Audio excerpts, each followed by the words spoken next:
All right, guys. So first things first, how do you find ChatGPT? Right? Like, where is it? Okay. So, of course, this is for the people that have no clue about ChatGPT. And then, of course, this is for people that are already familiar with it, but they want to, take it to another level. But we got to start from the beginning, right?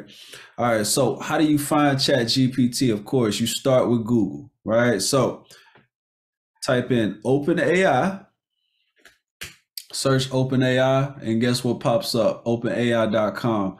All right, so when this pops up, what you want to do is you want to click on ChatGPT.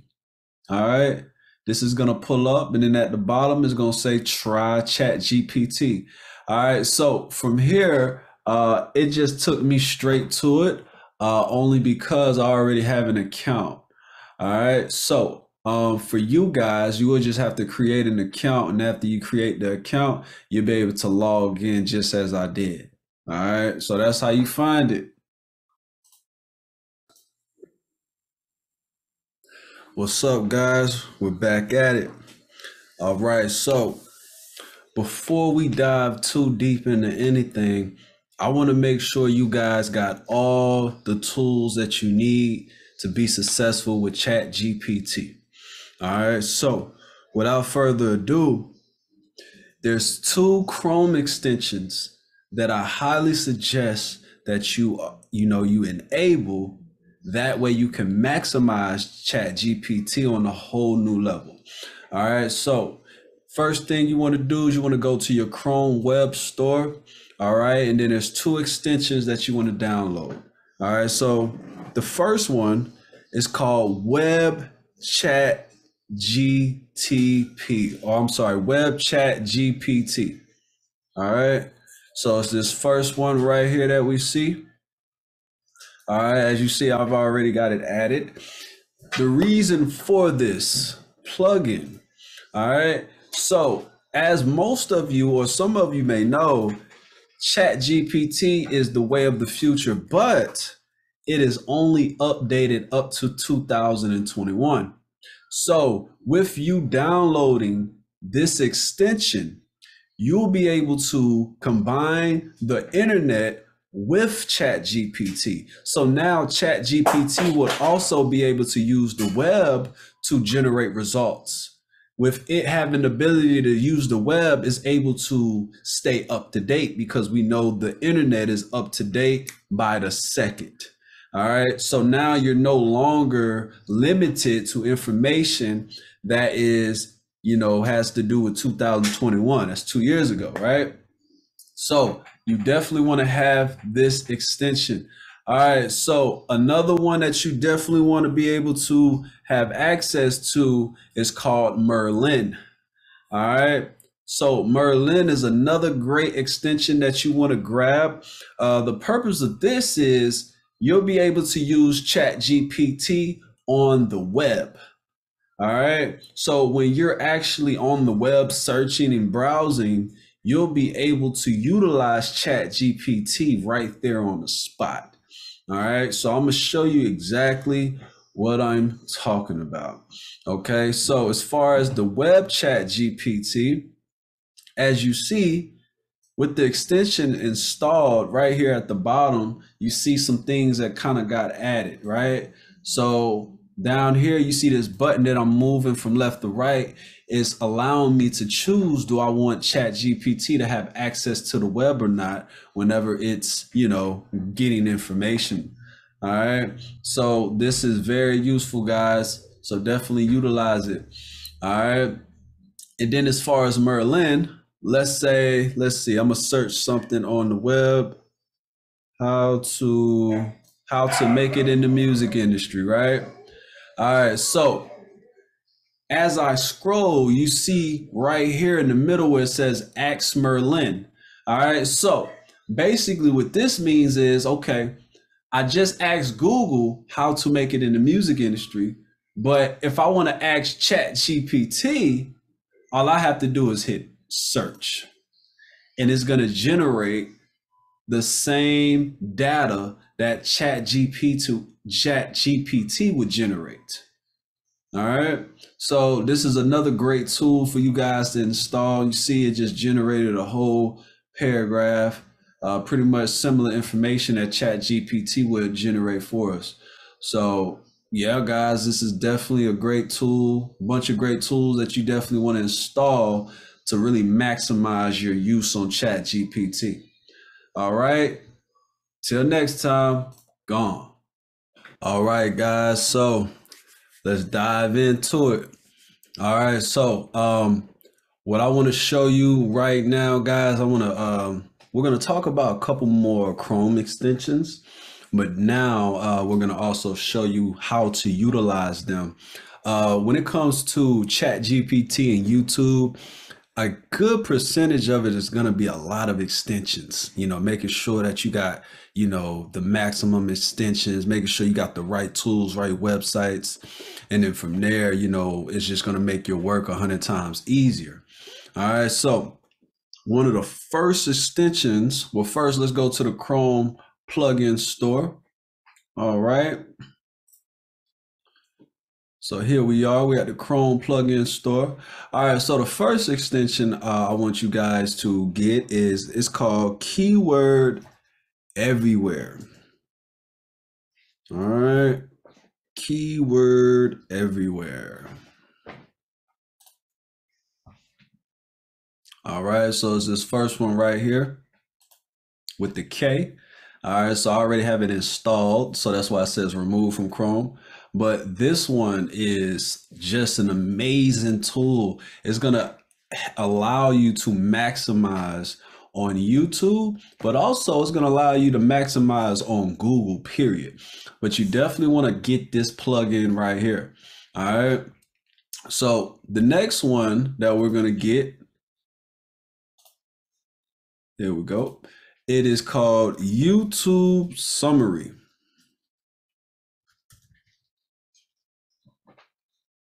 All right, it's going to be this one by Glaps Co. All right, now this is very similar to another website that you're going to hear me talk about later in this course, but this is going to allow you to utilize it in a different way. All right, so this is a great tool for transcribing, taking transcripts and being able to utilize it in ChatGPT. But this one is a direct plugin. The other one you're going to hear about later in the course is a website. All right. So now that we got these two, all right, YouTube Summary, and then we got the Keyword Everywhere. Now it's time to get to work. All right. So I'm going to show you how to utilize and maximize these tools. So the first thing that I want to show you is I want to show you how strong and powerful Keyword Everywhere is. All right. So what I did was I typed in, how to start a business, just so I can kind of show you guys as an example of what it can do. So once you install the plugin, if you notice on the right, we have a lot of extra things that you normally wouldn't see on YouTube. All right. So the first one is search insights, right? So with the search insights, it's pretty much showing us a lot of information based on what we just typed in. So based on this keyword, it's telling us the ranking difficulty for this keyword. All right. So it's telling us for the ranking difficulty, it's on a 55 level out of 100. So it's kind of midway, right? It's telling us a lot of information. It's telling us the top channel for this keyword, right? It's telling us the search value, which I have to buy credits for. It's telling us the maximum views that it has for this keyword, the average amount of views, the average age, keywords in the title, keywords in the description. Like, it is giving us a lot of information. Now it's also showing us YouTube trend data for how to start a business in the second section. And it's giving us all-time information. It's giving us 5-year information, 12-month information, 7-day information, right?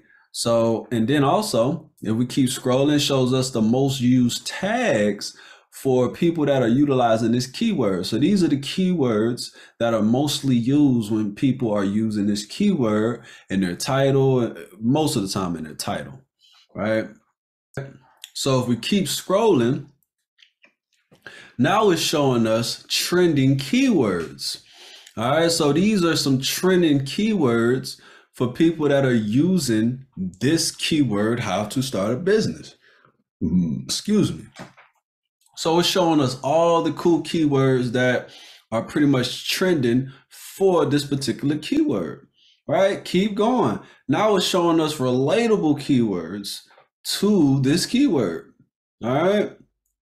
So this just shows you the power of this keyword tool, guys. So this is really gonna allow you to truly maximize your efforts on YouTube with this keyword. All right. So you definitely want to utilize that. All right. So now what we're going to do now is we're going to show you the power of not only that, but more importantly, the YouTube summary, right? The YouTube summary extension. All right. So when it comes to the YouTube summary extension, it's easier to use when you're using it for videos that are short. All right. It's more difficult to utilize it when you're using it for a video that's long. Now, for long version videos, when it comes to transcribing it, it's going to be easier to use the YouTube transcribed website that I'm going to be talking about in the later modules. All right. So for now, all right. So I'm gonna go to the filter. That way I can make sure I'm choosing, one that is pretty short. All right. So, 10 steps to start a business. The company corporate. All right. So before we kind of get in depth, all right. So now you see on the right side, we got a lot of cool things that you normally don't see, right? So now before I get into the transcripts, now I want you to notice that now we're on the actual video, and now I want you to see how the keyword everywhere works. Now it's giving you the actual video insights, right? So it's giving you the optimization score for this, right? 13 out of 100.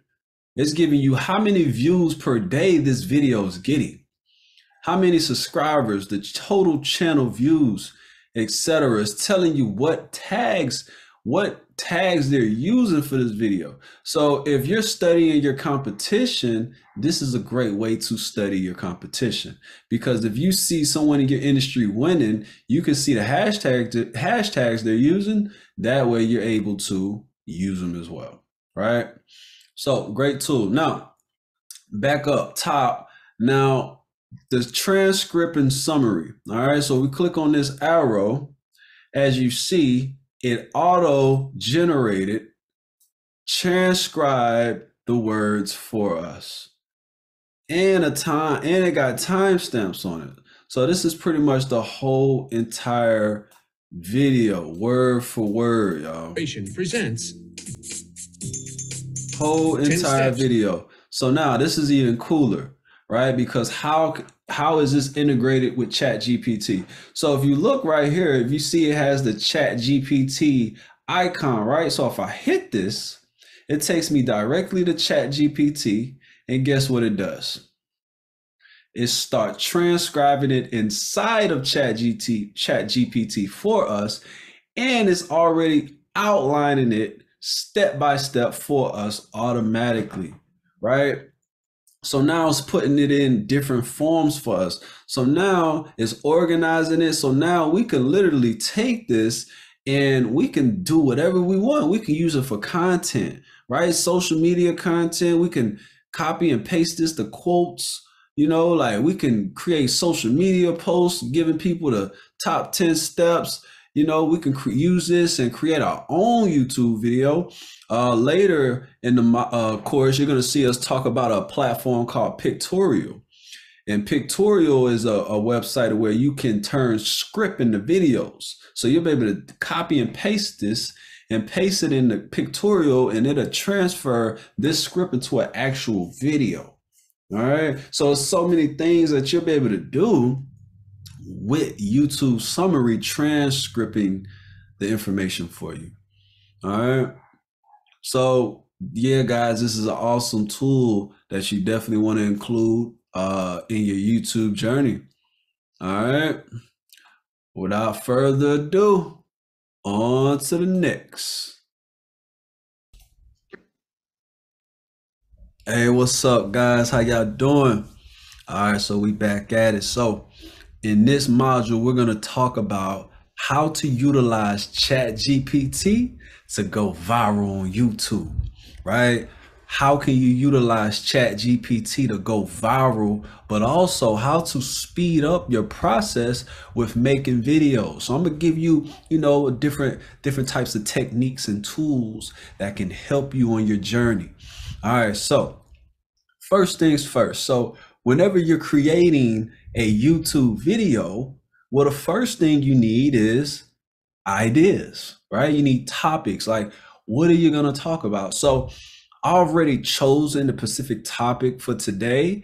That way I can really show you guys the power of ChatGPT for YouTube. All right, so we're going to talk about, biceps, working out, the working out industry. This topic is structured around growing biceps. So I'm going to ask ChatGPT, give me viral YouTube ideas about growing biceps. Let's see what they kick out.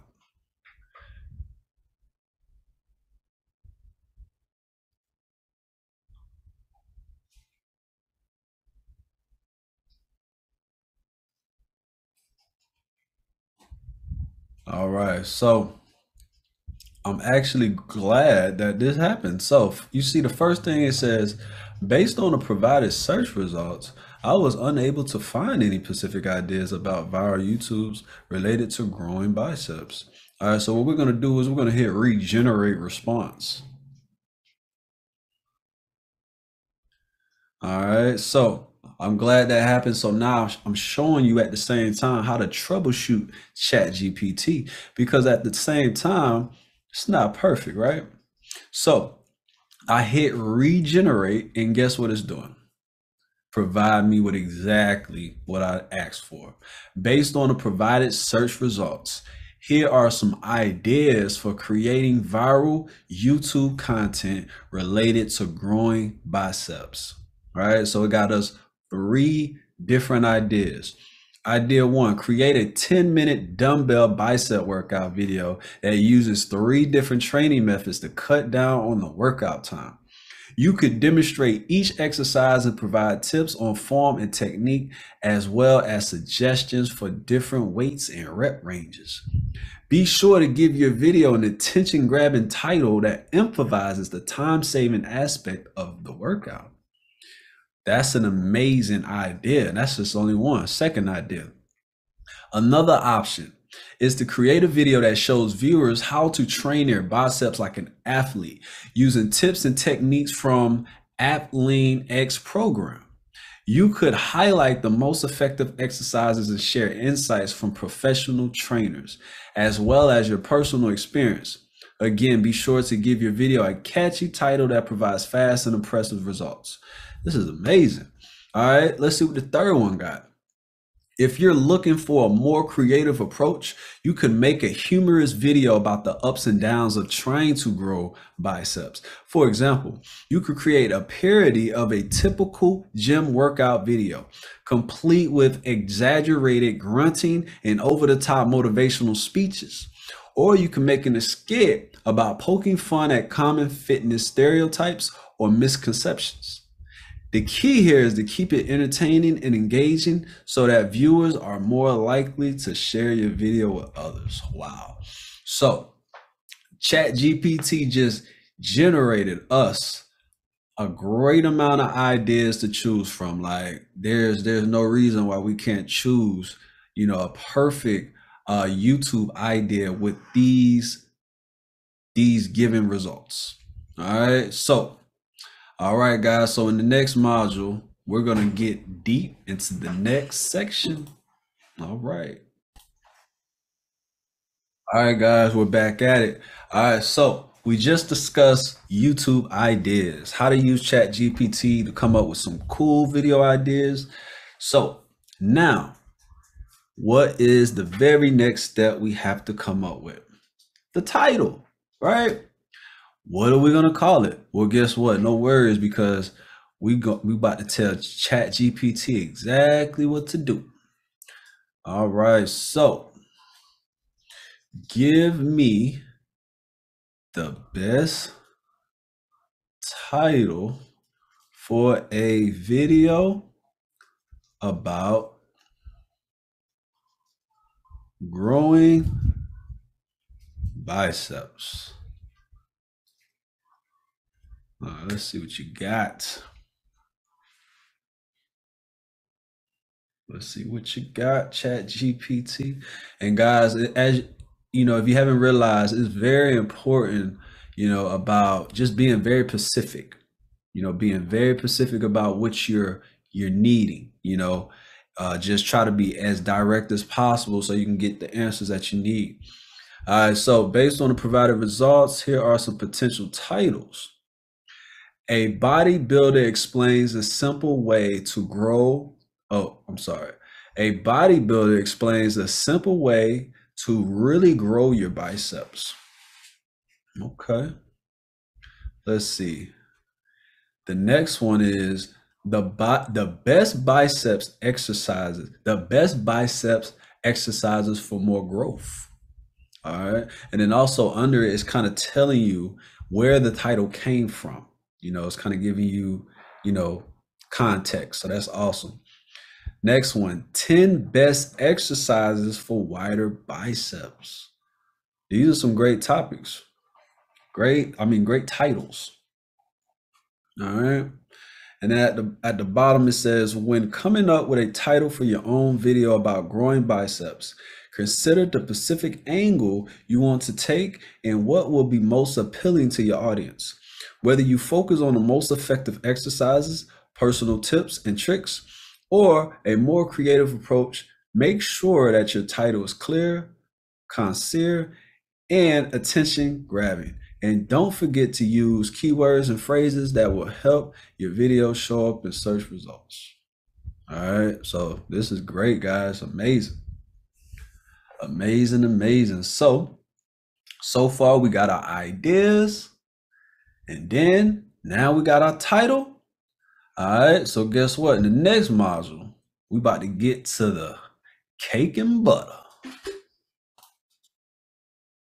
All right, guys, so back at it. So we already got the title. We already had ChatGPT generate us some ideas. So the next thing is the video, right? That's like the whole key component. That's like the engine to the car. Like there's no video, there's no YouTube video without the actual video. So I'm going to show you a technique to kind of speed this process up, because whenever it comes to the video aspect, right? Whenever it comes to the video, a lot of times, what's the hardest part to the actual video? Well, the script, right? Because if you're actually doing a YouTube video like this, all right, and then also in the other module, I'm going to give you a different direction to go when you're creating YouTube videos. But this is more for people that want to actually, act in the video or use actors in the videos or just be in a video period, so I'm giving you every angle to, generate content for YouTube. All right. So what you want to do is you want to go to YouTube. All right. And you want to go and find your competition. All right. So for us, we're talking about biceps. All right. So I already kind of chosen the video that I'm going to use for this example. All right. So this is a video that is already, created an amazing video about how to build bigger biceps. All right, so what I'm gonna do is I'm gonna copy and paste the link. All right, and then we're gonna come over here to a website. It is called YouTube Transcript. All right, so with YouTube Transcript, what this website allows you to do is you can copy and paste a YouTube video. And once you hit that go button, it's going to give you the entire transcript of that video. All right, so I'm gonna copy and paste it right here, hit go, and watch it go to work.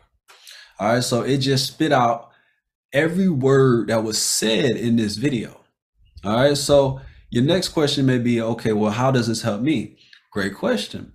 All right, because what we're gonna do is we're gonna take this content, this transcript, and we're gonna tell ChatGPT to rewrite it and make it better. So now we don't have to come up with, just out off the wall, just using our brain, just trying to think about what we're gonna say. We're able to take somebody's content, have ChatGPT summarize it, and now we have completely brand new content, but it's about the same thing because we're talking about the same thing, but we're gonna make a better video. We're gonna produce better content, right? All right, so let's tell ChatGPT what to do. All right, rewrite this YouTube script and make it better. All right, so I'm gonna come back over here and copy and paste it.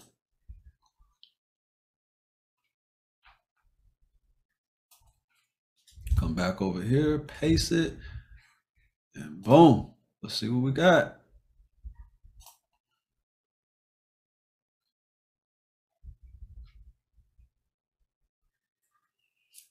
Let's see what ChatGPT got for us.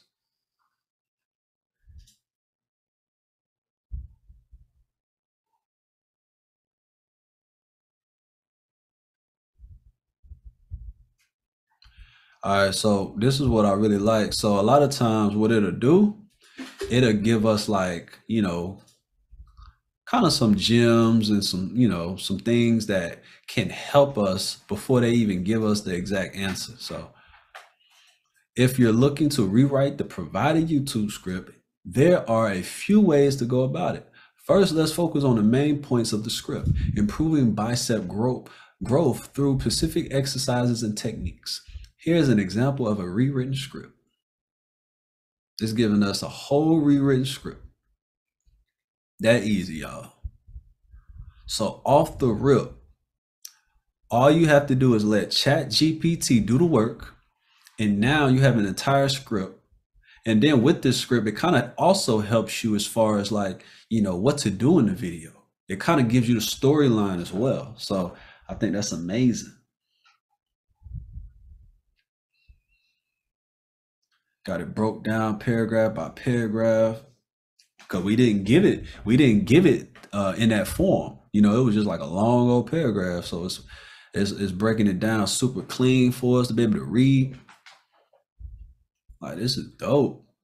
I'm gonna read the first paragraph. Are you tired of twig-like arms?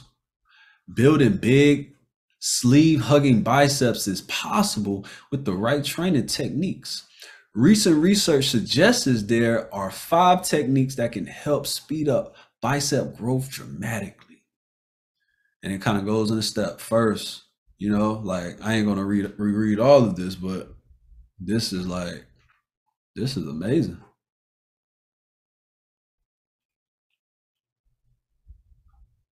And then it gives you a summary about the rewritten script. Note that this rewritten script covers the same main points as the original, but with a few changes to the wording and structure. Additionally, it includes information from the most recent source on bicep growth techniques. It's amazing. All right, y'all. So that's how you do it. That's how you generate your whole entire script. Gone. All right, guys. So I'm going to wrap it up here. So pretty much once you get your script, of course, you got to, shoot your video, whatnot. And then, this part's pretty simple. You got to come to YouTube, got to have an account with YouTube, hit the upload button. And once you hit that upload button, we're at this section, the details, the very first section. So, title. We already got title ideas, right? So, what's the next thing? Description. All we got to do is tell ChatGPT to write us a description. So we already know, hey, ChatGPT, write us a description for a video about growing biceps. And it's going to spit that out clean. All right. And the next thing is thumbnails. So now with thumbnail, a lot of time YouTube is going to give you automated thumbnails based on your actual video. All right, this isn't, this video I just grabbed so I'll be able to get to the detail section because it doesn't allow you to get to the detail section without it. All right, so I'm going to give you another tip on thumbnails because sometimes people don't really like the thumbnail that's generated. Of course, we know, that thumbnail is very important. It has to be eye-grabbing when it comes to YouTube. All right, so I'm going to introduce, some of you heard of it, some of you may not, but Canva. So Canva is a great platform when it comes to creating content. All right, so what we're in need of is we're in need for a YouTube thumbnail. All right, so what we're going to do is we're going to come to Canva and type in YouTube thumbnail. And guess what? Look, it pulls up. All right. So I'm going to click on the one that has the actual logo. And guess what? Look, it has me all of these templates. All of these cool templates. All right. All of these cool templates. So I'm going to just hit create a blank YouTube thumbnail. All right, because what I'm going to do is I'm going to type in recent search bicep. So now I'm having something very tailored to exactly what I'm looking for. All right, look at these cool thumbnails. All right, I can take this, I can replace her with me, or, you can replace her with you. You can change the wordings on here. All right, I can use this one. Like all these cool options that we have. Templates,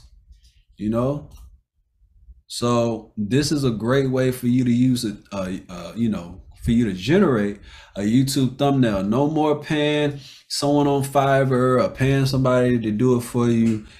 No, you can go right here for Canva for free and generate you a thumbnail for free. And guess what? You can also turn this into a business because a lot of people do not know how to generate thumbnails. All right, so there you go, guys. That is how you spit out content at a rapid rate for YouTube. All right, because for YouTube, we know the more content, the better. All right, the more content you spit out, the more YouTube is going to award you in that algorithm. So content is king. All right, there you go, guys. Gone. What's up, guys? How you doing? We're back at it. All right, so what we're going to be talking about today is how to get money on YouTube utilizing ChatGPT. All right, we're about to get into something super duper crazy, something unique, the whole nine. All right, so the first platform I'm going to share with you guys is called Social Blade. All right, so Social Blade allows you to see an estimate on what other YouTube channels could be potentially making. All right, so for this YouTube channel, for an example, all right, so this is called Roberta's Gym. All right, so based on their analytics, right, their stats, they're making anywhere from a potential 3.5K to 55.5K a month, giving them an estimate of 40,000 to up to 665,000 a year. All right, so this is based on their stats. So regardless if it's on the low end or on the high end or anywhere in the middle, the thing about it is they're able to do this from YouTube. How many of you would love to be able to generate some type of income similar to what this YouTube channel is making, right? So, but I'm going to show you how to do it in an easier fashion utilizing ChatGPT. All right, so we're going to use this niche for an example.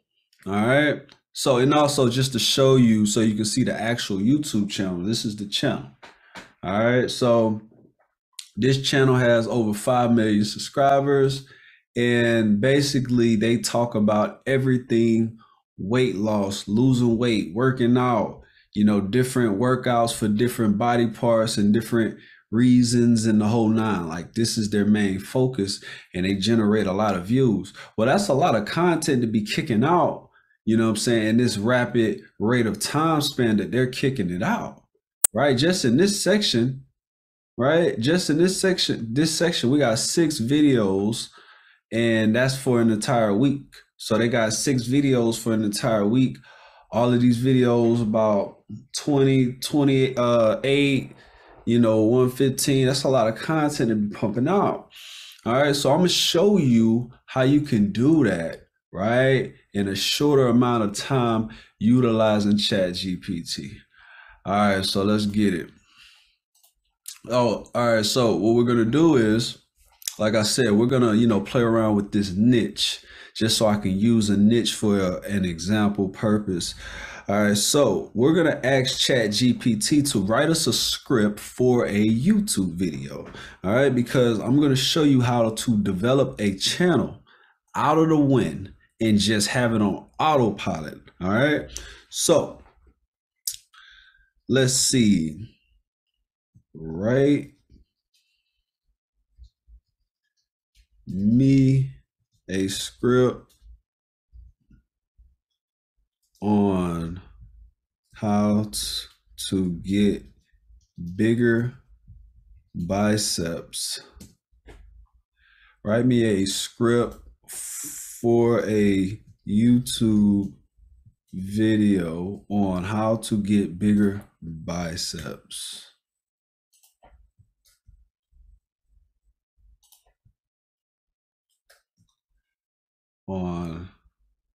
For a YouTube video titled. All right, so it's very important that we're very, like direct in action, ChatGPT exactly what we're trying to get. All right, the more specific we are, the better. All right, let's see.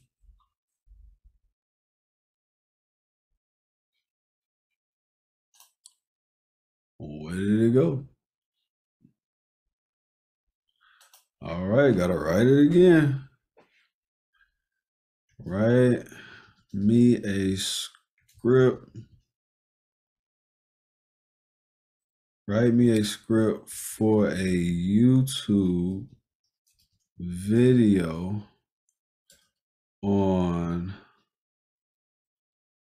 titled How to Get Bigger Biceps. I'm glad that happened, because now what I should have did is copy and paste it, right? That way, if it happened again, I can just paste it. Write me a script for a YouTube video titled How to Get Bigger Biceps. There we go. Let's get it.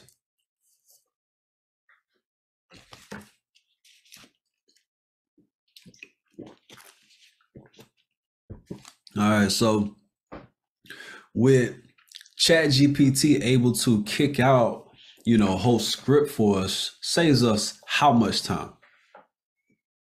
Like, just think about how much time it saves us. Like, it saves us record-breaking time, because that's one thing we can't replace. All right, so as you see, it's kicking out the script. All right, so once it finishes, we're going to kick over to part 2. All right, but just look at this. Like, it got us the whole introduction, you know what I'm saying, got us like step by step on different ways to really build up our bicep muscle, right?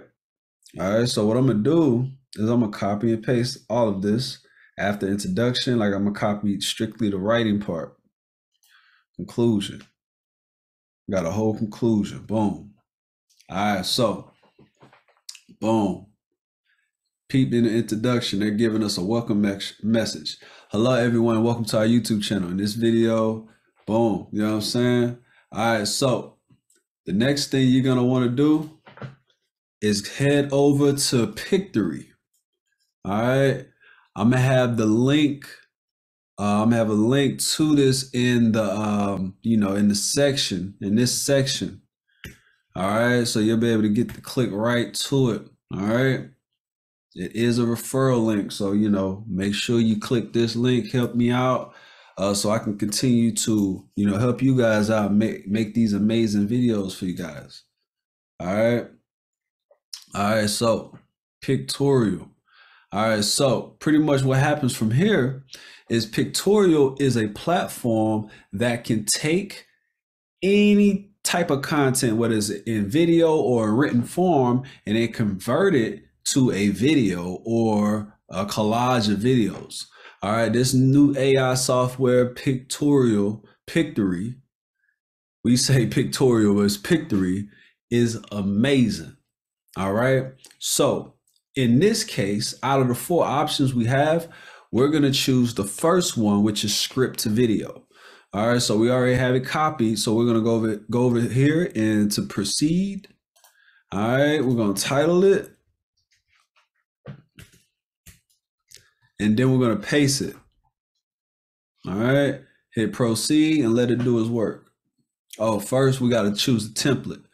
All right, so of course, we're talking about working out. So we want to try to use, anything that's like super close to the mold. You know what I'm saying? The mood we're trying to set. All right, so let's see. All right, so immediately this says running. So I'm just gonna go with this. Running across the green pastries. Just go with this one. All right, choose my ratio. All right, and let it get to work. Let's see what it kick out for us. All right, so as you see, right? So once it uploads, now you see everything that it can do. All right, so the first thing that you notice is what, right? It has visuals to the script, right? We told ChatGPT to spit out the script. We put the script in Pictory, and guess what it does now? Now we have visuals automatically to the script. All right. And a lot of times Pictory will get it on point, and then sometimes you're going to have to make a lot of adjustments, and sometimes it's in between. So in our case, as we kind of go through it, we see a lot of workout content already, right? Already. So a lot of times what I like to do is I'll just, kind of peep out the preview, and then based on how I like the preview, I'll kind of, go back and make minor adjustments. I can tell we'll probably have to make 1 or 2, definitely, because in the story it kind of gets a little specific on certain things.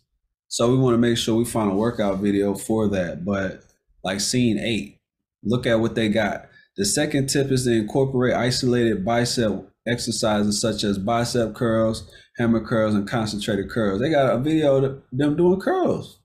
These are bicep curls. You know what I'm saying? Like, you see how efficient this is. But you can change, like, let's just say we didn't like an image, right? So like scene 7, like what's the storyline for scene 7? Second tip, what about scene, let's see. I'm gonna just choose one.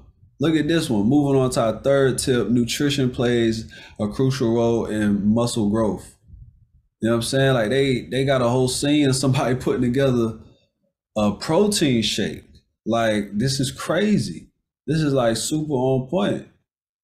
You know what I'm saying?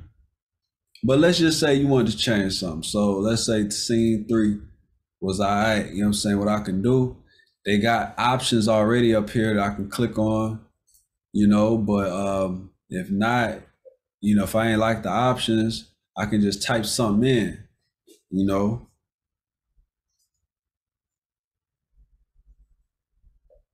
right?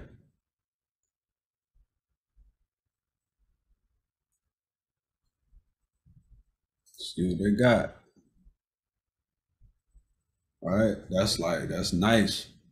And then as you kind of go through choosing certain things, sometimes they'll kind of start updating things on their own because it's trying to fit exactly what you're looking for.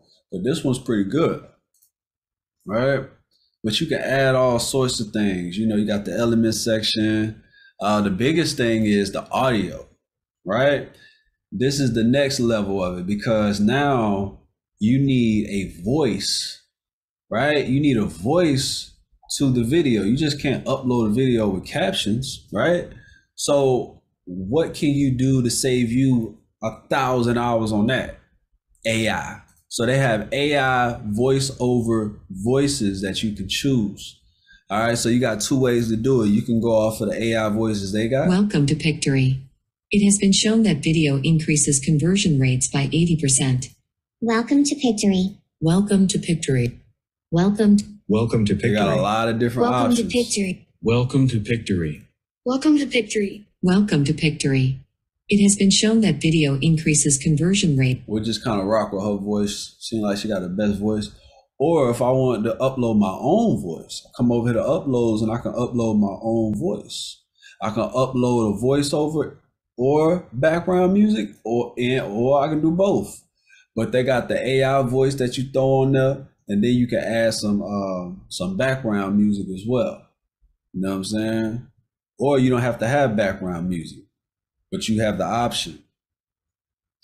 But boom, you know what I'm saying? You can add text. If you want to add text, you know, you can change the styles. Like, it's a lot of different options, y'all. But boom, just look at it. We was able to put together a YouTube video. You know, like if we like really went through that thing, like it would have took us like 5-10 minutes to spit out some content. You know what I'm saying? So now, boom, just to preview it and see like the level of AI just spitting out niche content like this. Like, this is like something very serious, and it's so easy to do. So now you have the ability to spit out YouTube content, and that's how YouTube rewards you. The more content you put out, the more it rewards you. YouTube wants you to spit out content, wants you to feed the algorithm because they have billions of users that need content to watch. So if you can deliver high quality content, then you're going to continue to get subscribers utilizing the YouTube Dear Shorts. viewer, welcome to our YouTube video on how to get bigger biceps. Are you tired of going to the gym and not seeing results? Well, you've come to the right place. In this video, we will be sharing tips and tricks to help you achieve those bigger biceps you've been dreaming of. Let's get started with the first tip, which is to focus on compound exercises that target the biceps and other muscles in the arm. These exercises include pull-ups, chin-ups, and rows, which not only work the biceps but also engage the back muscles for overall upper body strength. 1. The second tip is to incorporate isolated bicep exercises such as bicep curls, hammer curls, and concentration curls. These exercises specifically target the biceps and help to build muscle mass in the area. It's important to not only focus on heavy.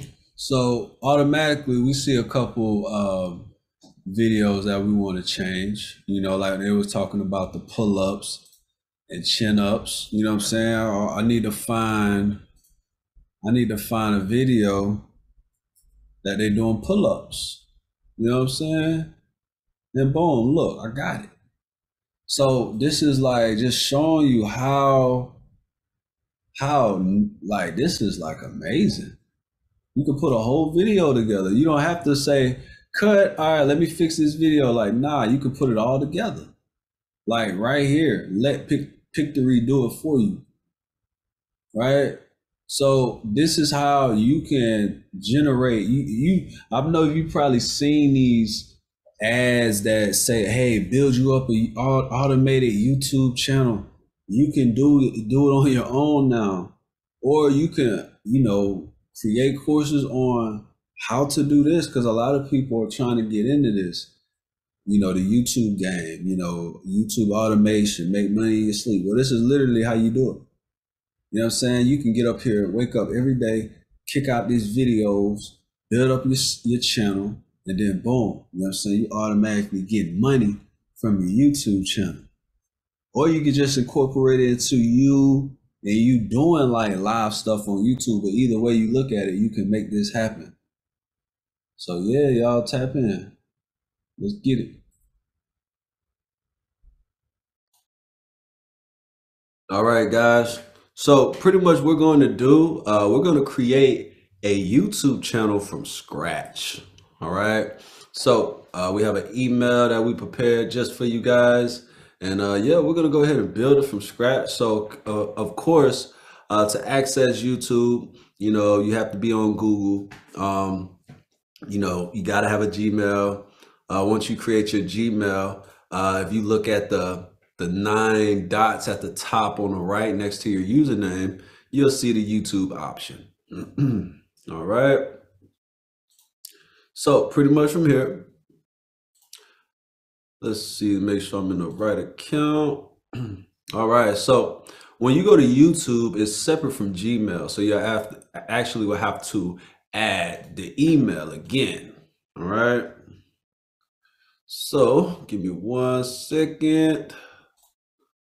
Let me get that email.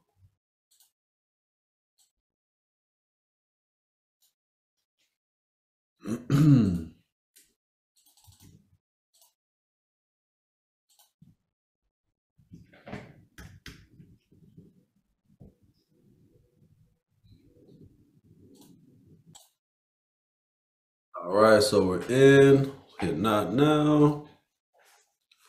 All right, so here we are, guys. Fresh, brand new YouTube channel. All right, so now we got it created.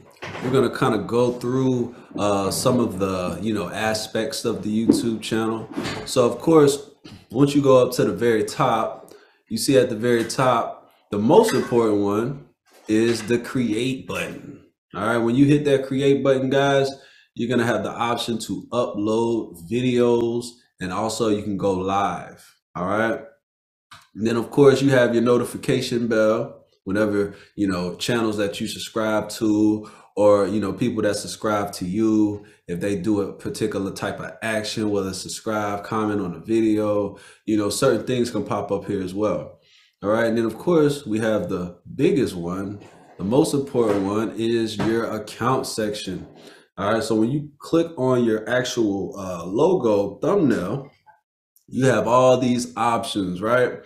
So the first thing that we want to do, guys, is we want to create a channel. All right, so we're going to hit create the channel, and now we have to name it. All right, so we are going to name the channel.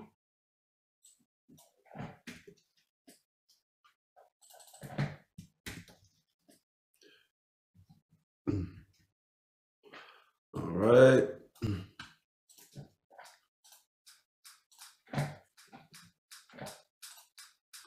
All right. So here we are. I'm going to hit create channel.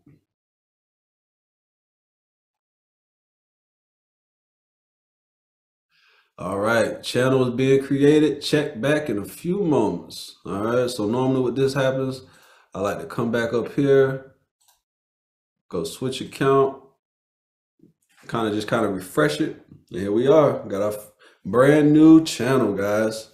All right, so now that we have our channel, we are able to pretty much do a couple things, right? So that is the first step, y'all, creating your channel. I'll see you on the next one. All right, guys, we're back at it. All right, so now we're going to go to the next step. All right, so we're going to come up here and click on the icon on the right. So we have our channel created. So the very next thing we want to do is go to our YouTube studio. All right, because now it's time to actually look at the inside functions of the studio. All right, so as you can see, this is our dashboard. All right, so this is where we can upload videos. This is one of the areas that we can upload the videos, right? And we're gonna upload a video here in just a second. All right. Once you have content on your page, this is pretty much where everything will be. All right, this is where your content will show up. All right, this is your analytics section. All right, you got your comments, subtitles, copyright section. This is your monetization section once you become monetized. All right, you got the customized section. All right, you got your audio library section.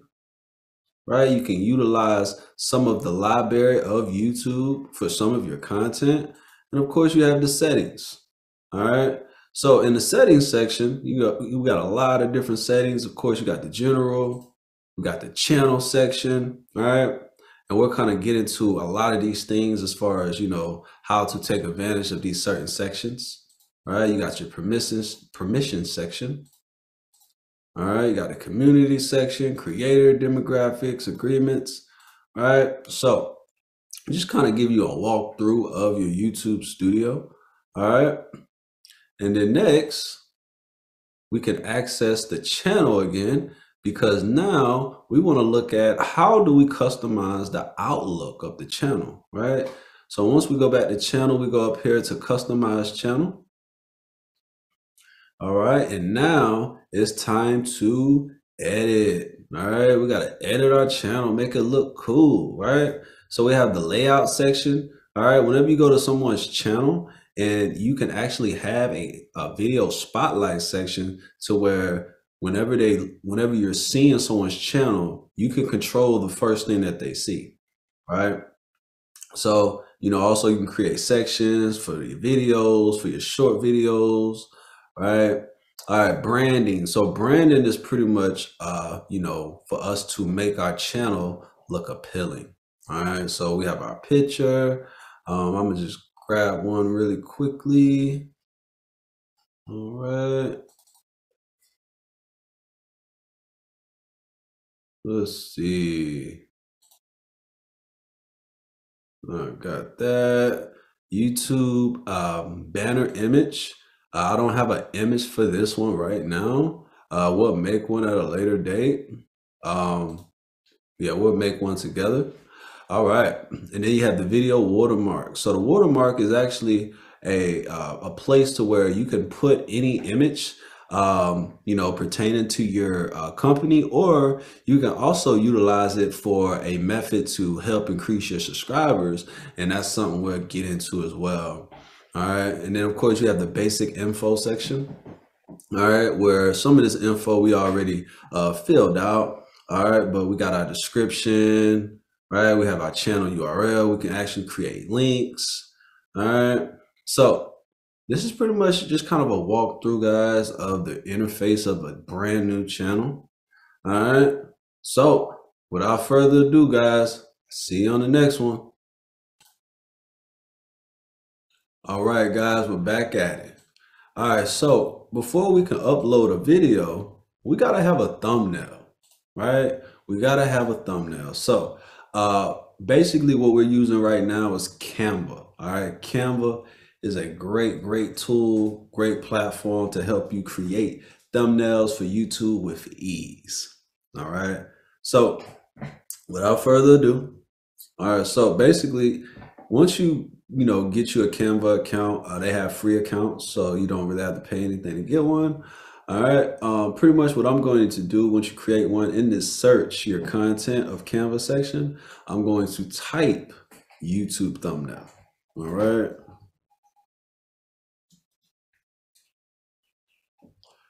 Oh, I misspelled it.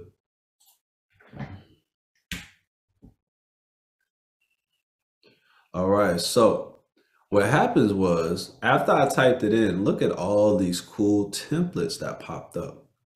I know you guys probably seen some of these templates before on YouTube. Maybe not these exact people in the templates, but I'm sure, very sure, you've seen these type of templates.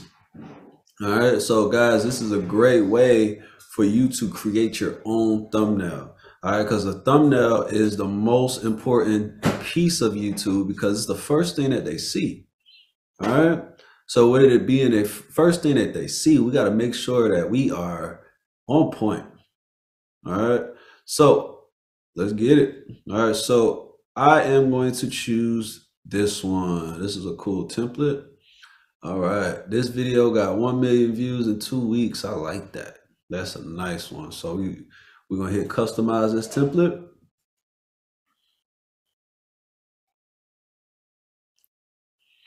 All right. So pretty much what I'm going to do, I'm going to remove the young lady off the image. All right. So now what I'm going to do is I'm going to come over here to uploads. All right. And I am going to get a picture of me. Yes, me. All right. Let's see. Where am I? Okay. Here's one. Let's just use this one. All right. So we got a picture of me. Well, that's too small. Let me get a bigger one. Here we go. All right. So now the first thing you might say is like, well, what's up with the background, right? I'm going to show you how to remove the background. All right. So pretty much what you do, guys, you make sure the image is clicked on and you go over here to edit photos. And then you come over here to the left where it says BG remover, background remover. And then boom, look at it, guys. That's simple. Background gone. All right. So I don't have a picture like her when I was like acting like I was surprised. So of course you can do customized, right? You can do customized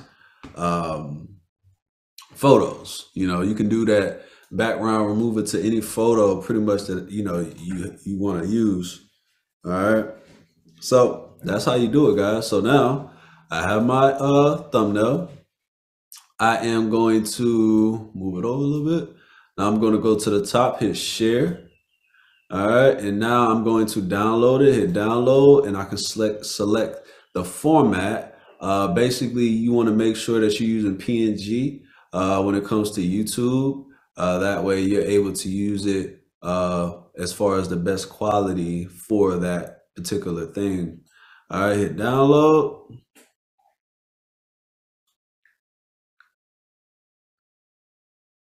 Voila, we got our thumbnail, guys. All right, so now that we have our thumbnail, we can now move forward to the next step. See you on the next one. All right, guys. So in this one, we're going to talk about how to create your channel banner.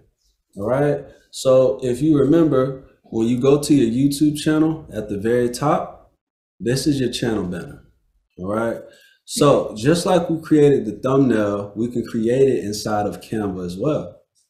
So the first thing you want to do is you want to go down to customize channel, because we need to see where does it go. So next to layout, click on branding, and under branding, you see where it says banner image. We need the size. What is the recommendations? What is the size that it has to be? So it needs to be 2048 times 1152 pixels. All right. So what we're going to do is we're going to come over here to Canva. All right. And pretty much what we're going to do is we're going to just find a custom design. All right. And we're going to say YouTube banner. All right. And we're going to put the dimensions in here as well. Let's see if it, oh, let's try this again. YouTube banner. All right. So we got some templates that popped up for us. All right. So this one looks pretty cool. So we're going to use this one. Now, the first thing that we must do before we do anything is the YouTube banner sometimes gives us some issues. All right. So what we want to do is we want to go up here to resize and make sure that we have the right size. So I already tried to do this before. Well, did it before. So we already have the size here. So we're going to say copy and resize. All right, so here we are. All right, it is the size that we need it to be. All right, so we are going to save this. We'll download it. Oops.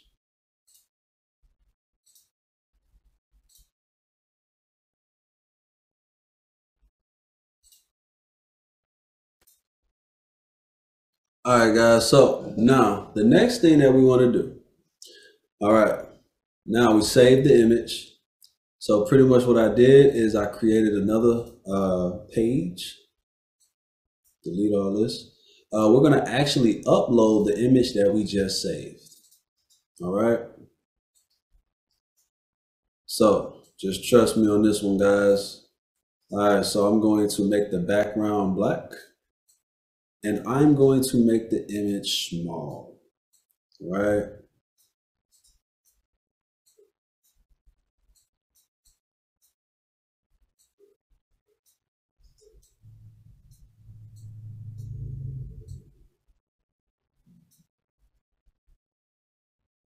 All right. So we got that. So we're going to save this. We're just going to save the second page.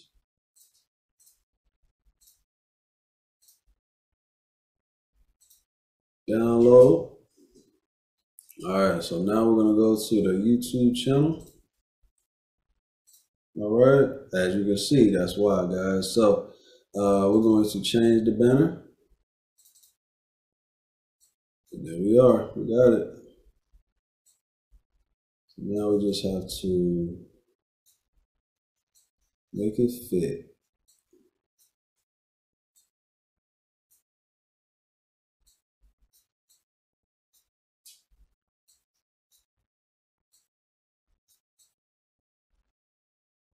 All right, so it's not small enough. So what we're going to do, we're going to go back here and make some adjustments.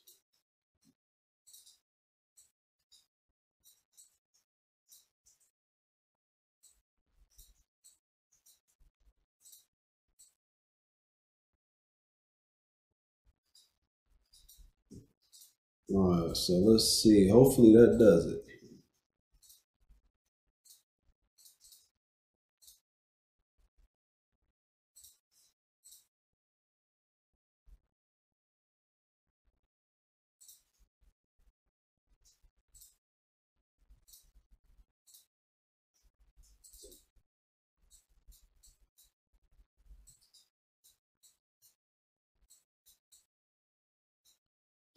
Actually, what we need to do is make it a little higher. So let's do that.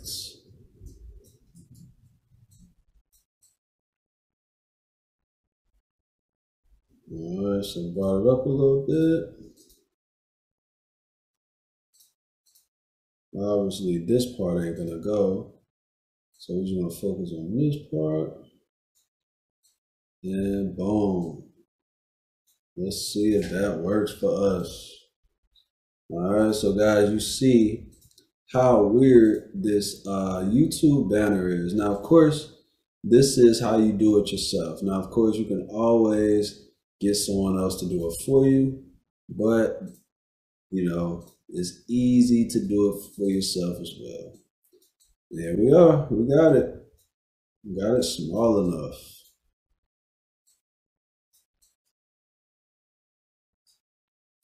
All right.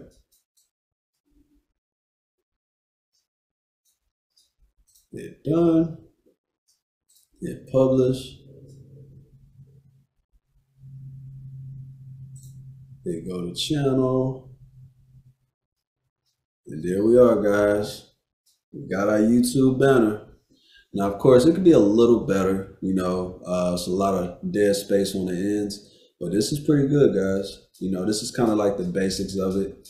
Of course, you can do a little bit more tweaking, but hey, we got it. All right, guys, see you on the next one. All right, guys, we're back at it. So now that we got our thumbnail, we can now upload our first video. All right. So we're going to come over here to the upload section. Click select files. All right, I just got a random video here that we're going to use for this example. All right. All right, so I'm going to title it, let's see, 2 million views. Let's see, we're going to make it exciting. How did we get 2 million views on this? ... All right, we're going to kind of leave them guessing, right? All right, so your titles are very important, guys. You want to make sure that, you know, it's catchy title. All right, so the description. All right, so the description is very important. You want to utilize the description as a funnel. All right, because currently you're using YouTube, which is a platform you technically don't own. You're renting the platform, and everyone that is subscribed to your channel and things of that nature, you're technically renting them, right? You don't own your audience, and that's the key. You want to be able to own and control your audience, right? So YouTube does give you that opportunity with the description section. All right, so it's all about how you utilize it. So with the description section, guys, the goal is have something to offer, whether it's for paid or for free. And you want to have that in a form of a link. That way you can send the traffic off of YouTube to a platform you have more control over. All right. Now, worst case scenario, if you don't have a platform yet that you control, then of course you can always send them to your social media accounts. All right. So what are some platforms that you can control? All right, well, website, right? A text message number, right? Those are two things that you have full control over. So if I wanted to control my audience, I would say, hey guys, don't forget to subscribe. All right, so that's the biggest thing. We want to make sure we're telling them what we want them to do. Give them a call of action. All right, subscribe to our channel for all the latest updates. All right, so text 404-850-2293. All right, so that's a phone number that we have control over and we're sending them to. All right, that's just a made up number, but this is how you want to have it set up. All right, but why are they texting them? Text that number why? For exclusive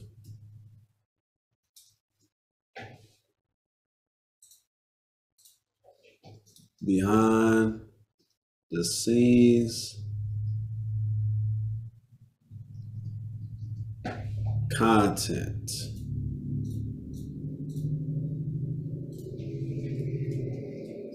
All right. Join our mailing list at www.biggerthanlife.com to have access to our community.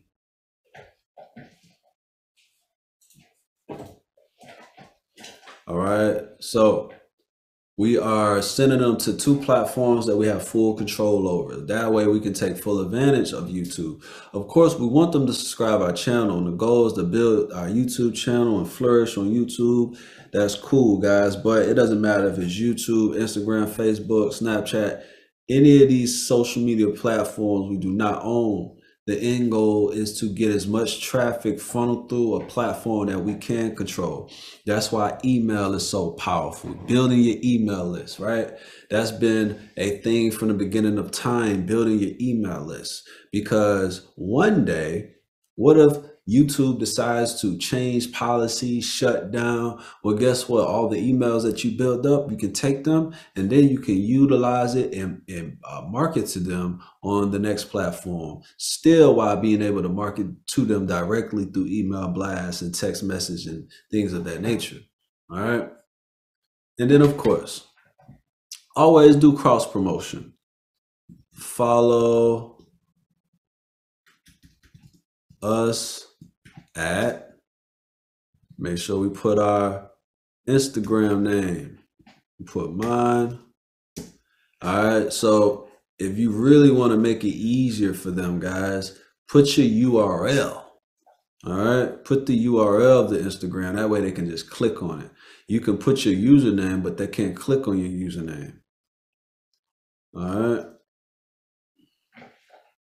follow us on IG at Nard Too Hard. Then we'll just use that one. All right, so we got our description, we got our title. All right, so now YouTube does a great job by auto-generating thumbnails, but guys, thumbnail is the purest way, all right, to build your following. So all right, so we just had to verify that, so we should be good. There we go. All right, so we're going to get our thumbnail. Boom. There we go. Got our custom thumbnail. All right, so playlist, we'll skip that for now. All right, so guys, this is another important section. All right, is your video made for kids? All right, so a lot of people, even if it's not made for kids, all right, we got to be careful here. So here's why. Whenever you say yes, it's made for kids, that means that they're going to remove the comment section. All right. So now if it is made for kids, like literally, like that means your content is targeting kids. That doesn't mean your content is for all ages. All right. If it is for kids directly, like, for 10 and under, like, yes, put made for kids. But if it's made for the adults, but it's also can be viewed for kids, just say it's not made for kids, because you do not want to minimize your engagement. All right, so we're gonna hit no. All right, pretty much we're gonna hit next. All right, so here are some options, guys. We'll get into later modules. We don't have any other content on this channel, so we're gonna have to do it from another channel. But this is pretty much some extra elements that you can add throughout the video to kind of help enhance viewership, and then also your click-through rate from one video to the next. So we'll just skip this for now. All right, so no copyright issues. All right, so now the last step is the visibility section. All right, so you have the option to post it as private. That means, you just wanted to get it uploaded, but you don't want it to be public yet. You can hit private. Unlisted. Unlisted means that it is actually live, but only people with the actual link can see the video. You can't see it on the YouTube channel unless you're logged in or you have the link. Next, you have public, which is what we're going to choose. And that pretty much just, launches it regularly. All right. So now under public, you see you have the option for set as instant premiere. All right. So Premiere is definitely a great tool to use. The reason why is, it gives it a more of a glorified launch effect. For one, it provides a countdown, right? Well, before the countdown, it actually provides, depending on you know, how you set it. So instant premiere, it won't have the actual thumbnail, but there are pretty much thumbnails that it will show up as a premiere, and it'll count down to the actual date, right?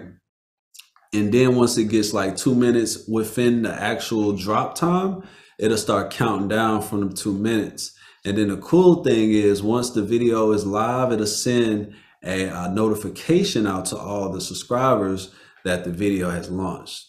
So it's a great tool to use in that aspect. So, you know, but we'll just drop it as regular.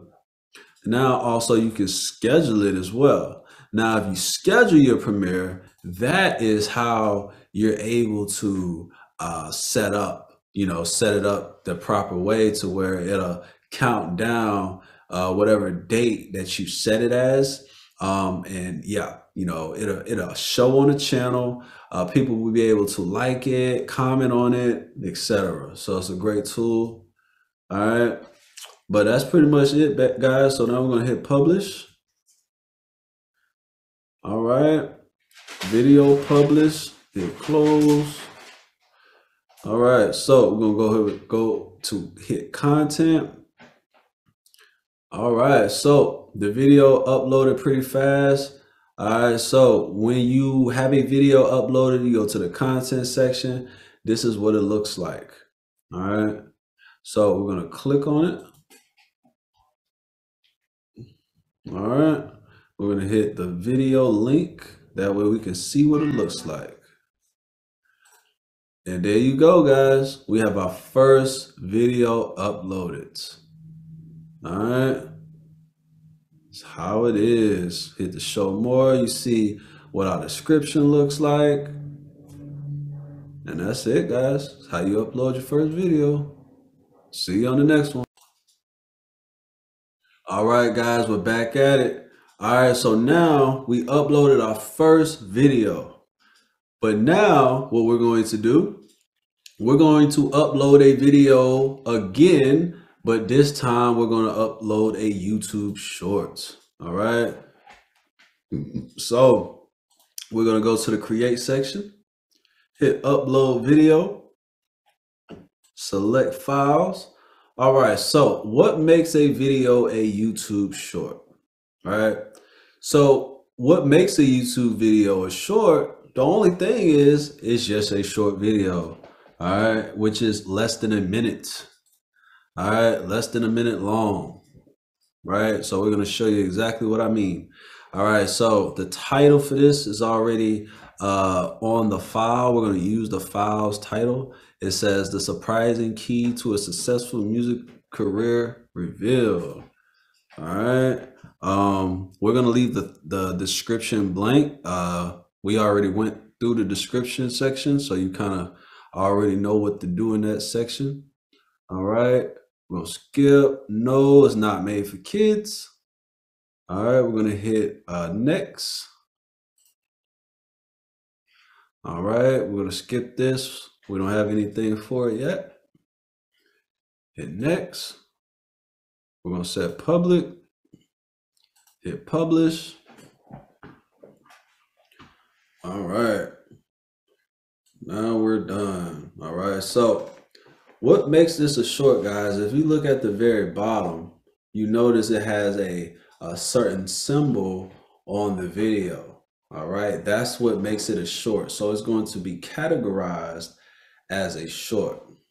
All right. So once we're done uploading, but it's still processing. All right. So what we're going to do is we're going to go to our actual channel so I can show you guys what I mean. All right. So pretty much on the home section, as you see, we have two things that show on the home section. All right. We have the video at the bottom that we just uploaded, and then we have the YouTube short. All right, now, if we kind of go through the categories, when we click on the video, this is our regular video section. And this is why our YouTube short shows up. This is why our regular video shows up. But then if we go over to the next section where it says shorts, you notice it's not here yet, but this is where it will be once it finishes processing. All right. And shorts are super big, guys. YouTube Shorts is something that YouTube is incentivizing on a higher level right now. YouTube Shorts it's very similar to Instagram Stories, Facebook Stories, Snapchat Stories. Um, they're incentivizing people to use the YouTube Shorts because they're noticing that these stories have a high visibility amongst these social media platforms. So pretty much what they are doing is they're incentivizing people to use the YouTube Short. That way they can get the same effect that they do on the other social media platforms. All right. So, but yeah, guys, that's pretty much the YouTube Short. All right, that's how you upload your first YouTube Short. All right, guys, see you on the next one. All right, guys, we're back at it. All right, so now we are inside one of our channels, one of our live channels. That way we can, utilize some of the different tools that YouTube provides. All right, so as you see, this channel pretty has some long history, lots of videos.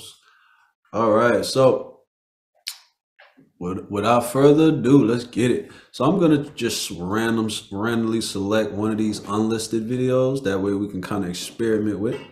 All right, so I'm going to click on it. All right, so now we are in the inside. So now, guys, basically we're going to talk about the end screen and the cards. All right, if you remember when we was in the process of uploading the video, there was a particular section that we kept passing because that channel didn't have any content to add in these places.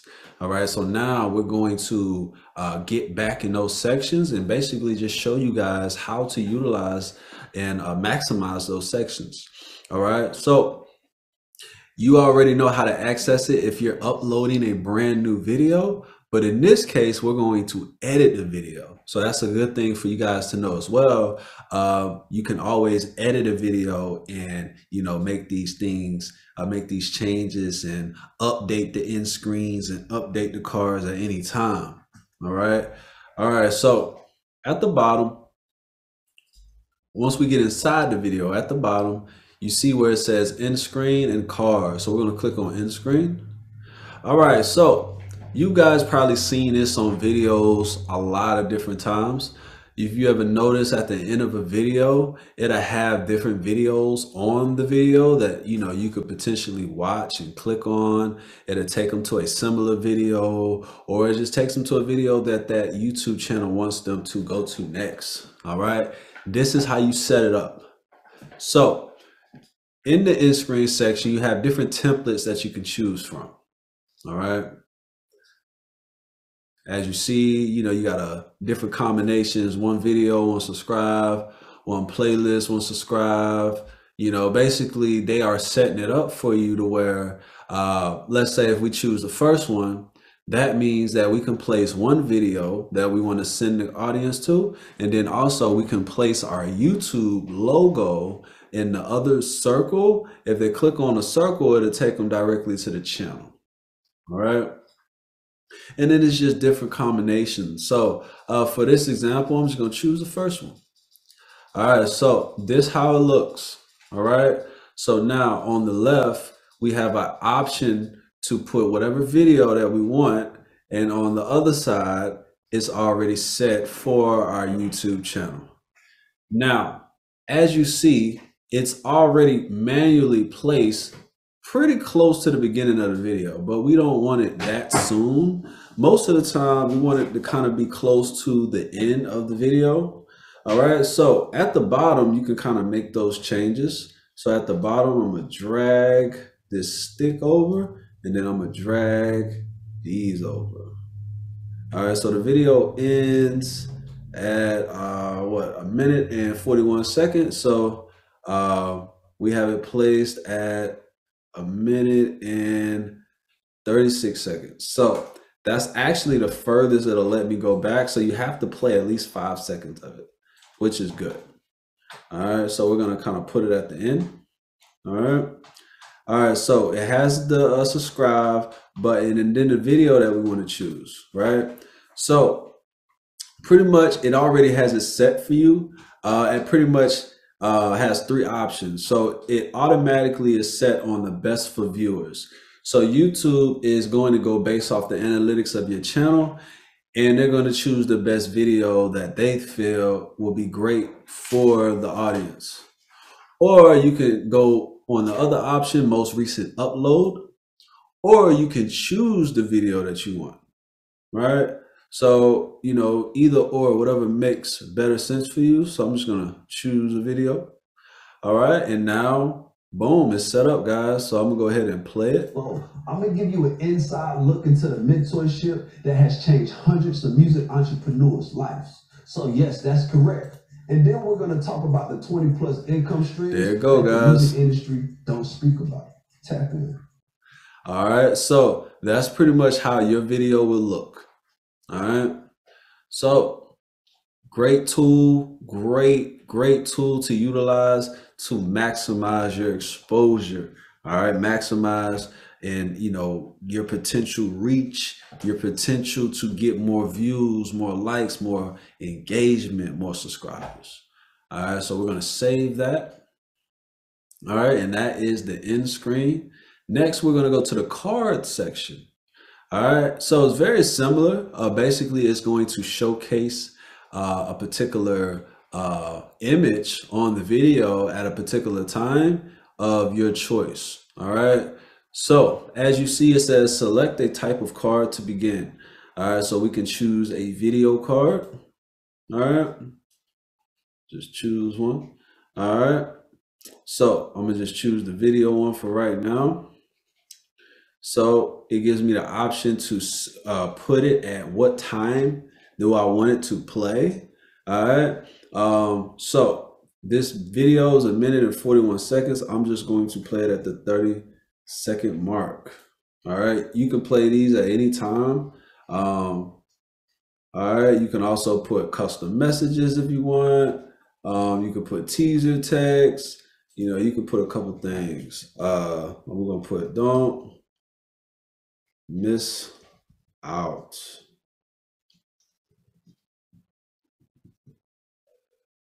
All right. So just so you can kind of see how it looks when it plays. Is 85% of these artists that upload their music don't have access to capital. All right, so you see at the very top, that's how it shows. All right, it shows just like a little card like that. All right, and it'll show for like a few seconds, and that's it. All right, so you don't have control on how long these play, but you can put more than one card.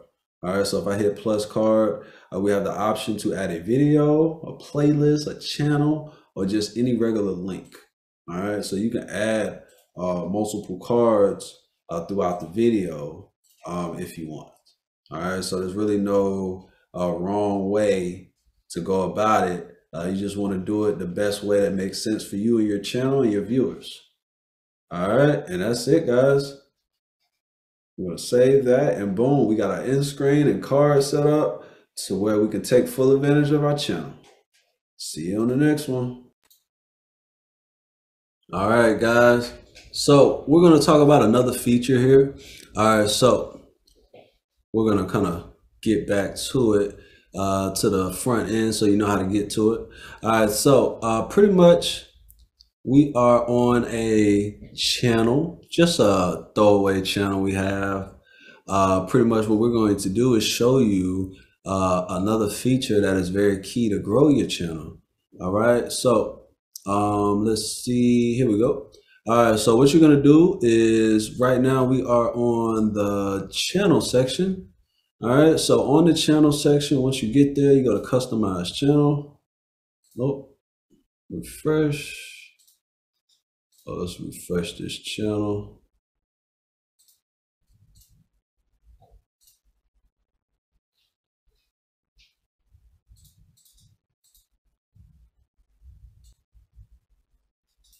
Here we are. All right, so we're gonna go to customize channel. All right, and we are going to remove this. All right, so in the layout section, all right, if you notice under custom channel customization, we have the layout section under video spotlight. So video spotlight is an excellent tool to use to help enhance viewership, subscribers, and also make your returning subscribers happy. So under the first section, it says channel trailer for people who haven't subscribed. All right, so I'm gonna show you guys what that looks like on another end. All right.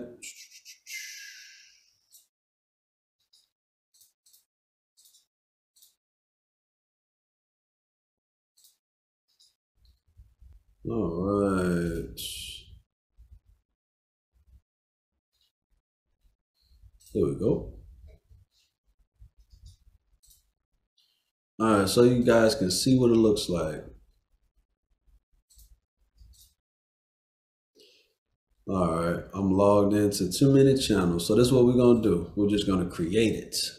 All right, so pretty much what we can do is we're gonna hit the add button, and it's going to allow us to add any video that's on the channel as in the featured section. All right, so this channel only has one video, so I'm gonna add this one video, and now this video is actually added in the channel trailer section. So if you haven't subscribed to this channel yet, and you go to my channel, my home channel, you're gonna see this. This is gonna be the first video that pops up. So under there, it says featured video for returning subscribers. So if you already subscribe, then I can either have you watch the same video, or I can place another video in that section. So like I said, this channel only has one video, so we're just gonna place that same, but you can add any video that you want. All right, I'm gonna hit publish. All right, so now I'm gonna refresh this channel. And guys, this is what it looks like, right? So under the home section, this is the featured video section right here. So this is exactly what it looks like. All right, so this is a great tool, guys, to pretty much enhance viewership on your channel. All right, see you on the next one. All right, guys, we're back at it. So we're gonna get into it, guys. So we kind of got the basics down as far as, you know, how to upload a video, you know, the basics of a YouTube channel, you know, all of the basic functionalities and just all the ins and outs, right? You know, the end screen, the cards, and the shorts, and the thumbnail, the description, right? We got all of those things. So now we are content ready. But now the next step, which is almost just as important, if not more important than the content itself, is getting the content visible. All right. So we're going to get into the SEO aspect of this course. Okay. So first things first, the first thing that we want to do, guys, I'm going to show you a cool tool that's free that you can download. You know, since Google is YouTube, I definitely recommend using Google, the Chrome. All right, now you don't have to use Chrome because I'm sure this extension is available anywhere, but you know, of course, Chrome is compatible with Google, and you know how good that works together, right? So what you want to do, guys, if you have Chrome, you go up to these 3 dots up here, you'll go down to more tools, and then we go to extensions. All right, so the extension that we're going to be looking for is called Keyword Everywhere. All right, so it's actually right here. Keywords everywhere. All right, so as you see, I already have this tool. All right, but this is where you want to get this tool. All right, and I'm going to show you all of the cool things that we'll be able to see once you get this tool installed on your browser. All right, so Now we're going to head over to YouTube now that we got our extension. All right, so I am just going to click on a random video. All right, so I am going to click on Alex Hermosi, our guy. All right, so if you notice here on the right, there are certain types of matrix, right? Certain types of matrix that pull up, all right? So, and then guys, this is what it looks like when your keyword everywhere extension is active, all right? So there are certain spots that it always takes up on YouTube. So it gives you analytics of the actual channel. And then also it gives you analytics of the, the keywords that the channel is using. All right, so this is major keys, major sauce, guys. All right, so let's start with the keywords. So basically, this channel, this video, all right, if I was to type in some of these keywords, then in the search engine, this video will pop up somewhere up to the top of my search engine. All right, so some of these keywords, he knows that these are strong keywords. Now, Alex Hermosi, as you can see, he has 1 million+ subscribers, so he is a brand.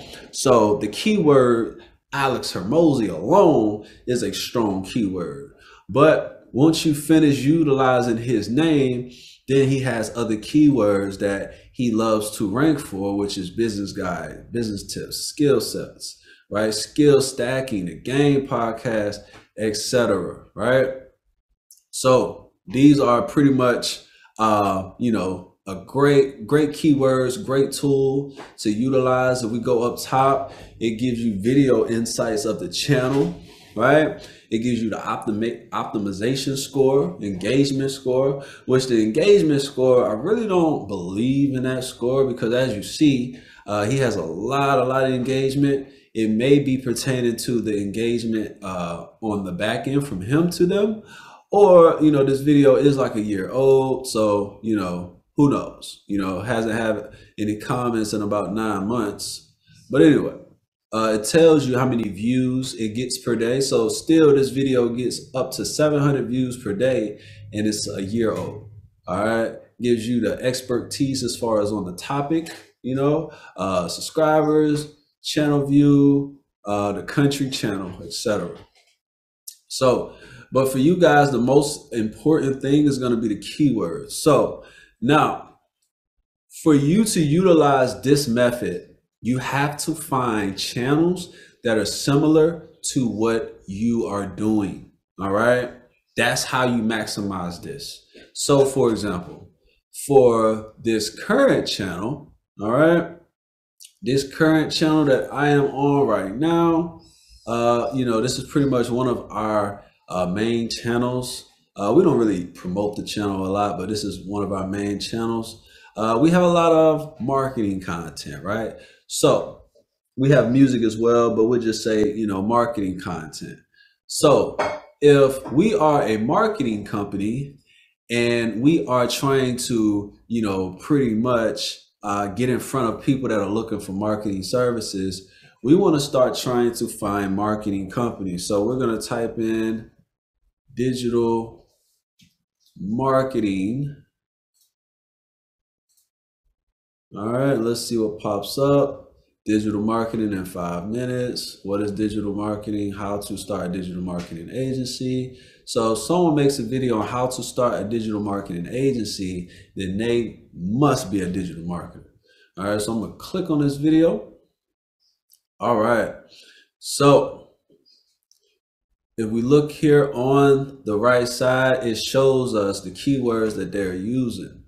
All right, so these keywords are obviously definitely the keywords that I want to copy and paste inside of my videos.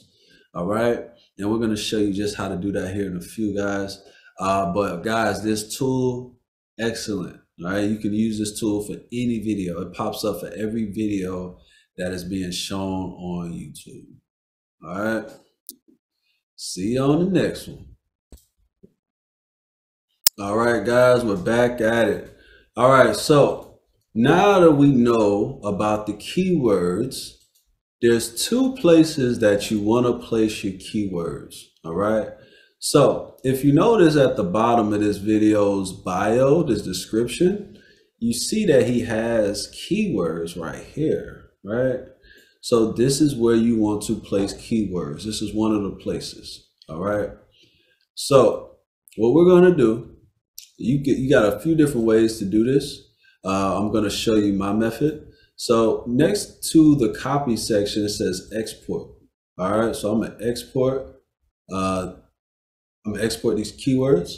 While that is exporting, all right, I'm going to go over here and I'm going to go to my YouTube studio, which I'm in.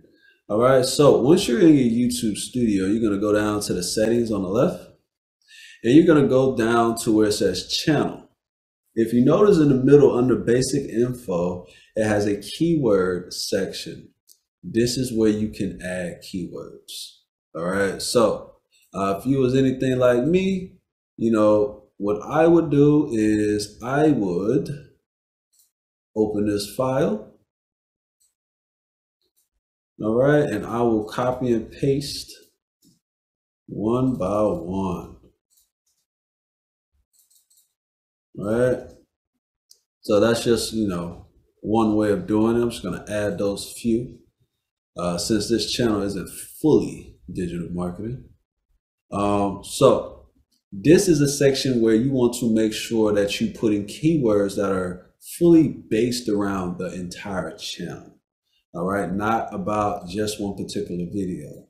All right. So now that I have my channel optimized properly, the next thing I want to do is I want to add them inside of our video's description. All right. So now,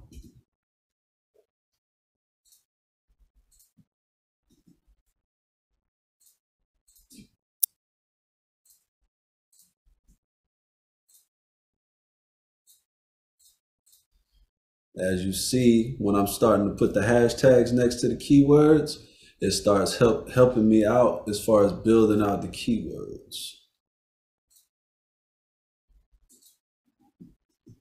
So I'm just going to do a few of them. That way you can get the basics.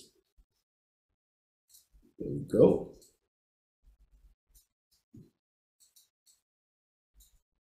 Ooh.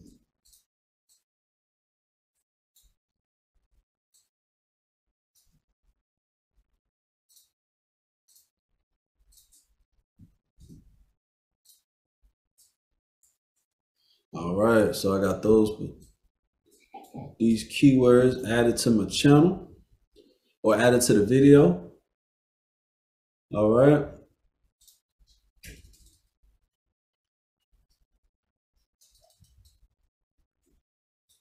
Fix that back up. Check us out. Hit save. And then I'm going to hit the link. That way we can see. There you go. Look at our keywords, guys. All right. And that's it. And if you notice, these are keywords from the actual channel. And then these are the keywords for the actual video. That's it, guys. That's how you maximize and add keywords for SEO purposes. See you on the next one. All right, guys. So what we're going to do now is we're going to get a little bit more deeper into the SEO aspect. So when it comes to SEO, it truly starts before we even get to the video side of it. It truly starts from the actual content that you're uploading. All right. So I'm going to show you guys an example of what I mean. All right. So we're going to go over here to the YouTube studio. All right. All right. So we're going to pretty much upload a piece of content. Well, actually, before I upload it, I'm going to edit the content, and so you can see exactly what I mean. So it truly depends on what we are trying to rank for. What keywords are we trying to rank for? What keywords are related to our content, right? So with that being said, we're going to use one for an example. So we're going to use just a random video. All right. Let's see. So I'm going to pull a random video, probably a video we just used. All right. So this one right here. All right. So it's titled "The Surprising Key to the Successful Music Career Revealed." So if the keyword that I'm trying to rank for, we're going to just say music industry. All right, music industry is a keyword that I want to rank for. So that means I need to have the keyword music industry in this title of the file. Music industry secrets revealed. All right. So I got the keyword inside of the actual file. So now I'm going to come back up here and I'm going to upload that file. All right. I'm going to find that file.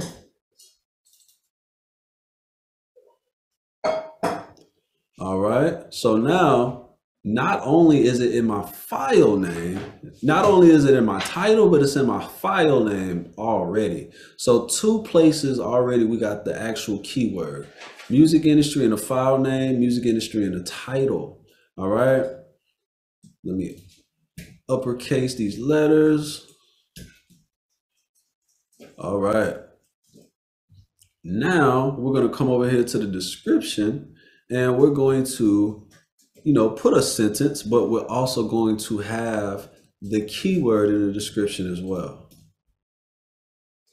Music industry methods that the music industry don't speak about. Then I'm going to add my keyword hashtags, music industry, and then as many music industry hashtags that I can possibly think of. All right, music industry exposed. Let's see if there's any more that are already stored.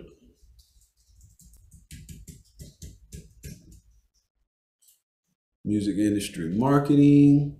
Right, so it looks like those are the only ones. Also, I'm gonna put music business. All right, so this is key, guys, when it comes to the SEO aspect. All right, so I'm gonna hit next. All right, I am going to hit no's, not made for kids.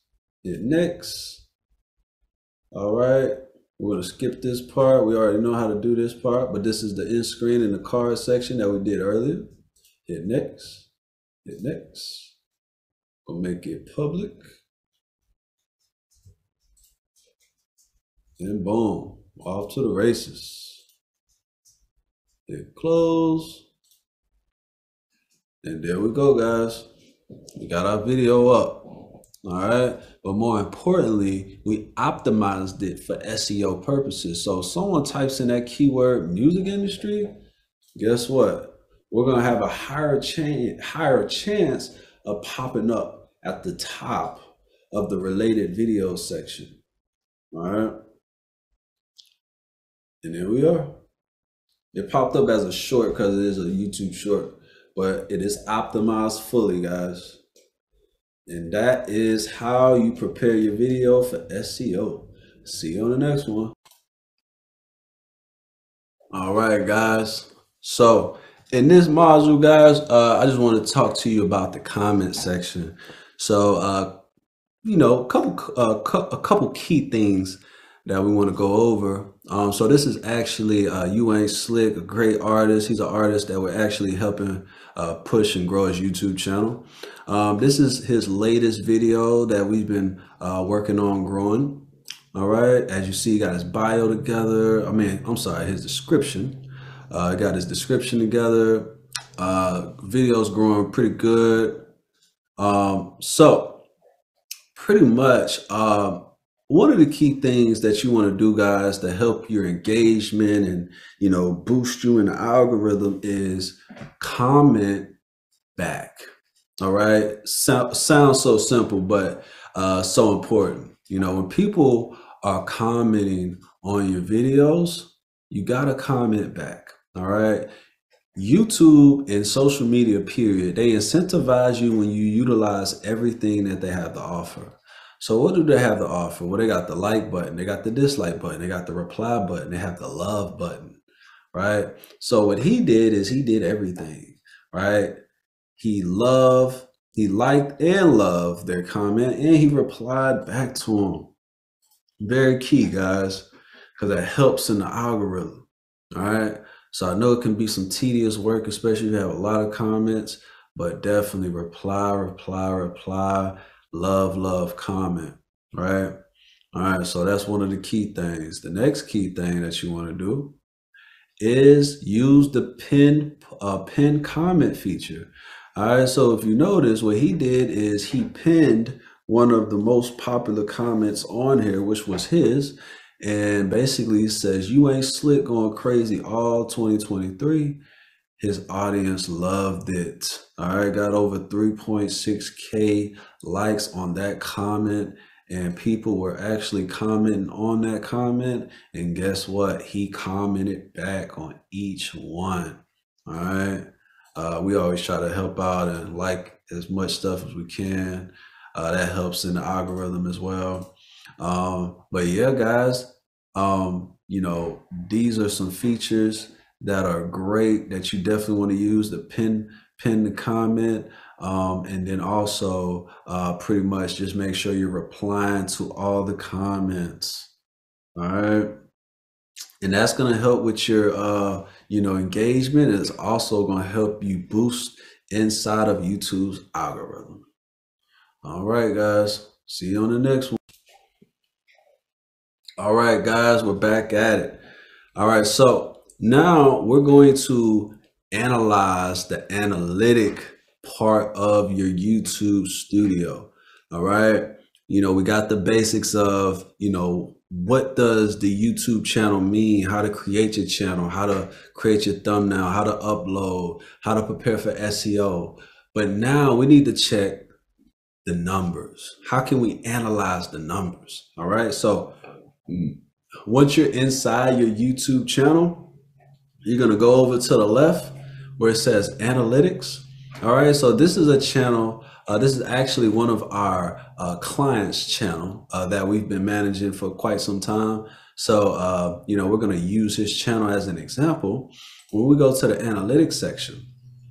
All right, so if you notice, it has a lot of analytics on the front end, right? Lots of analytics on the front end. So it gives you some basics. All right, if you look on the right, it always is set at the last 28 days. All right, always. You can look at the last 7, last 90, last year, lifetime. All right, we're going to stick to the last 28 days. All right, so pretty much from here, at the top where you see where it says advanced mode, that's really where you want to look. But before we get there, it shows you basic content, right? So one of the first ones is it shows you the views. How many views have you generated in the last month? All right. This one has 13.4 million views that was generated in the last month. Watch hours, over 143,000 watch hours.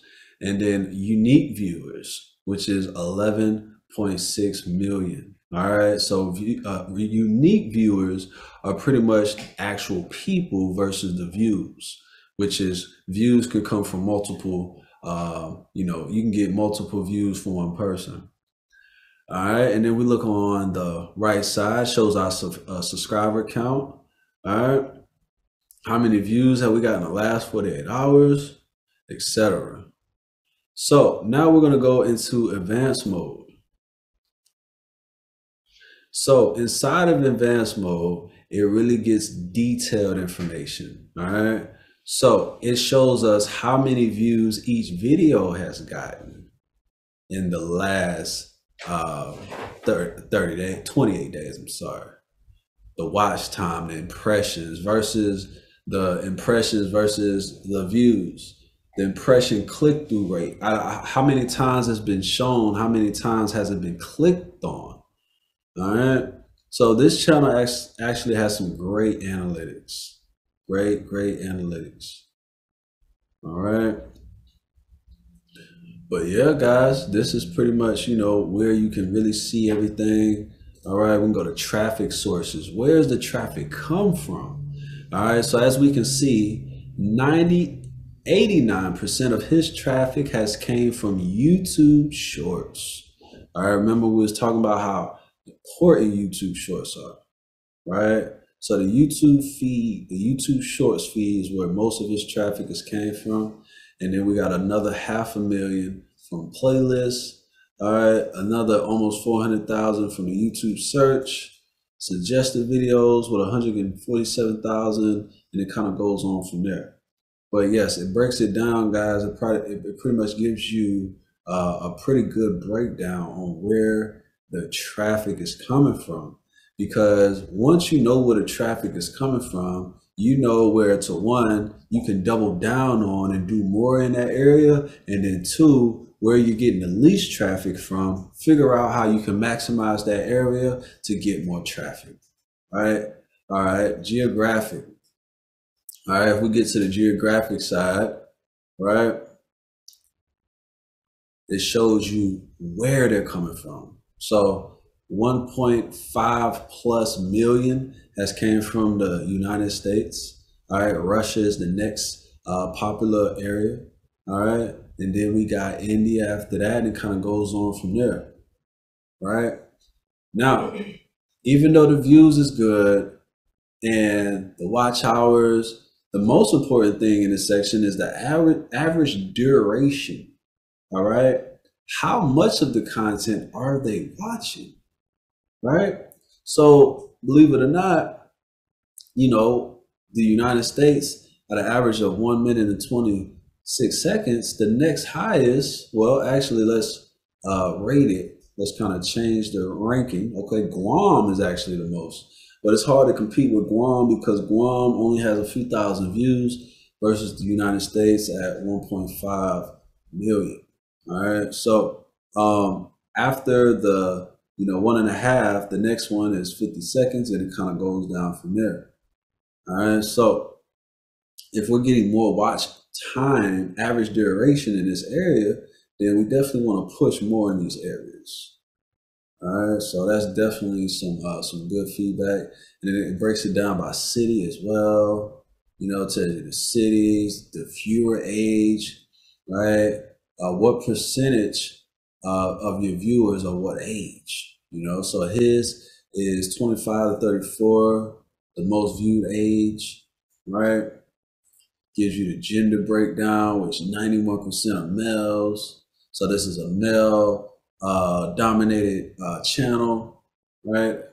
Shows you the content type. What type of content is getting the most views? Shorts, right? Remember, guys, shorts are so powerful. All right, and it kind of gets more in detail, but that's pretty much the breakdown, guys. That's the breakdown of the analytics. So now, what we can do is we can actually go to the channel. So let's see, we're gonna go so you guys can see what the channel looks like on the front end. So without you having access to this channel, this is what you'll see. So when you click on this person's channel, this is exactly what it looks like. Exactly what it looks like. Right? Go to popular, all these. videos with a lot of views, and then we got the shorts, which is obvious. He had a short to go viral. Had a short to go viral. Oh no, he's just been putting out a lot of shorts. Yep, he's just been putting out a lot of shorts. So, yep. So yeah, guys, that's pretty much it.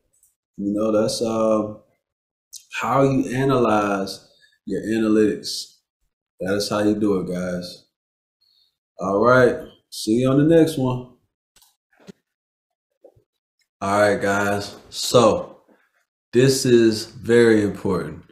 Now you understand how to post content. You know, you understand that you gotta have a title, a description. You know, you understand that you want to optimize your videos for SEO starting at the actual file. You know, you know how to make your thumbnail. You got the basics. But now, what type of content do you post, right? What's good titles, right? So what we're going to do is we're going to look at some examples that are already up. All right. There's no reason to reinvent the wheel, guys. The goal really should be from here is to see what works and make it your own. Don't copy, but study. All right. So if we just scroll, if you see, obviously these videos are popping up on my channel because I like these channels. So I like content similar to these. So, you know, YouTube shows me content, you know, to my liking, right? All right, so let's see what we got. So one of the ones, the first one says a cheat code to find the best companies to invest in. All right, the cheat code. So that is a catchy title, a catchy phrase in itself. Basically, if I want to find out the cheat code, I gotta click the video, right? So that's a good one. The one next to it, Alex Hermosi, how to retire early and be in the top 1%. Great title, right? First off, what type of content do you want to post? That's the most important thing. Right. So as we see, if we look inside of my home feed at the top, it gives me options: music, mixes, podcasts, sales, stock market, freestyle rap, thoughts, news, live. So most of these are content that I am interested in. Some of these is just the basics of YouTube.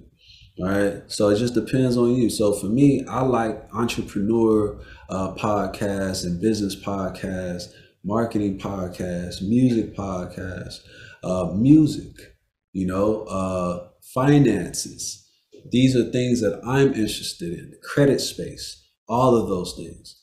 So, you know, for me, then, you know, obviously the content that I'm looking at, this is great content to study. All right. But it truly depends on you. So I'm going to use me for an example, but this applies for everything. Right. So, you know, let's say I want to do a podcast about business. So the first podcast, the first thumbnail we see, the first video, that's a podcast about business. So this would be a great one to study. The one in the middle where it says, what are the methods that help you to achieve success? That is another one that I like. All right, so I'm going to use the first one. I'm going to click on it. Basically, it's a Earn Your Leisure. It's a great podcast, great media company. Love these guys. All right, click on their YouTube channel. All right, so if we look at their YouTube channel, look at all these great thumbnails, right, for one. All right, and then if we look at their titles, right, the difference between growing up in Africa versus America, let's see, Inside the Vault, how to build a successful business on Amazon, right? Let's see, relationships and money, right? Your relationship is the biggest financial decision you will ever, gotta click on it to see the rest of it, right? Apple's plan to take over banking. right? So these are some catchy. Think about it when you're thinking about posting, guys. Think about it's like the newspaper. When you see the newspaper, what catches your eye? The headlines. It's not all the small words. It's not what they're saying in the podcast because we don't even know what they're saying yet because we haven't clicked on it. But it's the headline that catches us. So that's very key. All right. But guys, this is a perfect way to study. Also, of course, news, trending stuff, anything that's trending information is a great way to get started on YouTube. If you can, things that you hear in the news that just popular and catches fire. If you can be one of the first ones to grab that content and make your own, make content about the trending news and post it and use hashtags, you'll be able to take a percentage of the coverage, the percentage of people that are going to be looking for information on that topic. All right, that's how a lot of people jumpstart their YouTubes with getting on trendy topics. All right. Also, depending on your niche, you can use topics and talk about the top 10 blank, blank, blank, the best 7 methods for blank, blank, blank, the best 5 blank, blank, blank. Those topics tend to do very well on YouTube. Right. And then, of course, you definitely want to make sure that you're doing shorts. All right. A lot of times what people do is they take clips from the content in the video section. So a lot of their shorts are videos from the actual podcast. So this podcast is an hour and a half long, but I promise you they have shorts that they created out of that show and just added it on here. So recycle content. All right. So as you see, as we're talking about news, watch this. So this is obviously when the news came out about the loan forgiveness program for student loans. He was one of the first ones to speak on it, put the article in the background and then gave his insight on it. Got a lot of views off that. All right. So that's a great way to do it. But guys, the most important thing that I want you to take from this is study. Study, study, study, study, study. All right, study the competition and take their winning strategies and implement it into your own. Don't still study. Not the first S, the next S. All right, guys. But yeah, pretty much other than that, guys, just upload as often as you can. Upload shorts as often as you can. YouTube will reward you as you start uploading content. The more content you upload and the more consistent that you are uploading, the more YouTube will reward you and boost you in the algorithm. All right. So that's pretty much, the best thing that you can do, guys, to really jumpstart your channel. But yeah, other than that, see you on the next one. All right, guys. So we went through the whole mastery side of the front end of the YouTube, right? That's creating the channel, understanding the channel, understanding the YouTube studios, pretty much just going through all the basics, how to upload, how to create your thumbnail, right? How to create your banner, right? Okay, how to, do the SEO side of things, how to optimize your channel for SEO and the understanding of the posts and the shorts and things of that nature. All right. So now we're going to get into a more advanced side, right? Because, that is all of the organic things you do for growth on YouTube, all the things you can control. But now we're going to get into the other side of YouTube, and that's the YouTube ads, right? YouTube ads. Once you understand the business model of social media, which YouTube is a social media platform, just it's in a video optimized way. But once you understand the business model, then you understand how to operate. YouTube, 90+% of their revenue comes from advertisers. Think about how many times you watch a video, unless you have a premium service, when you watch a video, right? When you watch a video, think about how many ads you see before the video, in between the video, after the video. When you're on the home screen, how many ads you see on the home feed, right? That is advertisement. And when you upload videos, as long as you're consistent and you're doing all the right things, then guys, you're gonna have a high chance of, you know, getting your channel in the algorithm and getting views and getting exposure. But when you run ads, there's no limit on how many people you can reach with your channel, with your videos. All right, so with that being said, that's what we're about to get into. We're going to get into a whole other class into YouTube advertisement. All right, guys, see you on the next one. Get to it. So how do you get to Google Ads? All right, so first things first, you type in Google Ads. All right, just type it in the Google description, and here we are. You see it? You know, of course, they got the ads. Scroll down. Boom. This is it. All right, so if you click on this, this is what pops up. I already got the tabs pulled up, right? So when you click on Google Ads, this is going to pull up right here. So this is what it's going to look like, guys. This is what it looks like. All right, so for y'all will click Start Now. For me, I already have an account with these guys, so I'm going to go over here to over here. So after you click Start Now, this is what it's going to look like. You're going to click on New Google Ads Account. For me, I already have an account, so I'm just going to click on my account.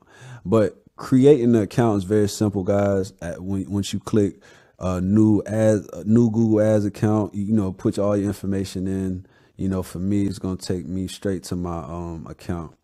After you put your information in, your account's going to look the same as mine.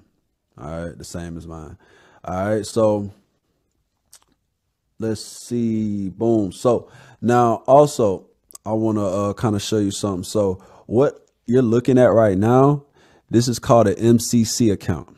All right, so an MCC account is an account that is able to manage multiple accounts. All right, so this is an MCC account. So if I click this drop down, now you're seeing some of the accounts that I manage. All right, these are some of the accounts that I manage. All right, so how do you create an MCC account? All right, and also let me remind you, these links, I'm gonna have these links at the bottom of this module. So you're gonna have a link to Google Ads, and then you're gonna have a link to the MCC account, so you can create yourself an MCC account. All right, so, and this is just what it looks like, so y'all know. All right, and you know, the manager account, I'm gonna give you the link. You're gonna click the link and it's gonna take you straight to this. All right, you create your manager account. You actually probably want to create your manager account first. Create your manager account first, and then you come over here and create your Google Ads account. All right. All right, so after you create all your accounts, so let's say, okay, boom, you create your MCC account and then you create your Google Ads account. All right, so this is my MCC account. I click the drop down. Now it shows me all the accounts within my MCC account. All right, so I'm gonna just I'm gonna use this account as an example. All right, so after you click on your you know, you're on your MCC account, then you click on the AdWords account that you created. Boom. All right, so this is what it's gonna look like. All right, this is what your account's gonna look like. All right, so I don't want to complicate this thing too crazy. This is a very simple tool. I'm gonna just show you what you need to know. All right, because this is Google Ads is an entire monster itself. All right, Google Ads gets deep. It gets very deep, but we ain't gonna do all that. We just gonna, you know, stick to the basics. I'm gonna teach you everything. I'm gonna teach you everything you need to know, but everything you know is basic. All right. All right. So first things first, I'm going to show you how to create a campaign. All right. So what I'm showing you, this is something that you can utilize for yourself. If you got music, you got videos on YouTube that, you want to get out there, get millions of views. This is how you do it. You have a record label, you have artists on your team, and you're trying to, boost them up. You're trying to promote them. You got a single that's about to drop. It's time to do a promo run. This is what you do. All right. You creating your own YouTube ad agency and you're selling this service to other artists. This is what you do. All right. So you go here, you see this, you just click the plus button, click on that, click new campaign. This is where we at. All right. So this is where we at. All right. So there's two different type of campaigns that I'm going to show you. So what I'm going to show you now, right now, is this is for specifically for videos, for YouTube videos. Then I'm going to show you one on how to run ads for your websites. Remember, in the earlier modules, I was showing you as far as Google Ads. I mentioned Google Ads for my recording studio website. I'm going to show you how to run ads for your website. That's a different game. All right. Simple, but different game. All right. So boom. All right. So when you're doing videos, you want to go to brand awareness and reach. All right. Reach a broad audience and build awareness. You see down here, it says campaign types, display video. Boom. Click on that. All right. Now it gives you the option to go display a video. Click on video. All right. Now it gives you the option, select campaign subtype. Now I'm going to give you two out of these 5 is 2 that I would probably focus on. The one that I always choose is a skippable in-stream ad. So a skippable in-stream ad is, let's say, boom, let's say you just on YouTube, you want to watch a video. When you click on that video, before that video plays, it's always an ad that plays in front of that. And the ad is, most of the time, you're able to skip it after a certain amount of time.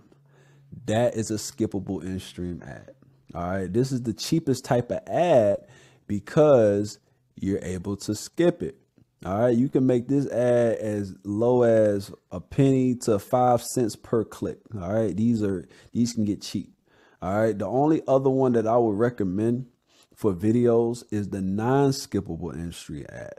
So the non-skippable one, it makes the viewer watch 15 seconds of the video. Mandatory. If you want to watch the video that you planned on watching before the ad, they force you to watch 15 seconds of the ad. Rain, hail, sleet, snow, you ain't got no choice. You got to watch it.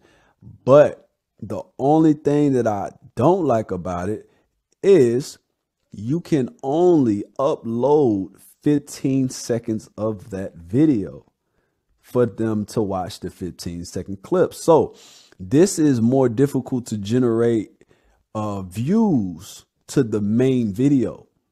So let's just say your goal is to get like 1 million views on a music video and you select non-skippable in stream. You're going to have to cut 15 seconds out that music video and upload it as its own visual, hoping that the viewer will click on the link and watch the whole video.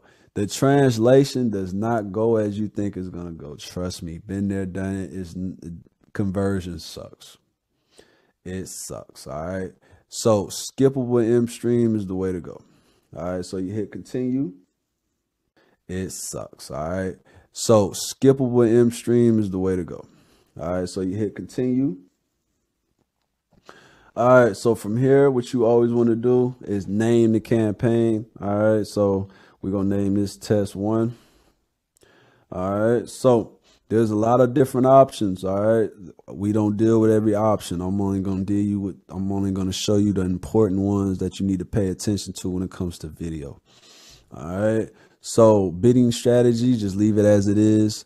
Budget and dates. All right. So you got 2 options. You can choose campaign total. You can do it based on like a total. Like let's say you want to do $100 flat. All right. And then you can select what date you want it to end. So right now it's July 28th. So let's say, all right, August 4th. That means that it's going to spend $12.50 per day to reach that $100 mark, which is going to take 8 days. All right. So you can stretch it how long you want, or you can do a daily budget. So let's say you want to spend $100 a day. $100 a day, you're able to spend $100 a day. So we're just doing the test. All right. So what I'm going to do, I'm just going to do a $10 test. Campaign total for $10, right? So that leaves me at $1.25 a day. Yes, you can spend little as $1 per day. All right. Actually, I think you can spend less, but there's no point of spending that less. Bare minimum $1 a day. All right, but you can spend $1 a day. All right, networks. All right, so I'm explaining to you what this means. All right, when you set up the campaign like we set it up as a skippable, you're only allowed to post it in front of YouTube videos and the partner videos. When you do this non-skippable, I think then that's when you're able to do the YouTube search results. You can pop up in the search results. All right. But right now, the way we're doing it, you only got 2 options. Really, I only recommend one option. I only recommend showing up in front of YouTube videos. You got to be careful with all these little, code words they be using. Video partners of the display network. Example, let's say you go on, World Star Hip Hop. That's a music site, right? Let's say you go on worldstarhiphop.com. On the sides of the website, sometimes it shows ads. It shows ads for just like random websites. That is where your video can show up if you select that. All right. To each his own. It's up to you. I feel like it's less relevant if they're not on YouTube. If they're not on YouTube, they're not really looking for a video. Sometimes they might show you on a video on a website that has nothing to do with nothing. So I'd rather just keep it YouTube. All right. So now we come down to locations. So locations, this is a vital section right here. All right. So locations vary in price. All right. So what I normally do, I normally set up 2 different types of campaigns when I'm doing like marketing for videos, right? So one campaign is I set it up for the United States. The next campaign, I set it up for overseas countries. Reason why, right? So when I set it up for the United States, if I set it up for the United States, the ads are automatically more expensive. Why? I would say probably because the United States is just more in high demand, Also, United States is more market driven, right? So as an example, ads in the United States can cost roughly all the way up to competitor price can be roughly like $4 per click. It can get up there. Versus if I'm directing my ads in Nepal or Pakistan, I can spend ads all the way down, competitive wise, 75 cents to $1 per click, so it's like dramatically lower. All right. So now, of course, they're lower, of course, like if you was to get 1 million views in Pakistan, that's probably not going to do a lot for you versus you getting 1 million views in America. You'd be able to set up some tour dates and you probably can go set up shop and start getting the show money. Now, if you get 1 million views in Pakistan, yeah. Can you do something out there? Yeah, but it's not going to mean as much, So, with that being said, what I do is I set up 2 campaigns. I set up one campaign directly dedicated to United States. This is more so to create my fan base. Then I come through, set up a whole new campaign, and I set up that campaign for the third world countries, the overseas. And that's more so to generate views at a low rate. So I got, let's say out of 100,000 views, I got 50,000 coming from United States. I'm hitting my target audience. You know what I'm saying? I'm hitting them, trying to build my fan base. The other 50,000 views, I'm still building up a fan base, but it's more so for the look. You know what I'm saying? Like I'm building it up to gain the views because people eat with their eyes at the end of the day. Like a person is more so to pay attention with a video that has 100,000 views versus a video that has 100 views. All right, so it's a game to it. So that's the reason why I would do that. So yeah, so when you choosing your locations, that's an important piece of it. Language, that's preference. Of course, I'm gonna choose, the English language. Depending on your type of music, would determine the type of language you want to shoot for. All right, so inventory type. All right, inventory type. This is more dedicated towards as far as like how explicit your content is and like how explicit, like the type of content that you trying to, like the type of people that you want to see your content, so you got standard inventory and it shows you like, okay, some exclusions as expanded and also exclusive. For example, repeated strong profanity, strong sexual content and discussions of sex, violent, either real or traumatizing.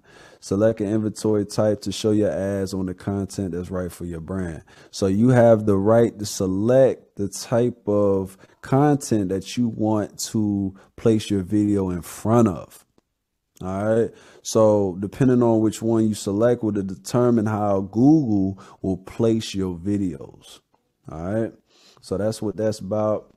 You got exclusive types, labels, skip that. Related videos, add videos related to your video ads to help increase engagement. So what you can do is you can actually add specific videos. So let's just say I got a video. Let's see. Matter of fact, let me go ahead and grab a video. I'm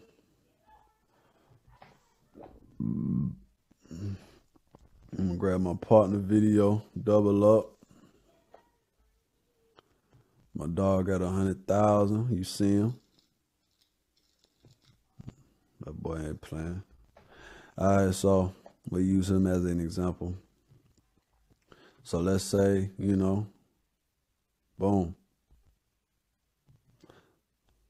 Oh, I gotta do two of them. Let's see, add his other one. Media costs keep rising. Y'all want it. All right. So these are. So basically what I'm telling Google is, all right, these videos are kind of related to the video that I want to drop. All right. So this kind of helps, it helps your video to show up, in a related search, So let's say Gucci Man play. If you watch the whole Gucci Man video, they're gonna put videos in front of you that's similar to Gucci Man, So that's how that go. Additional settings. I don't really play with all that when it comes to videos. So let's see. All right, so now we get into the juice. All right, so demographic. The thing I love about Google is you can target so deep, it ain't even funny. So you can target male, female. You can target by age. Like this is great for people that know their audience. The more you know about your audience, the more you know about your target audience, the more that you could kill the game. So if you know that, all right, my target audience is, more females and between the ages of 25, 45, you can target them only, if they're a parent. If you know that they're, I target parents. All right, well, we're going to keep it there. You can even get in a household. Household income target is only available in select countries. Okay. So since I selected a specific country, which is, okay, since I'm targeting, let's if I change, let's see, I click the United States. All right, so you see how that changed? So that's just something I just learned. So you can only target household income in the United States. All right. So let's say you only want to target people in the top 10% income earners. You know, like yeah, it gets crazy, man. You can target like that. So let's see. Audience segments. All right, so this is select audience segments to define who should see your ads. So okay, it's hip hop music, right? So it'll make sense for me to select the hip and rap and hip hop fans section, music lovers section, media and entertainment section. And also if you don't see your section, you can search it, you can browse it, you can, really get in depth. So just to make sure I select them all. Let's see. Producing beat, man, hip hop dance information. Okay, that seems like everything. That seems like I selected everything that I should select in that section. All right. So let's see what else we got. We got keywords. All right. So keywords, that means that you want to the goal is to attach yourself to as many relevant keywords as possible. All right, so what's some relevant keywords? Relevant keywords are terms and phrases that people are typing in the search engine on YouTube. So what are people typing in on YouTube? They're probably typing in hip hop music, right? Or they might be typing in hip hop playlists, or they might be typing in rap playlists, or they might be typing in party music. All right, whatever they typing in, you want to be a part of that keyword. So if they type it in, you have a better chance of showing up. And also, I want you to pay attention to the size. So you see every time I'm doing something, this changes.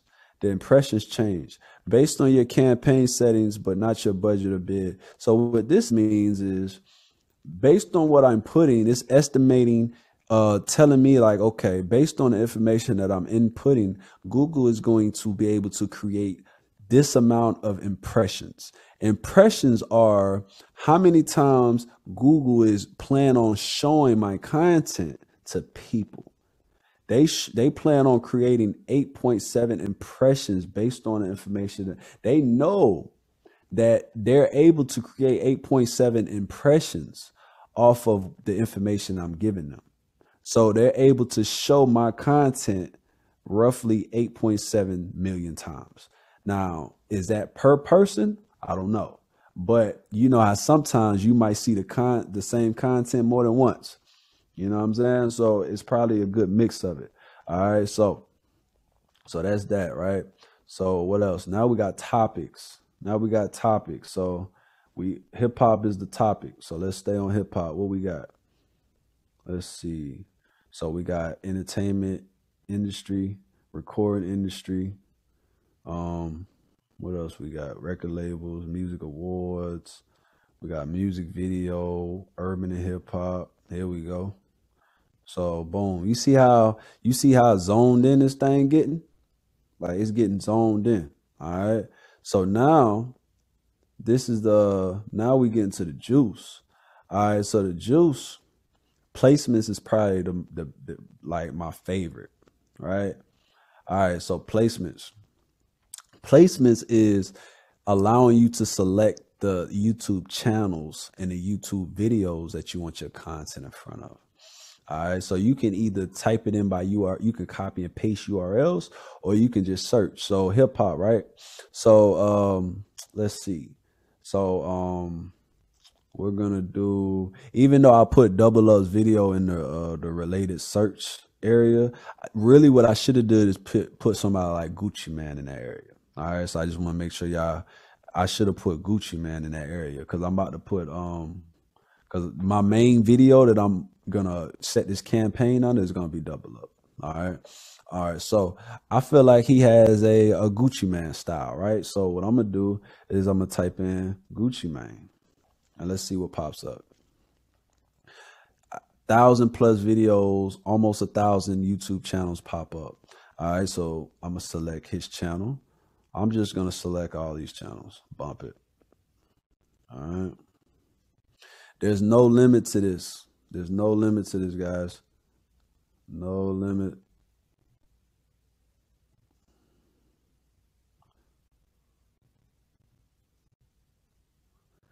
You can select as many as you want. All right, so I'm gonna go back out. I'm gonna go to videos.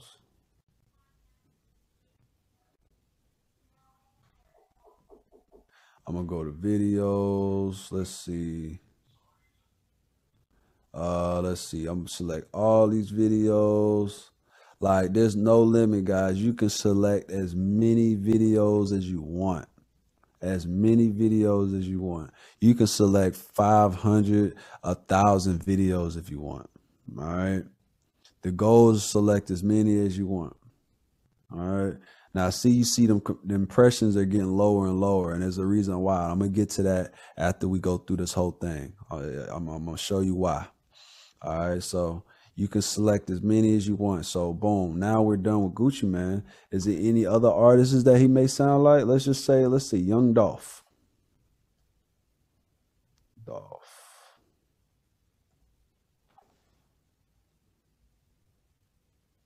All right, let's see. We're go Young Dolph. Now we're gonna select Young Dolph. So I recommend probably selecting about 3 to 4 artists to choose from to give it a good mixture. And then also maybe a couple music channels that has nothing to do with a specific artist, like World Star. You know, it's a whole bunch of little hip hop channels out there. But yeah, you know, you can go crazy with it. There's no limit. All right, there's no limit. Let's see, World Star.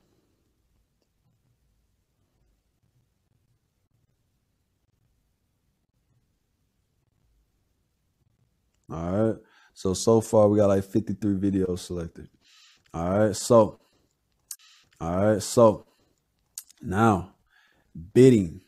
All right. So this is what's going to make or break how many impressions that you really get. All right. So like I said, we're targeting the United States. So the United States, I'm going to show you. So the main, like a solid number as far as like competition is $3.80. All right. $3.80.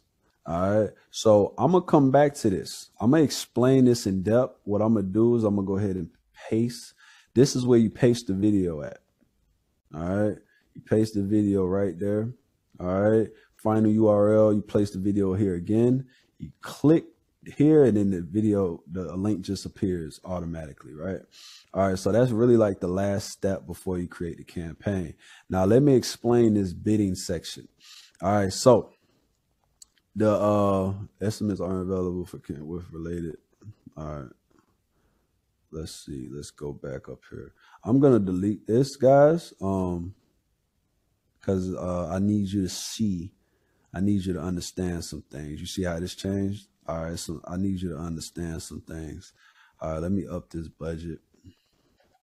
$100. All right, let's see.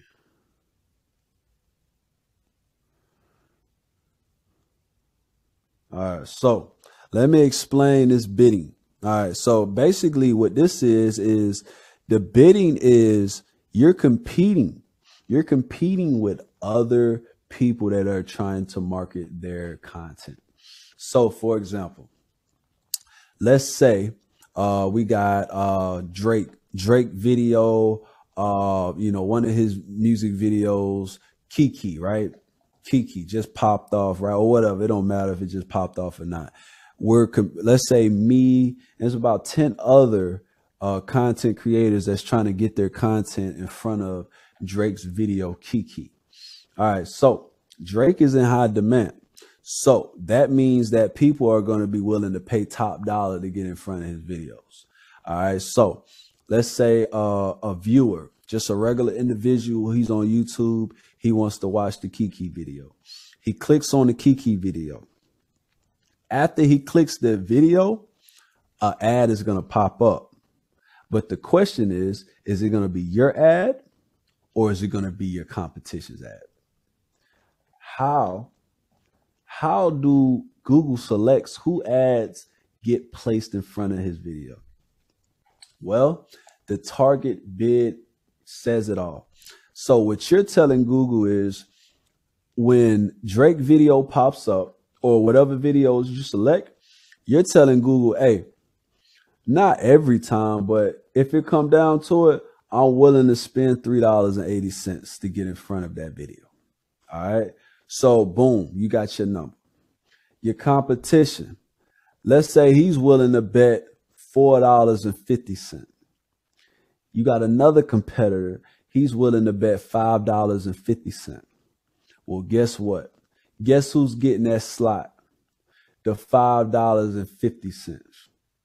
He got it every time. Now, let me explain another thing. This all goes also based on his daily budget. Let's say the guy that's willing to bet $5.50, let's say he didn't reach his daily budget already. What that means, he's out the race. So now it's only your $3.80 versus the $4.50. But guess who's still going to get the slot? The $4.50.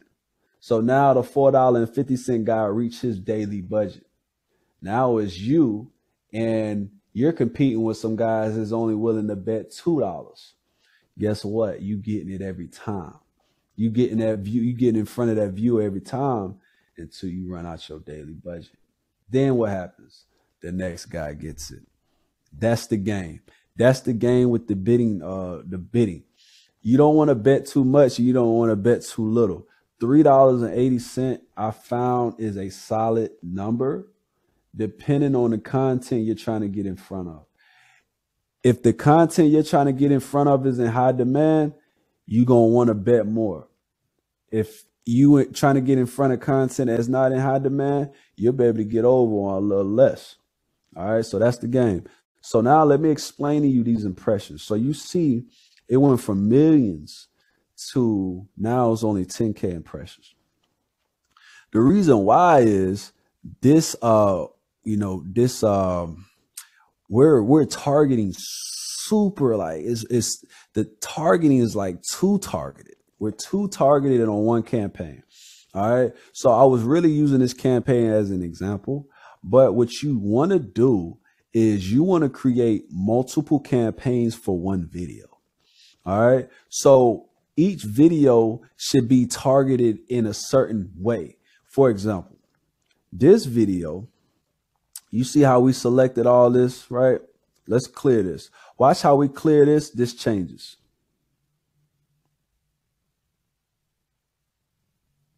All right, let's keep clearing. Let's keep clearing.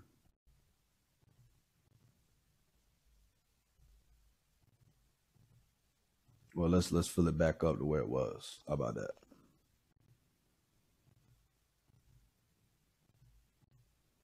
Watch that number go up.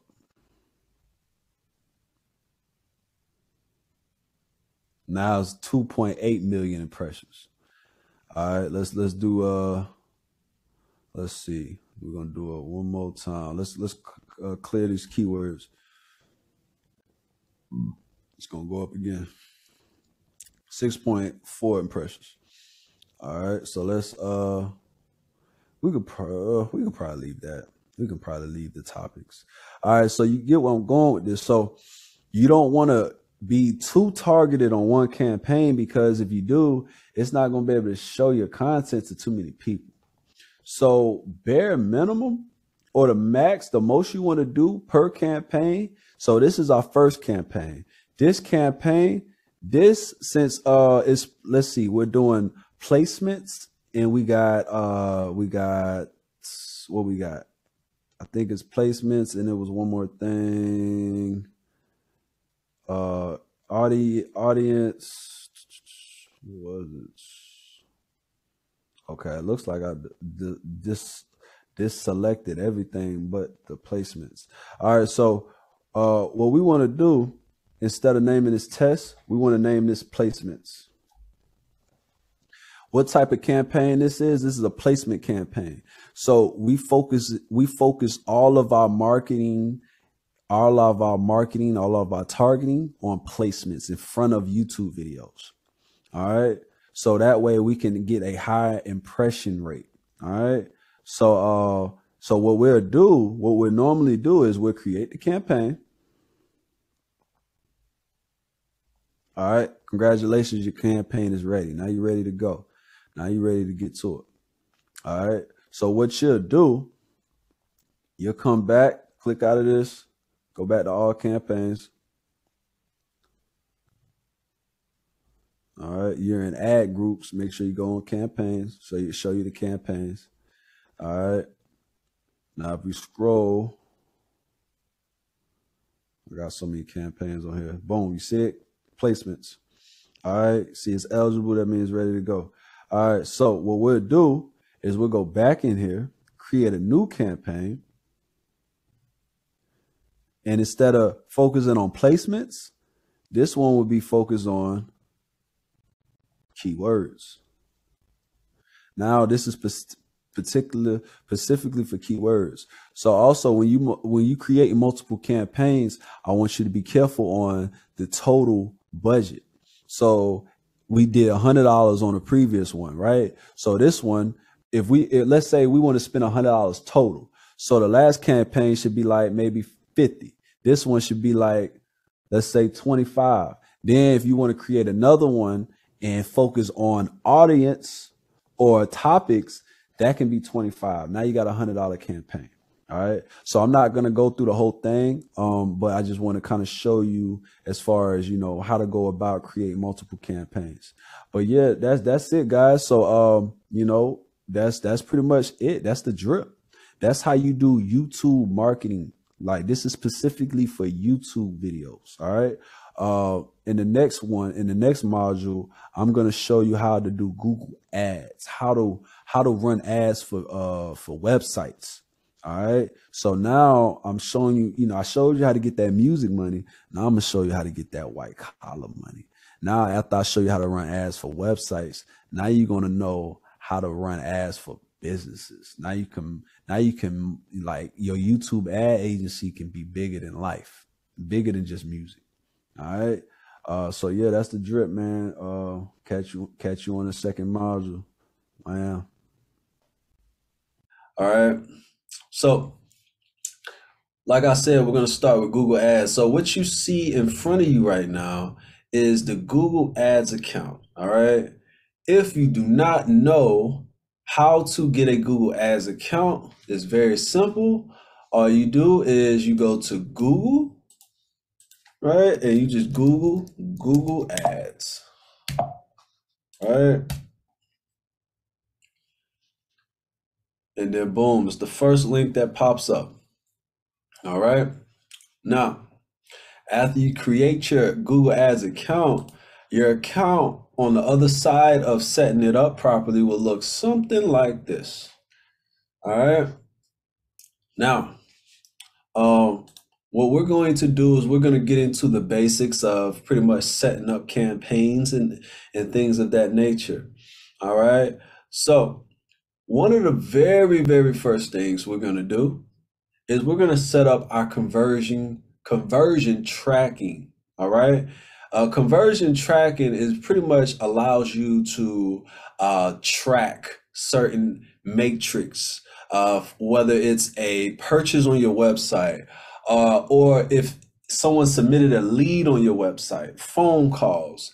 If we want to set it up to where you want to track website visits, etc., conversion tracking is going to allow you to do that. All right. So that's the first thing that we're going to get into.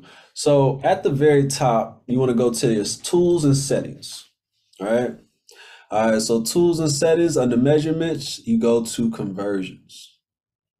All right. Now we're going to delete this one because I want to do everything from scratch. All right. So as you see, we do not have one set up. So we're going to set one up from scratch. New conversion action. All right. So now it gives you the type of actions that you want to track. All right. Excuse me. Gives you the options that you want to track. Now, you don't have to select just one. You can set up multiple conversions for one website. All right. So for now, we're just going to start with the first one, which is website. All right.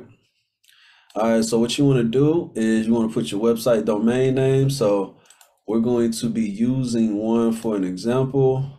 All right, let me get inside here. Give me 1 second. All right, now we're back, guys. All right, so now I have my website. All right, so we're going to use this one for an example. Highercreditscore.org. All right, this is a credit repair agency.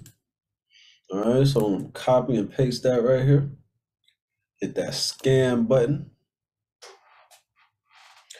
All right. All right, so now we're going to come down here. So add a load page. So now we got to set up our conversion goals. So as you see, there are a lot of different goals. We have purchase, we have add to cart, begin checkout, subscribe, contact, so many different ones. All right, so for this particular situation, we're going to submit lead form. That's the conversion we want to track. Why? Because if we look at this website, well, this funnel is actually a click funnel. If we scroll down and then at the bottom, it's a lead form. So we want to track how many people sign up for this lead form, right? All right, so we're going to hit lead form, URL contains. We're going to switch it to URL contains since it's not the actual home page, is actually the thank you page that we want to track. Because after you fill out a lead form, the next thing that happens is you're able to reach the home page, right? So we want to track the home page. So we're going to add it, and then boom. That's the conversion. Now, like I said, we can add other ones if we wanted to. Like if you wanted to, track the page views, how many people actually came to the website, we could do that as well, right? But we're just going to do one for this particular example. All right. All right. Now from there, we hit save and continue. All right, so you have two different options. You can set it up with the tag, Google tag, or you can set it up by emailing instructions to your webmaster, or you can email them to yourself. So I'm actually going to email the code to myself. All right. Boom. So now I'm waiting on that code to come in.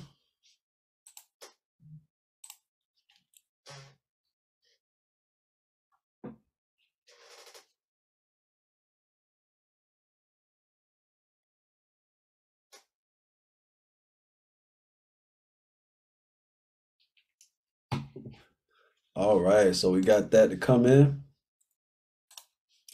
All right, so teamwham@gmail. We got our tracking code.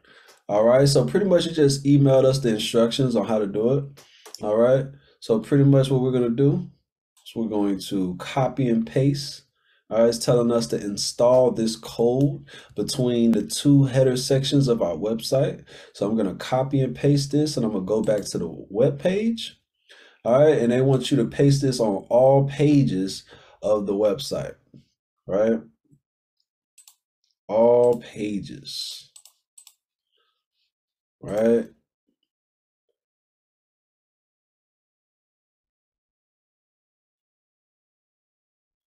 Yep. Install the global tag site tag on every page of your website. All right, so we're gonna come over here, go edit, go to settings, go to tracking code. All right, so right here, this is a Facebook pixel code. We see Meta. All right, so we're gonna come under there, create some space, and then I'm gonna paste the global tag one. All right, right here in the header section, save again. All right, now I'm gonna go to the other page, right? Now I'm gonna go to my thank you page, do the same thing.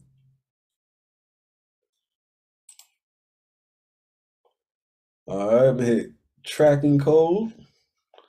We're gonna do the exact same thing, hit save again. And here we are.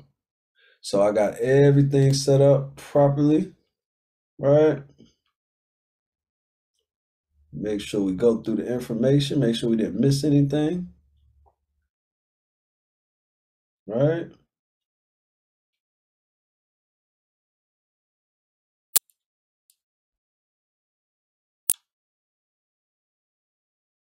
Looks like we're good. All right, so now we come back here and we hit done. All right, now notice when this pops up, this conversion action tracking, in the status it says unverified. Now the reason why it says unverified is it could take up to 3 hours, right, after this tag is set up. All right, so it's not going to be fully verified until up to 3 hours, right? So that's something to definitely consider when you are setting this up. Sometimes you might want to set this up prior to you launching your campaign, so that way you can make sure this is fully set up. All right. But the first thing you want to do is make sure you have your conversion tracking set, guys.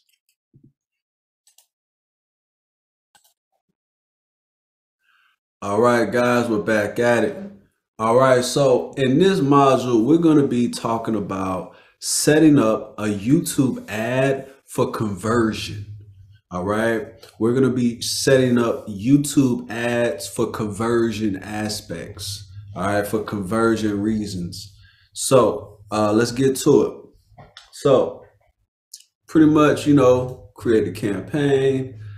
All right, so pretty much what we're going to be doing here, guys, is we have to choose the proper objective, right? We got to choose the proper objective.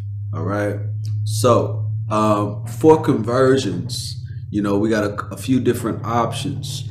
We got sales and we got leads. We got website traffic, product brand consideration, it's a couple different options. So the options that we're leading a little bit more towards, it really depends on the goal. What business are we running it for? All right. So we're still going to use WAM Financial Solutions as an example. So this is a credit repair agency, right?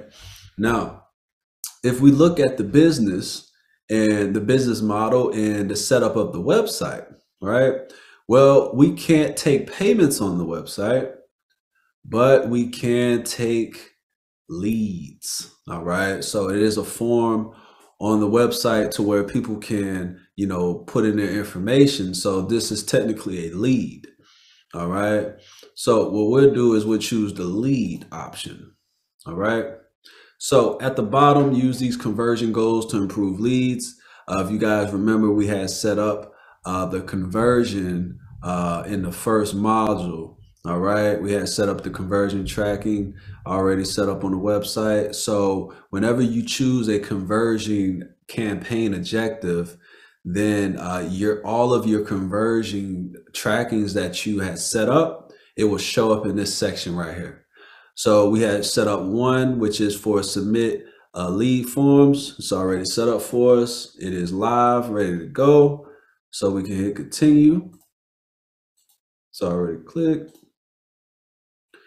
All right, so select campaign type. All right, since we are focusing on YouTube ads, we're going to choose video, which inside of the box it says reach viewers on YouTube and get conversions. All right, hit continue. All right, game time. So let's name it. So we are going to type credit repair leads. All right. All right. So as far as location, so we definitely don't want to target all countries and territories. So this business is located in Florida. Is actually located in Destin, Florida. I know the address says Fort Walton. It's an old address. Is in 20 minutes from this address. So technically, we definitely want to make sure we cover that area. When it comes to location, it truly depends on the budget. Even though the services that are offered, they are digital services. it can be a service that can be offered to anyone around the United States. But depending on the budget, we might not be able to reach the United States. So we definitely want to make sure that we have a proper budget that makes sense. So since we probably won't be utilizing a large budget, pretty much what we'll do is we'll just make sure we are able to cover the radius of the address that is located. All right, so technically, let's see. We can probably go, see, Okaloosa, which is the county. We'll probably go 100 miles out since some of it is in the water.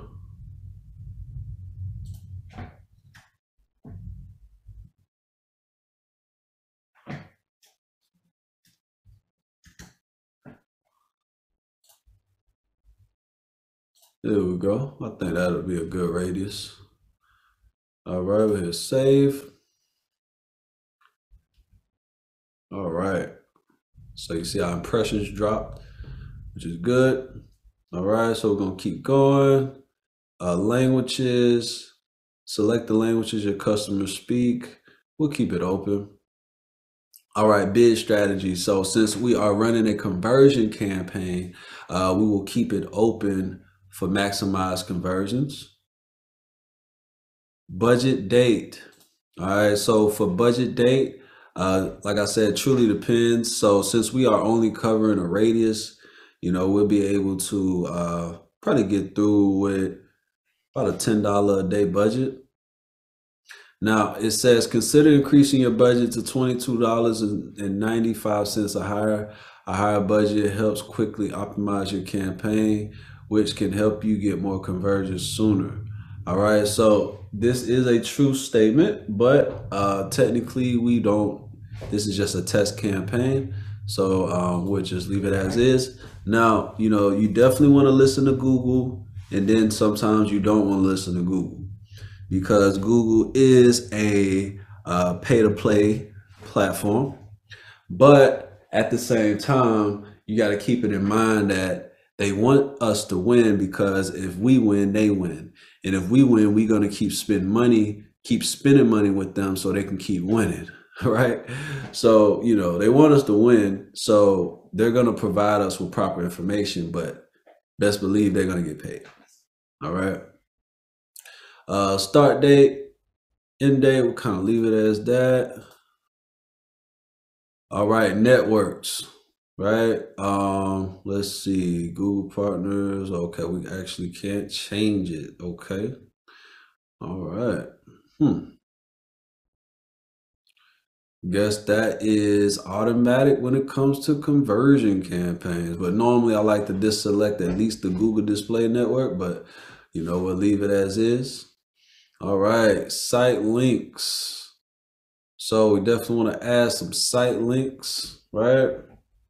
Let's see. Well, since this is actually a one page, we won't be able to add site links. But with site links, basically, if we were kind of give you guys an example, we'll use a different website just so you can kind of see. So you see, this is the recording studio website. So you see how it has different pages. So these could be used as site links. All right. So I'm gonna actually just use these just so we can create the site links. All right. So we're gonna put, let's see, site link. We're gonna say book a session. This description, perfect customer service, excellent work environment.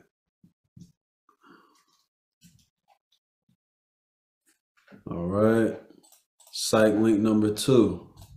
So pretty much what I'll be doing is I'll grab another website, another, let's see, another page off the website.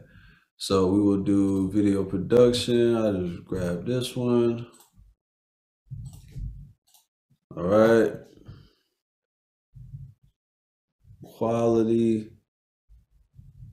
of perfection. Highest level of support.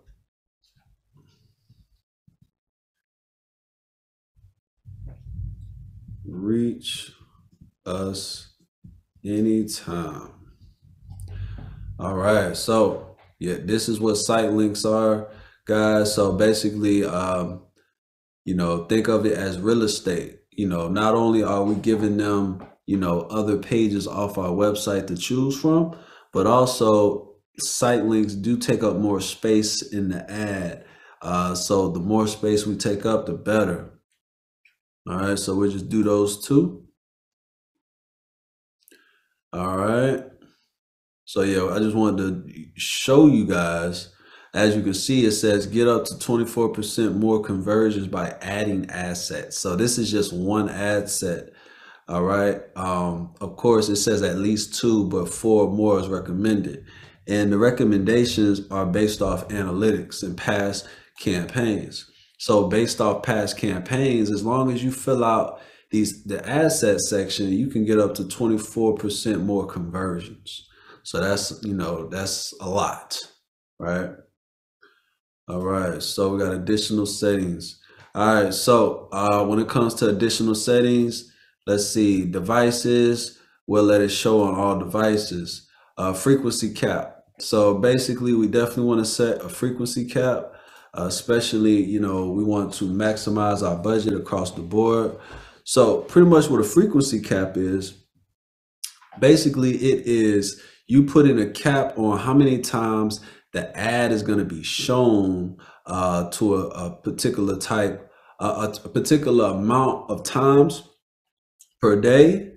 And then you can set a cap per week and per month, So in this case, what we'll do is we'll set a frequency cap on impressions per day. So this is per person. So basically you're limiting the amount of times that a person will see an ad. All right. You're basically limiting how many times that person will see an ad. All right. So what we'll do is we'll put 3 times a day. That person will see 3 times a day.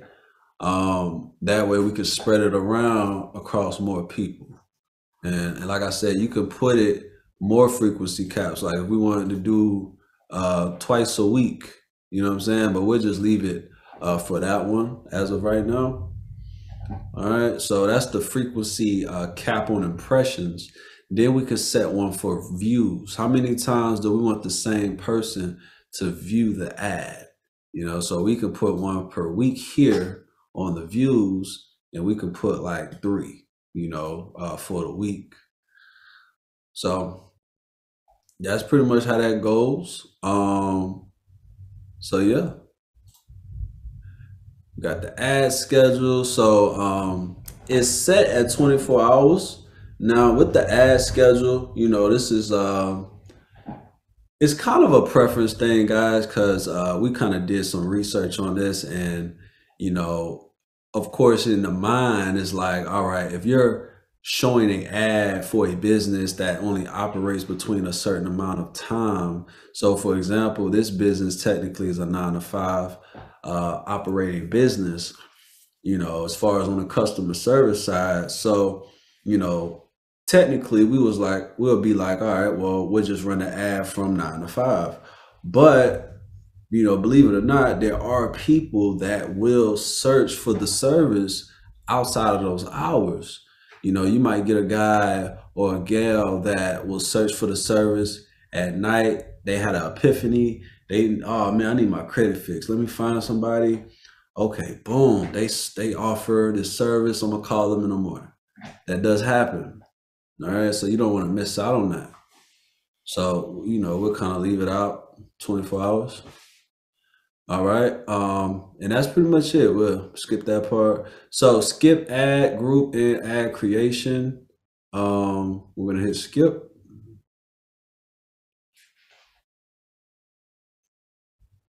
All right, and then we're gonna hit create campaign at the bottom. And we're gonna hit continue. And now we have our ad campaign set, or our campaign at the campaign level setup. All right. So pretty much, guys, see you on the next one. We're gonna get to the next side. All right, guys, we're back at it. All right, so now we're about to complete the second half of the ad. We just completed the campaign ad. We just completed step one at the campaign level. Now we're going to do the next level, which is the ad group level. All right, so when it comes to advertisements on every platform with PPC, is always the same. The only difference is the interfaces. But the ads are always broken up in three parts. You have the campaign, you have the ad set, and then you have the ad. Sometimes the ad set, in this case, is called the ad group, but it's all the same. All right, so pretty much what that means is, normally the campaign controls the type of campaign you're creating, and then the ad group, which we're about to create, controls the target settings. Now, even though in this case, the ad group actually controlled, the campaign controlled parts of the targeting, and that's pretty much the location aspect. In some cases, the location is included in the ad set or ad group. All right, so in a lot of cases, you do want to have multiple ad groups inside of a campaign. That way you're able to test out different audiences. All right, so we're going to be creating multiple ad sets inside of the campaign. That way we can test different audiences. All right, so pretty much what we're going to do, we're going to name this credit repair leads, and pretty much, let's see, we are going to play with the audience level. Let's see, audience, and let's see.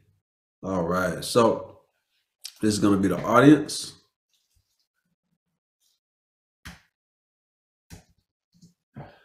All right, so people who you want to reach. All right, so let's create our audience. All right, we're going to create audience 1. All right, include people who match any of the following. All right, custom segments. So we're going to scroll down and we're going to go to interest and detailed demographics. All right, so pretty much, the business is a credit repair company. So the first keyword that we could type in is credit. All right, so after we type in credit, look at all of the different options that pull up. So technically, anything with the word credit, loan, would definitely be a good, mortgage, home equity loans. These are definitely some things that, we can definitely type in. Credit repair monitoring services, student loans. Yeah, so these are definitely some things that we can kind of go off of. All right, so technically what we'll do is we'll just deal with this particular part of the audience, right? Because like I said, we want to be able to test out different audiences. All right, so what we'll do is we will save this, and we're going to highlight this. Gonna save that.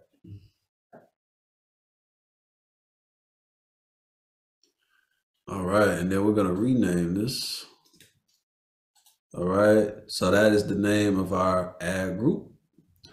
All right. And technically what we would do is the reason why we want to create multiple ad groups is because whenever we create multiple ad groups, we're able to test based off analytics. After we let the campaigns run for a few weeks, we can look back and look at the analytics of the ad group and see which ad group was the best performer for the campaign. And then, we'll do some adding, or subtracting, which means we might pause a campaign. We might, optimize the campaign for better performance. The one that's performing good, we'll see, hey, how can we perform even on a higher level? All right. So we'll leave that as is. We're going to hit skip ad creation, hit skip, hit save ad group. All right. So now what we're going to do, as you can see, we have our first ad group created, which is fantastic. So now we are going to create another one. All right. So we're going to create another one. All right. And make sure that we pull up the campaigns. All right. So ad group number 2. All right. So let's see. Now, guys, I want to show you something. So this is something that they actually changed here recently. In the additional settings, it says content, where you want your ads to show. It says you can no longer add content targeting to video campaigns that drive conversions because it can limit campaign performance. Existing content targeting will be removed soon. So that's interesting. This is something that they just changed. These were some more target settings that you can choose from, which this is still available whenever you do display ads and search ads. But when it comes to video ads, these options are no longer available, right? Which is fine. Because we can still create, multiple audiences. So we're going to go up to the top, add audiences. All right. So now we're going to go to new audience. And now this time, instead of going to interest and detailed demographic, we're going to go to custom segments. All right. We're going to hit new segment. All right. So first time we was talking about people that was interested or had purchase intentions, right? Interests in detailed demographic, right? People based off their interest was the first audience we said. Now, this one, this custom segment audience are going to be people who searched particular terms, all right? So segment name is going to be credit. All right. Now, the thing with this industry is it is a special industry. So what that means is there's certain keywords that Google won't allow you to use for, keywords and, use them for audiences and stuff like that, based on our prior ads and things of that nature that we have to run on Google. So we know the keyword credit repair won't pull up. All right. But certain words with credit will, like credit score. All right. So we're going to hit credit score. All right. How to find my free credit score for free. So these are, words and phrases that people have been searching on Google. All right. So we'll use a few of them. Check my FICO score. Check my Credit Karma. Find out my credit score. Right. Let's see. Credit cards. Hide back. Credit cards. See loans. No, we'll just grow with these words. All right. And then the cool thing is, if you look on the right, it actually gives us some insight based on the keywords and phrases. All right, so based on what they're saying is these phrases get a weekly impression rate of 1 million to 5 billion across the world. All right, and then 80% of the searches are coming from males, and then 38% of the age is from 25 to 34. 78% of them are non-parents. All right, so these are some pretty cool insights, guys. All right, we're gonna come down here and hit save. All right, I'm gonna highlight custom segments because that is the name. All right, so we got our custom segment set up. We're gonna hit save. Oh, we gotta name the audience. We're gonna name it credit. Hit save. Come back up here, name the ad group. And here we are. So we got our second audience set up. We're gonna hit skip ad creation. Skip. Hit save ad group. And here we are, guys. So we got 2 ad groups set up. All right. So now we have 2 audiences set up. So now we have our audiences set up as far as our targeting method, who we're going to be targeting. Now we have to set up the second part, and you know how it goes. I'll see you on the next one. All right, guys. So now it's time for part 3, and it's time to create the ad. All right. So we're going to use one of these for right now. So we're going to start with the credit repair leads / custom segments audience. All right, we're going to click this one, and now it's time to click create the ad. All right, so your ad actually has to be on YouTube. All right, so you have to upload your ad on YouTube first and then copy and paste the URL, or you can actually just use a YouTube video. All right, so we actually have 2 videos that we're going to be using. All right, so this is the first ad we're going to be using. All right. If you look here on the right, it actually shows you how your ad will be showing up. All right. It shows you how to show up in all formats. So it's going to be showing up as an in-feed video ad.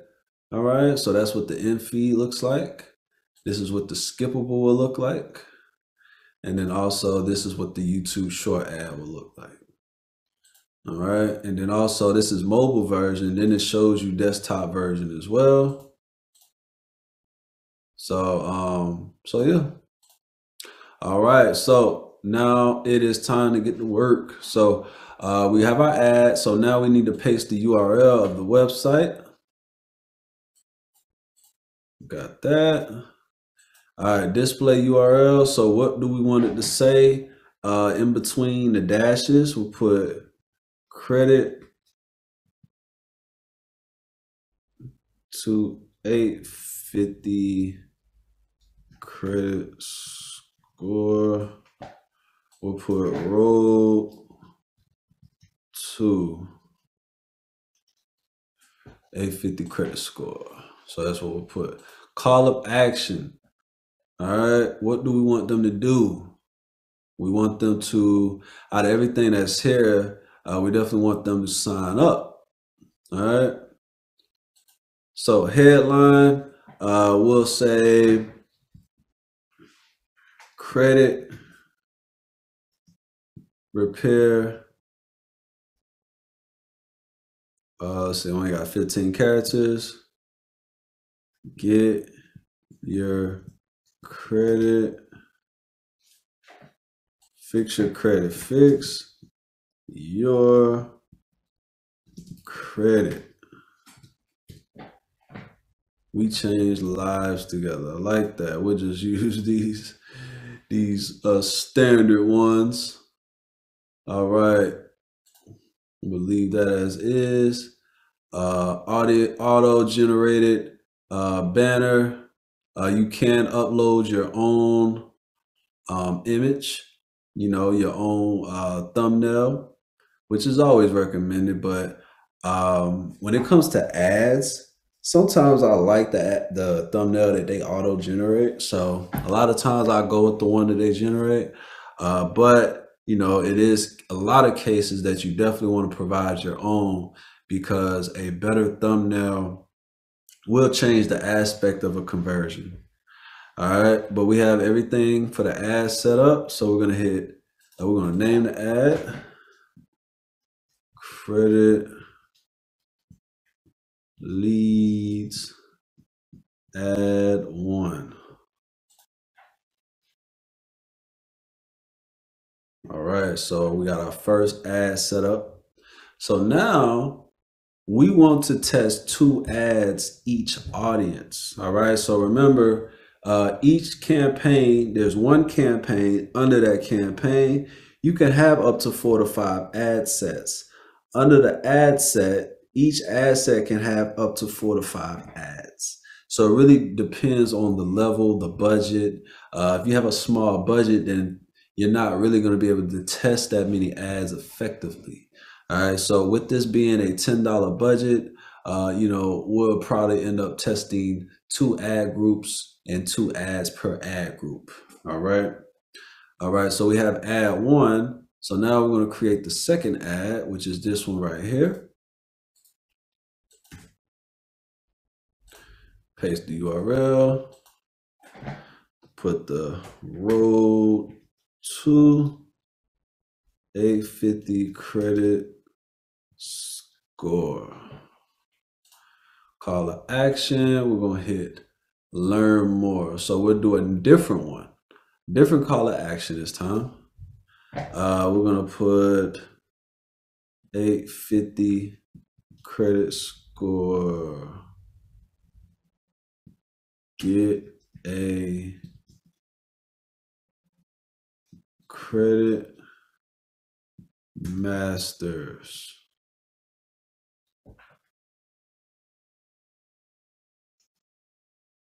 Credit mastery. Let me just do that. Fix your credit now.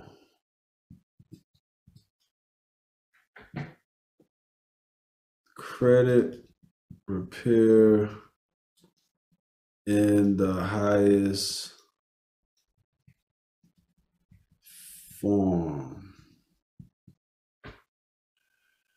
All right, so we got all that set. So now we're gonna name this credit leads. All right, we got credit leads, and now we're gonna say add 2.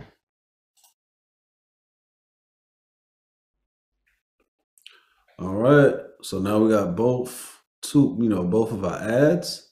So now what we're going to end up doing is we're going to be testing the same set of ads, but in a different audience. All right, because one audience may perform, the same ads may perform better for a different audience. All right, so, but instead of creating 2 more ads, we're going to show you a quick little hack. So what you do, you highlight them both. We go to edit and we go to copy. All right, then we hit the close button right here. And then you see this paste button pops up right here. So what we're gonna do is we're gonna hit that paste. And now it's gonna allow us to paste it to the other ad group. So we choose the campaign. All right, we're gonna unselect custom segments and we're gonna reselect the other ad group. Hit done. We're going to fix this. Pause new ads after pasting. Yes, just in case we need to make any adjustments. If ad already exists in destination, create duplicate. Nope. We hit paste, and that is it. So those 2 ads that we just created, they will automatically appear in the other ad group that was empty.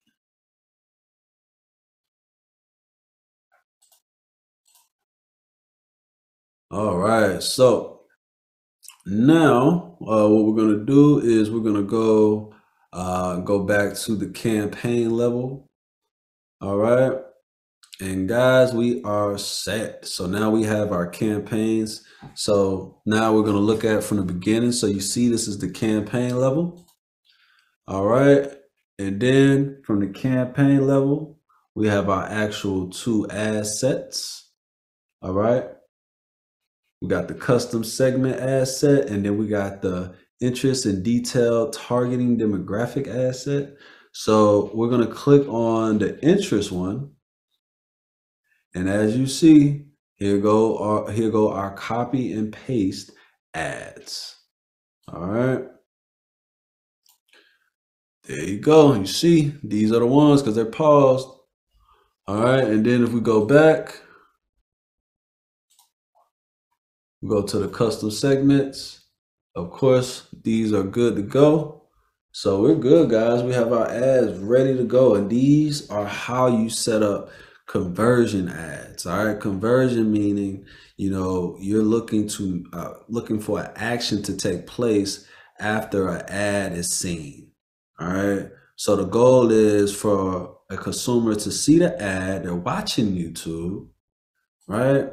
They're watching YouTube. Let's see if we can see an ad real quick. This is a premium account, so I'm gonna jump out of this account. Boom, here go an ad right here. This is an ad. So this is an in-feed ad. So I'm gonna click on that ad. And you see actually it's taking me to a Facebook page. All right. Let's see if I click on this. Do I see an ad? There you go, an ad. So this is a skippable ad. All right, so it says learn more. So, I hate to spend their money, but I just want to show you guys. So if I hit learn more. So just like it did for us, or did for them, we wanted to do the same thing for us. All right, we wanted to do the exact same thing for us, which it will. Once our ads go live, when people watch YouTube videos, they're going to see our ads pop up, and then they're going to see our call to actions on the side. And then it's up to them, guys, to make, click it. And then after they click it, it's up to them to go through the website and become a lead. All right.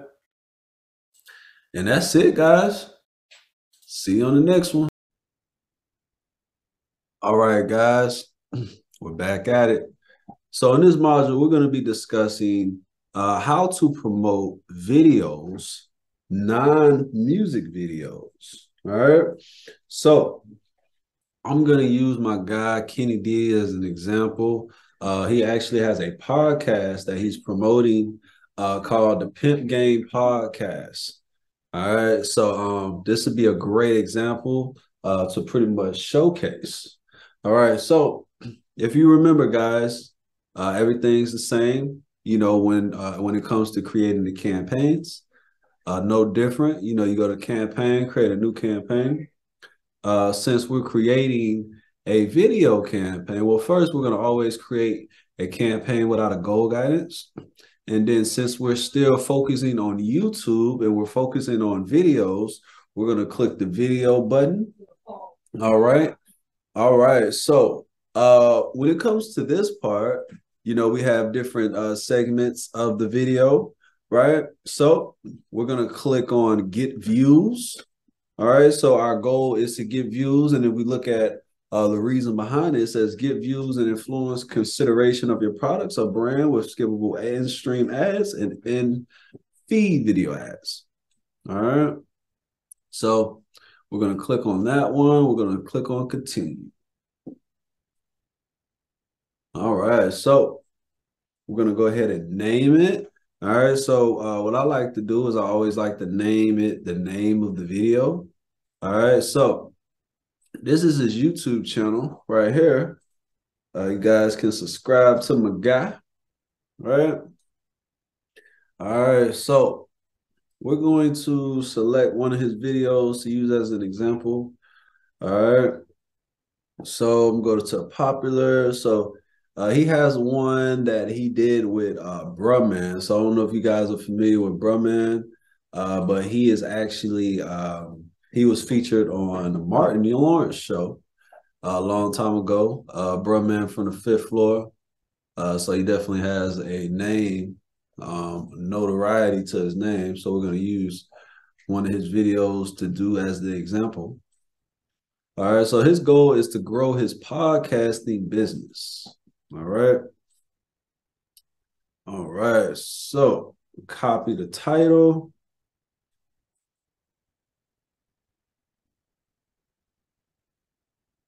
Let's see.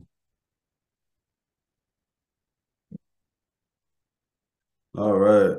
We'll put test next to it. All right. So everything's the same. I'm not going to get super detailed into this information as we all went through it. So I'm just going to kind of put some numbers. The main focus here is really to show you guys the strategy, the marketing strategy that we will utilize. All right. Because everything else is really the same. All right. So I'm just selecting random dates here. Let's see. When it comes to network, just select that. All right. So locations. So the locations that I have here selected, we was really going off of his YouTube analytics. And these are the locations that we are targeting, and then also we're excluding certain locations because a lot of these locations are getting a lot of the market share for the views that he's getting, and they're not really benefiting. They're not really beneficial to him when it comes to monetization. So we have those excluded. All right. Related videos. All right. So we definitely want to fill out this section. All right. So we can choose videos that are on his YouTube channel, but more importantly, we want to select YouTube channels that are similar to his channel. All right. So I already have a selection of videos that are very similar. All right. So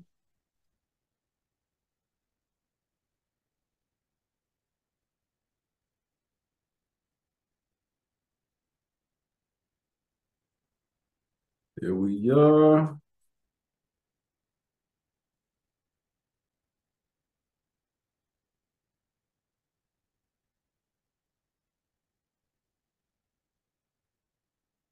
And I'm just going to do one more.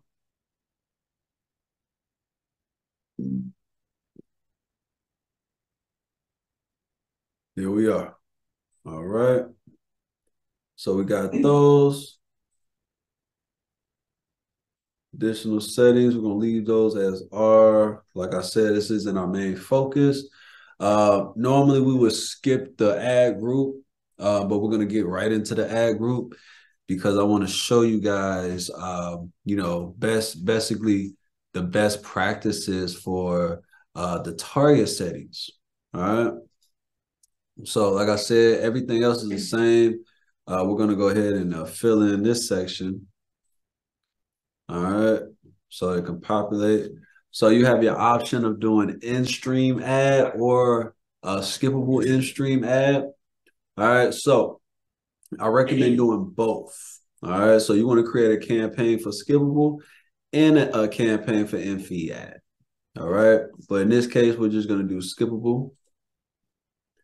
That way it'll show up in front of the YouTube channels that we decide to select. All right. All right. All right, we're going to add the call to action. All right, watch now. Check this out. Headline. All right. So it is giving us our, bidding option. All right, we're going to come back to the targeting in a second. I just want to fill all this out, kind of fast track this part. That way we can get to the really, really important part. All right. So we got maximum CPV bid. All right. So based on what we put is giving us our options. What do they suggest? So they suggest a CPV bid of 6%. All right. So we're just gonna go off of what they suggest. 6%, 6%, not 6%, 6 cent, which is not bad at all. All right, so we're going to scroll back up and we're going to get to the marketing side, guys. So since this is a podcast, what is the best way to target? All right, so if you remember, you want to create, separate ad groups, right? So I'm going to show you guys the best way to set up your ad groups. All right. So the first ad group you want to focus on, of course, is the audience segments, right? So demographic, if you don't know your target demographic, just leave it as is. But your audience segments, all right? So this is a podcast, right? So the first thing I'm gonna put in is the keyword podcast. Let's see what pops up. All right, so podcast, right? People that are interested in podcasts. What else? We got how to make a podcast. Unless we are talking about that or have episodes about that, we'll probably want to stay away from that. Podcast editing services. All right, audio streaming subscription services, audio music software, TV and video streaming subscription services. So this might be a good one. The audio will probably be good if we're promoting our Spotify, the Apple Music part of it, but in this case, we're not. So let's see. So it says TV comedy fans. All right, so it truly depends on what we are working with. So not only are we working with a podcast, but we have a guest inside of the podcast that is famous for what? He is a famous TV star. All right, so this could be a good one to select TV comedy fans because he was on a TV comedy show. All right. So that could be a potential one that you definitely want to play with. All right.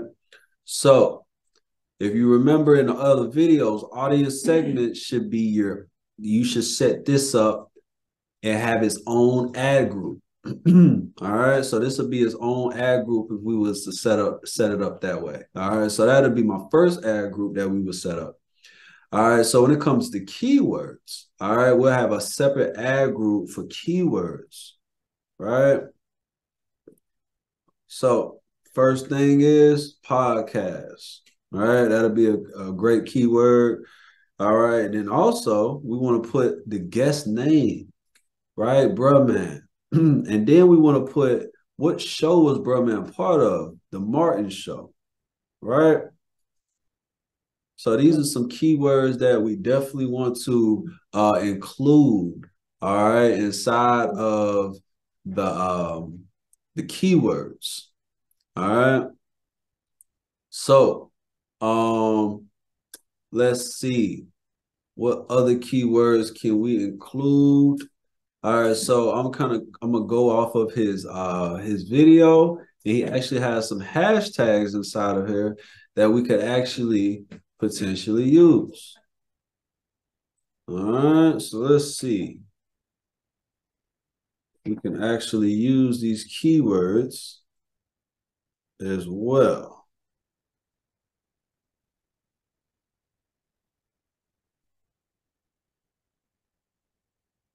All right, already used podcast, 90s comedy.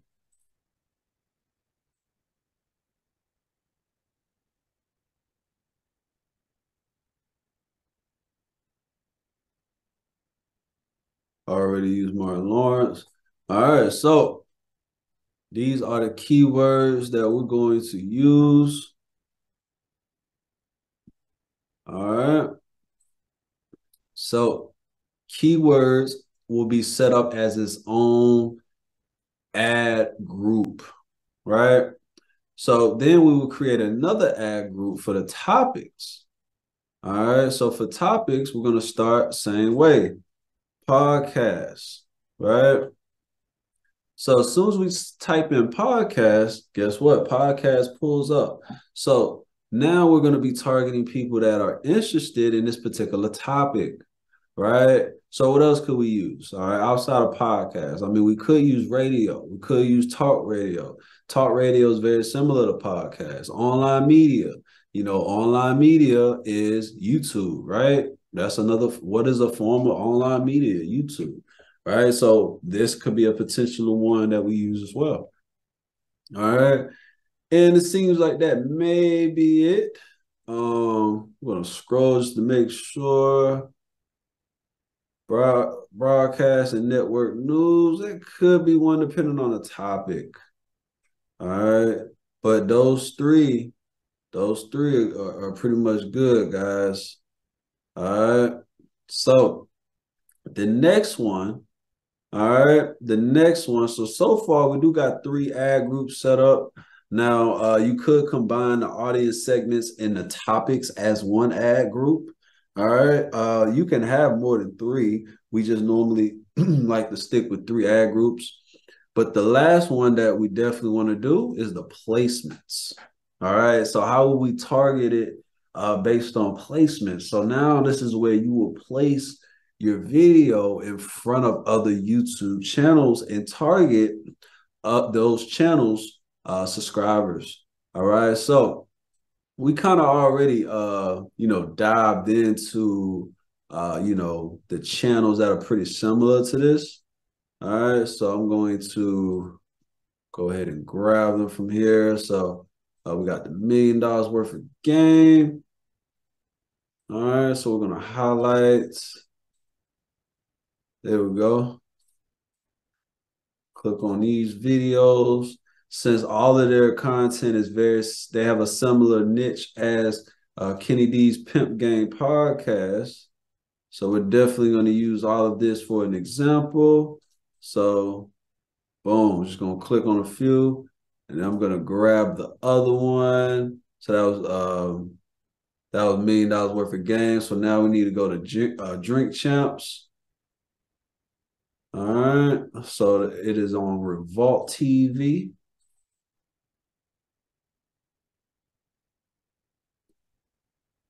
All right, let's see, Revolt.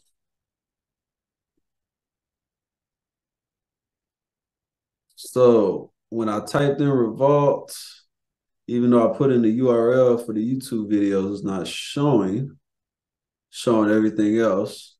So what we may need to do in this case is we go to enter, and then in enter, you're able to enter multiple placements. So we might have to grab the videos. Pretty much, you might have to grab them individually. But let's see if we can avoid that. Let's see.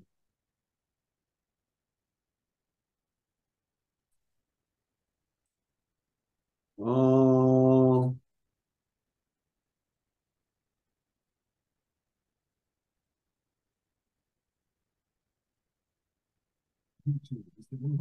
yeah, might have to grab them individually. All right, but that's another way of doing it. I'm not going to do them all. I just wanted to show you one so you know, okay, if that ever happens to you, you can just grab the videos individually. All right, so so far we got 19 of them selected, but when you set this up as an ad group, you want to try to at least grab a few hundred. All right. But this is another way, guys, of setting up your targeting whenever you are marketing for different genres, different niches, different businesses. All right. It's the same setup, but the marketing strategy as far as the target settings is always different. All right. And that's it, guys. That's it. That's how you would do it. So follow the same format in the previous videos, but instead of us doing music videos, we're doing regular content. See you on the next one. Yo, yo, yo. What up, everybody? What up, family? What up, music industry hackers? What up with it, man? It's time to get to it, y'all. Y'all know I don't like to waste time. All right, so we about to get to it. So today it is we're talking about YouTube mastery. All right, so today is strictly based on YouTube mastery. All right, so at the end of this class, y'all gonna know exactly how to tap in and maximize that YouTube, right? All right, so let me get everything set up for y'all, and then we about to get to it. Yo, about to get to it.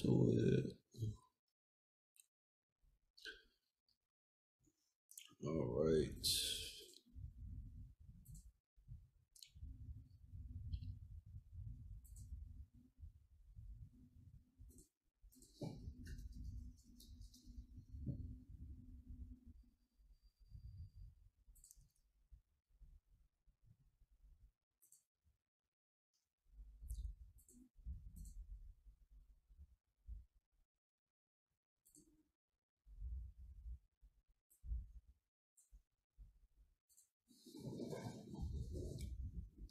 All right, so y'all, let me share my screen. We're about to cook it up.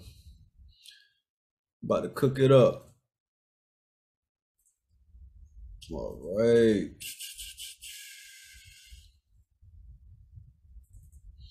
All right, so the first thing that I want to show y'all, right? So YouTube monetization. All right, I want to go ahead and give y'all the hack real quick. So how to get your channel monetized less than 30 days. All right, so for your YouTube channel to get monetized, right, you have to have 1,000 subscribers, 4,000 hours of watch time. All right, so in order for you to get 1,000 subscribers and 4,000 hours of watch time in the organic way, it takes a lot of hard work, and you got to get these stats within 30 months. I mean, within 12 months. So I have the plug on how to get it done way less than a year. I'm talking about within weeks, right? Within weeks. So this is a service that I charge other artists how to do this, like doing this service for them. So I charge artists anywhere from $500 to $1,000 to get their channel monetized. And all I do is play the middleman role, right? So how do we get it done? All right, so this is my guy right here that does it. All right, I'm giving you my direct plug, no middleman. I'm taking you to the source.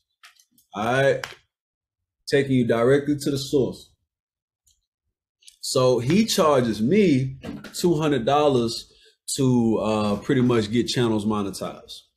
So I pay him $200, and then I upcharge everybody else anywhere from $500 to $1,000.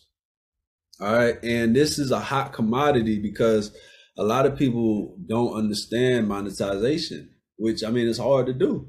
How did he do it? I don't know. I know he's hacking the system. That's a guarantee. He's definitely hacking the system. It's a straight hack. But the goal is to get monetized first, then you start promoting your channel, because now as you're promoting your channel, you're running paid ads on your channel, and you start to generate organic traffic, you can start to get paid from that organic traffic off the rip. You know what I'm saying? You get paid from that organic traffic off the rip. So it's like, man, you can't beat that. Like, you cannot beat that, y'all. So yeah, this is my plug. I'm gonna give you the direct link to it in the portal. That way you'll be able to have direct access to him. That way you click the link, take you right to his page, tap in with him, you know what I'm saying? Let him know, hey man, Wham sent me. And then yeah, we're gonna get to it. All right. Now let's just say if it ever happens to one day, like let's say he just falls off the face of the earth. Well, Fiverr has more people than him that does YouTube monetization. So all you got to do is type in YouTube monetization in the search engine, and a lot of people will pop up. All right, but this is just my guy. We've been doing business for years. I trust him, so this is my guy. All right, so that's that. All right, so now YouTube growth. All right, how do you grow on YouTube, right? How did you grow on YouTube? So the key to growing on YouTube is YouTube ads. All right, YouTube ads is the key to growing on YouTube. Okay, so what is YouTube ads? All right, so there's a lot of different type of ads. So you've probably all seen ads that pops up, right? That pops up. So let's see if we can find an ad. So I'm scrolling. I'm on YouTube right now. Let's see. I'm on my the home section. Let's see. Let me log into a non-monetized channel. This is not monetized. Let's see. I wanted to show me an ad so y'all can see. All right. I wanted to show me an ad so y'all can see. Oh, okay, on the Explorer section. Let's see. Let's see. It's not showing me an ad right now. It's all good. We're gonna get to the ads. All right. So the key to it all is YouTube ads. All right. How do we get to the point where we're able to create the ads? All right. So the platform is Google Ads, right? The platform is Google Ads. All right. So Google Ads is pretty much the exact key as far as tapping into the YouTube ads and generating views on your YouTube video. This is the entire sauce. This is the exact same formula. This is the exact same tool that all the labels use, right? This is the exact tool that all the labels use. All right, this is how traffic is generated. So when you understand the business model behind YouTube, then it starts to make a little bit more sense, right? So YouTube is a social media platform. It's video based. It's like a social media video platform, right? But it's media based, right? Now, just like social media, you can create an account for free. You can upload a video for free. You can comment, you can subscribe. You can do a lot of things for free, right? Now, when it comes to uploading your content and now you want it to reach the masses, you notice every time you upload a video, you just upload it, it probably get a few views. You share it to your friends and family, get a few hundred views. You start really going crazy with sharing, DMing people, direct messaging. Okay, boom, we get a couple thousand views. But at some point, it kind of stops, right?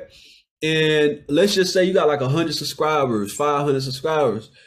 YouTube is only going to show the video to a certain percentage of your subscribers. The rest of them is really gonna have to like really search and find it, just like the feed on social media.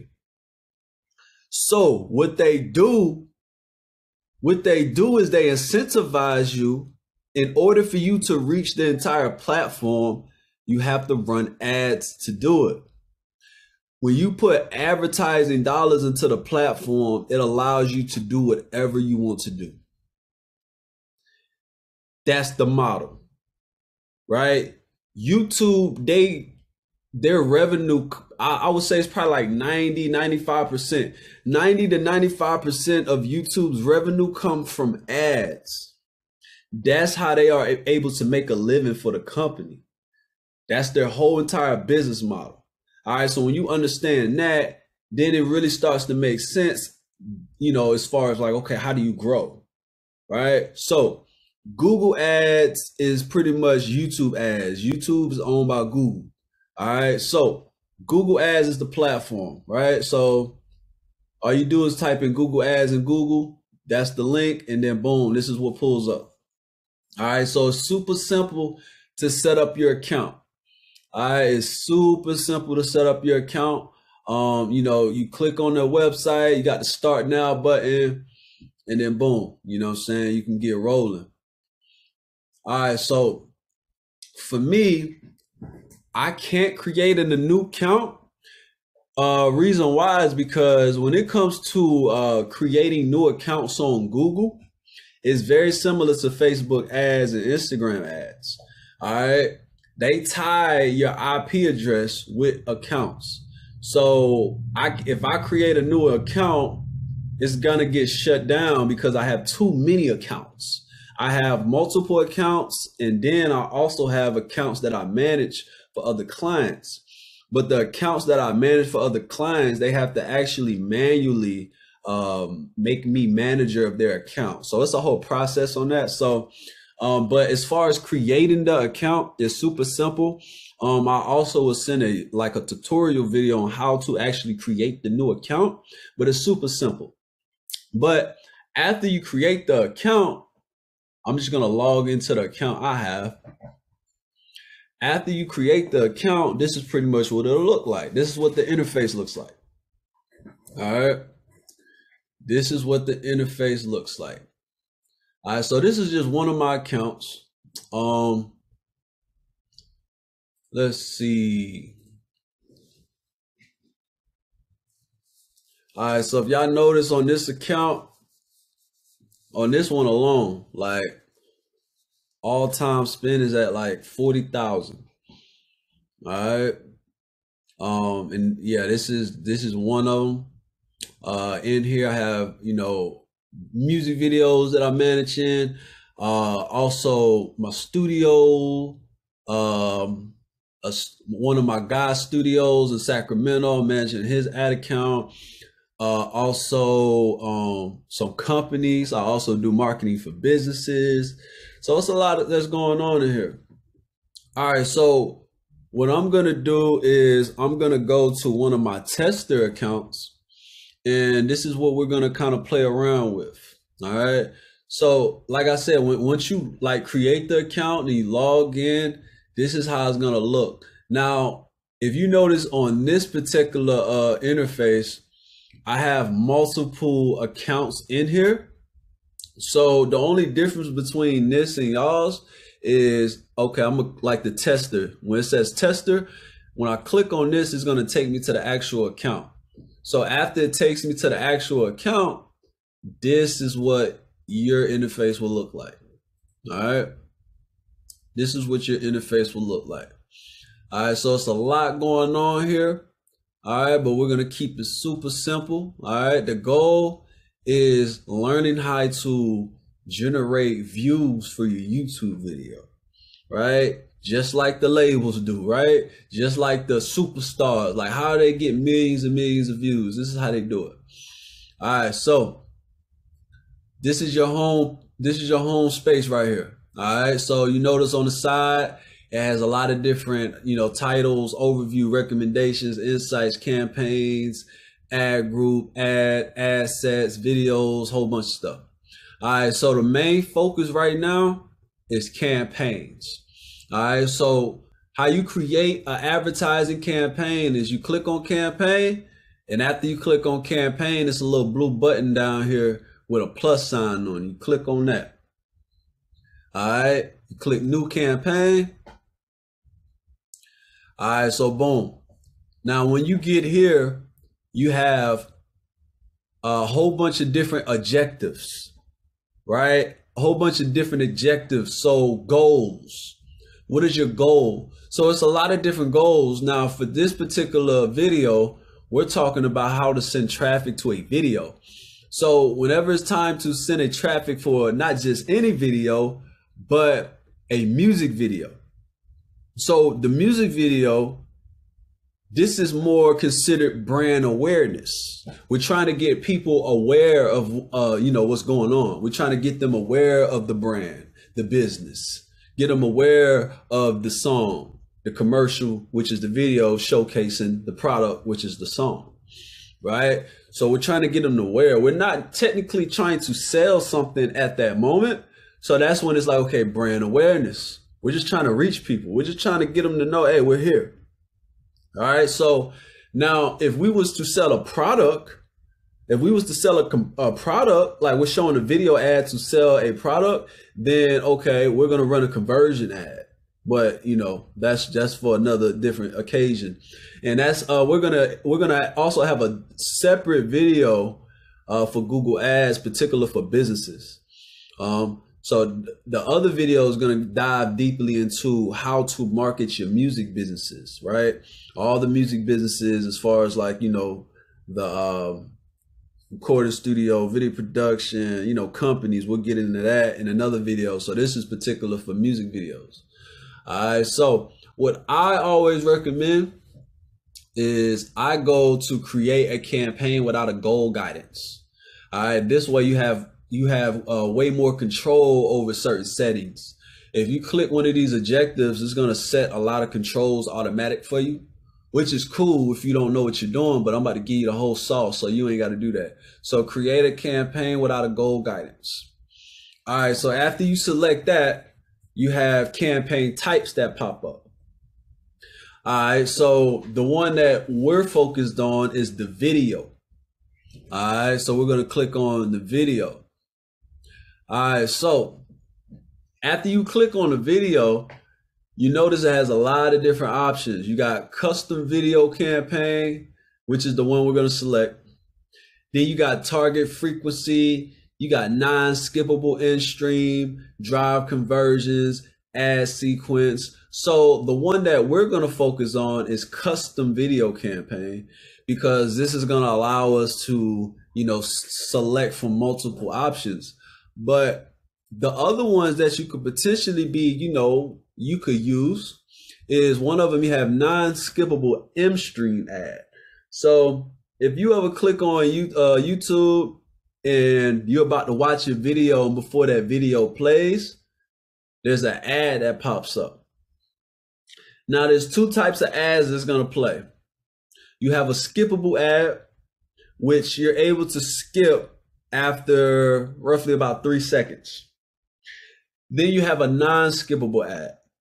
You can't skip a non-skippable ad, but YouTube only allows you to run a 15-second clip as a non-skippable ad. So that technically isn't very good for music videos. Could you take a clip out the video and place it as a non-skippable? You can. But technically, I wouldn't recommend it, because all the views is going to be generated on the non-skippable ad. So let's say you got 100,000 views on a non-skippable ad. And of course, you're going to have a call of action that's saying, hey, click the link below to watch the entire video. Not a lot of people is going to click the link below in a YouTube ad, as far as when it comes to brand awareness. So that 100,000 views is not going to translate into another 100,000 views on the actual video. All right. It's going to translate, but it's not going to translate like you want. So I would stay away from that. Another one is target frequency. That's actually a new setting that they just created, which is very similar to, custom video campaign. It just has settings set up for you, but we're going to stick with the custom video campaign. All right, so once you get to this point, now it's time to start setting up the campaign. All right, so I always make sure that, especially if you get into like a lot of, different videos that you're marketing, or you start marketing for other people, you want to make sure that you got your titles going pretty good. All right, so I always name it the type of ad that I'm going to be showing for the campaign. So the first type of ad that I'm going to be showing you guys is the skippable ad. So I'm going to type in skip for short, line, then I'm going to put the name of the actual video. So the video that I'm going to use, I'm actually use my guy one side. My guy one side, we'll use his video. As y'all see, he's going crazy with it. He got 1 million views on one of his videos. We'll just use Don't advertise on Google Ads. There go go an ad. You see an ad? This is the ad, y'all. Not a fun fact. All right, this is a skippable ad right here. 4 clicks is fraudulent. Lucky you. Now this is a conversion ad, because you see at the bottom left, it's giving us a call to action. And click farms. Right. It also improves your conversion rate from the very first moment. Just a great example. All right, so yeah, I'm gonna use this video as an example as far as what we're gonna promote. All right.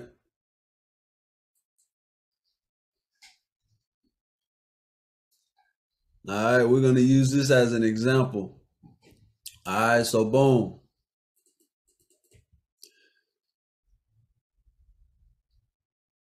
So this is what I normally do. All right, so what I normally do is I highlight the whole entire title of the video, copy, paste. All right, copy, paste, boom. So that's pretty much my, that's how I name it. Now, depending on how crazy I get with the targeting, I'll probably throw some other things in there, like the locations, the type of targeting that I'm doing, but we'll get there.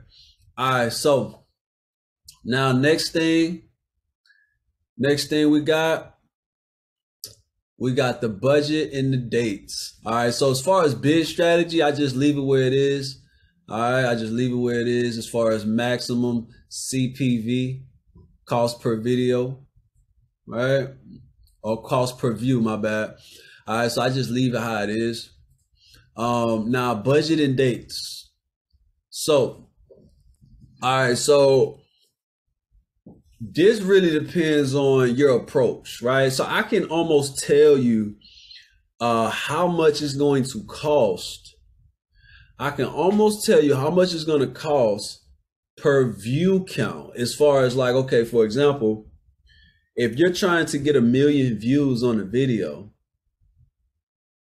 if the target settings are worldwide views, you're probably going to end up spending roughly about maybe 5,000, maybe 5,000, maybe 5,000. 5,000, you could easily get 1 million views if your locations is set worldwide. All right. Now, if you change your targeting from worldwide to United States, all right, if you change your targeting from worldwide to United States, then I can't really gauge that. All right, so let me kind of break it down as far as like each location, they have different prices.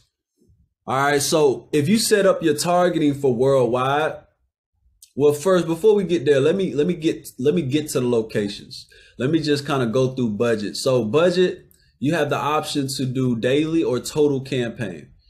All right, so I like to do daily. That way I have views, I set campaigns up and I let them run. Now, a lot of times, depending on the budget isn't large, then I just set it up for like a 2-week, 3-week campaign. But depending on the situation, I just let it run, because most of the time we're trying to hit 1 million. So, for 1 million, we're just going to let it run until it reaches it. And sometimes we're going to let it keep running. All right. So just for an example, I'm just going to put, let's see, we'll put $100 just for now, just so y'all can kind of see what happens. All right, so daily, $100 a day. Now we do a total campaign. Matter of fact, I'm just put 10, because I don't want to forget about it and it just runs. That'd be bad. All right, so boom, we'll set it up for like a 2-week campaign. So you notice that at the bottom it says $10 campaign total, and this is similar to 67 cents per day for 15 days. So it kind of breaks it down how much money you're going to be spending per day depending on how you set it up. All right, so network. All right, so network. So this is important. So you notice it has certain things set up automatically, and then it gives you an option. So for networks, it automatically is set on YouTube search results. Ads can appear next to search results on YouTube, only available for responsive and in-feed video ad types. Then you got YouTube videos. Ads can appear on YouTube videos, channel pages, and YouTube homepage. Then it has video partners on display network.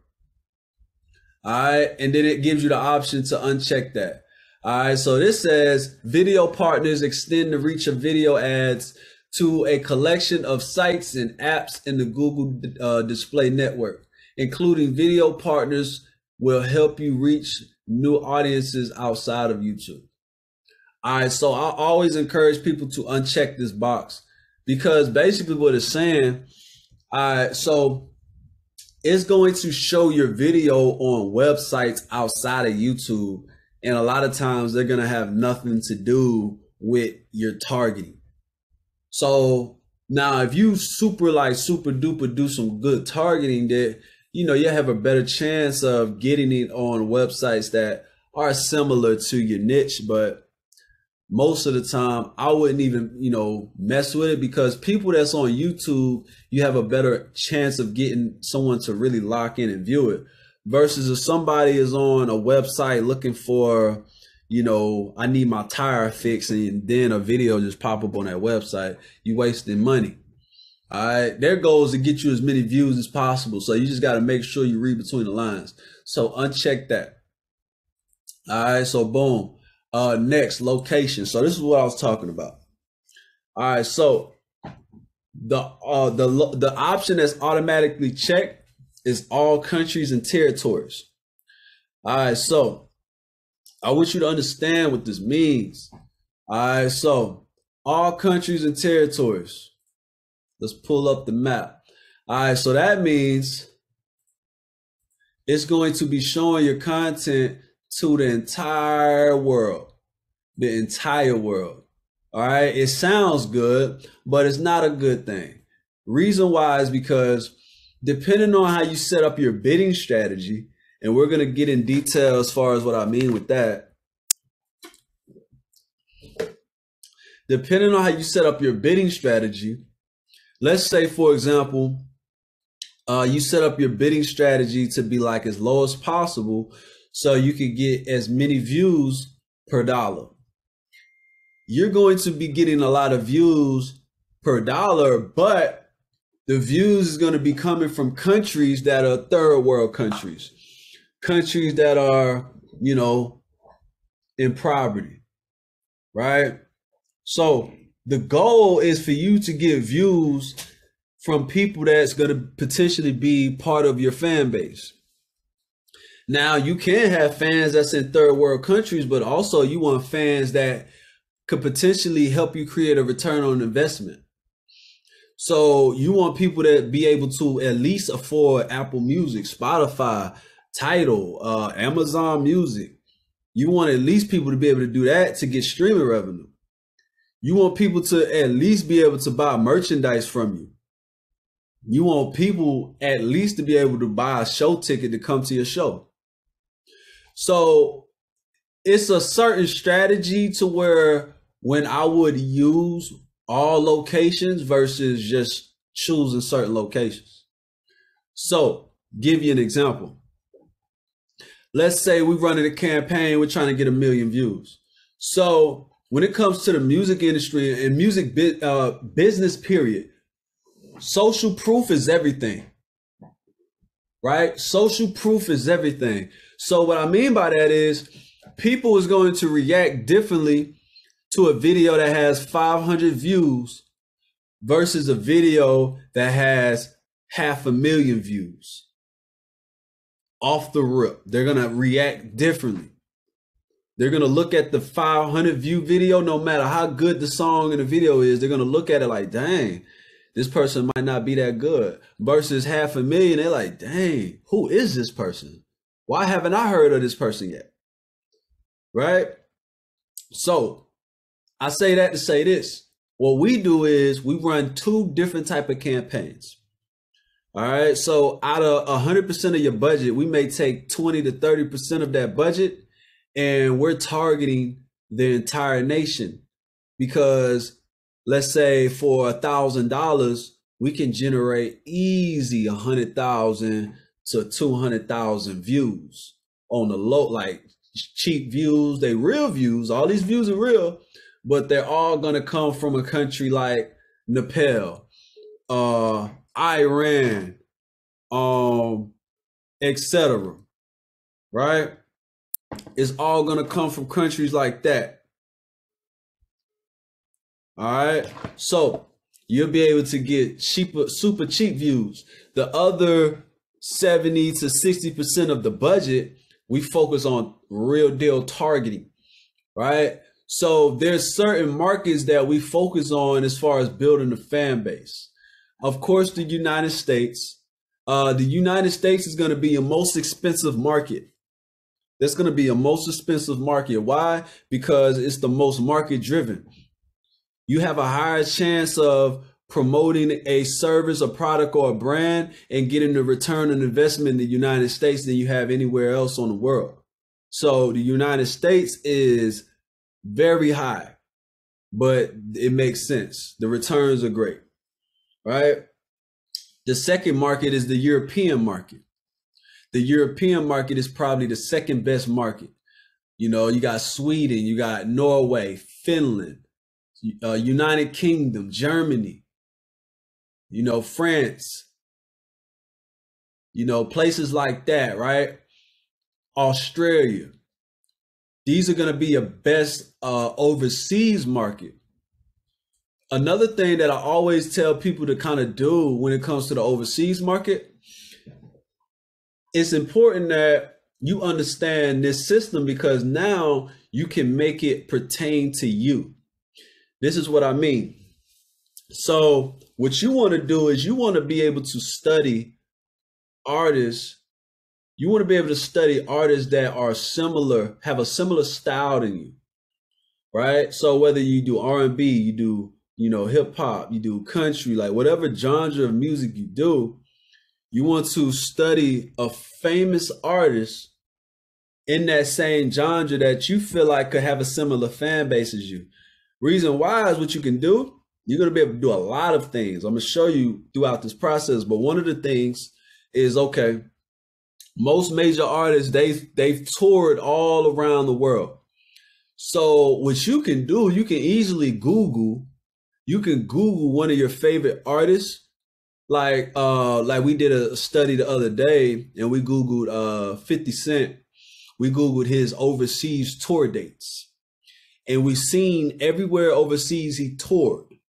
And some of the locations that I just called out are some of the locations that he toured, right? Iraq, he toured Iraq. But the reason why is because, you know, we know 50 Cent is a legend, but at the same time, that's a proven track record of having a hip hop fan base in that area.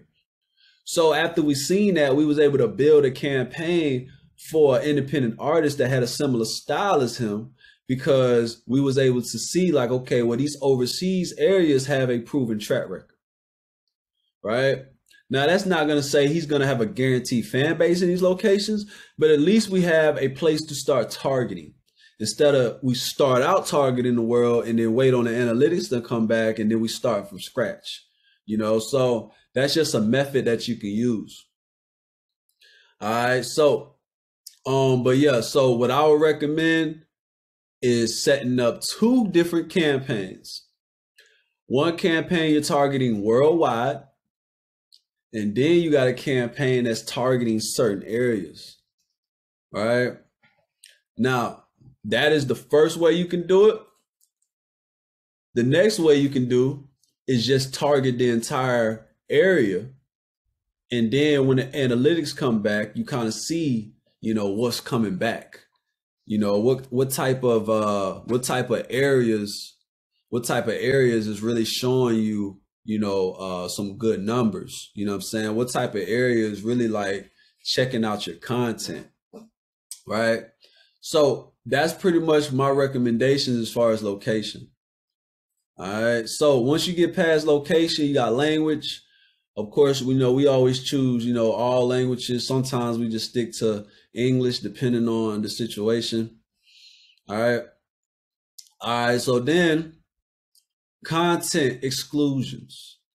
All right. So on this content exclusions, the first section is inventory type. All right. So inventory type, this is pretty much you're telling Google, hey, I only want my ads ran on particular type of content. You're going to be able to target what type of content your ads can run in front of, but this is more pertaining to the explicitness of the content, right? So the standard one that is already selected is standard inventory. So basically you're saying like, okay, I'm cool with, repeated strong profanity, strong sexual content, discussions of sex, violence, either real or dramatizing. Like I'm okay with, the standard amount of that. Then you can say limited, like I really don't want none of that at all. And then you can say expanded, like I'm with all the smoke. I want my content everywhere. I don't care. Because if you're like marketing like a, like a kid's show or something like that, then this is going to be a very important section for you. All right. So yeah, that's pretty much what that is. All right. Excluded types of labels. All right. So what we do in this section, we just do two things. So one of the things that we do is we make sure content that's not labeled yet is checked. And then we always do embedded YouTube videos. All right. So embedded YouTube videos says embedded YouTube videos prevents your ads from showing on YouTube videos embedded on websites outside of YouTube. So this allows us to stay off of videos that's outside of YouTube. So this is strictly for excluding the type of content that you want your ads not shown in front of. All right. Everything is normally good for us, but you have your options to exclude more. All right. So next is related videos. All right. So related videos, this is to help your content show up in certain places, right? So, all right. So we're doing one size video for an example. So it's important to understand, the style of your music, because you're going to do a lot of comparisons. And this is not to say that you sound like anybody, but, at the end of the day, we all have similar fan bases, right? We all have similar fan bases to another person. So for one side, I would say a similar artist for him. Let's see, I would say Polo G. Polo G is probably a similar artist. So I'm gonna find Polo G. All right, so basically what I'm telling Google is, all right, if Polo G video plays, then I want one side video to play also after his video. Because if a particular person is searching for Polo G and he's watching Polo G videos and he's vibing to it, then at some point you're going to be able to have your content show up after Polo G. And let's say the person is just working out or they just cleaning up, listening to music, and then you play after. You're able to fall smoothly into the rotation because you have a similar style. So this is another way to grab a fan. This is another fan building tool right here. All right, you want to put as many videos as you possibly can of Polo G. Now, it allows you to put up to like 5 videos.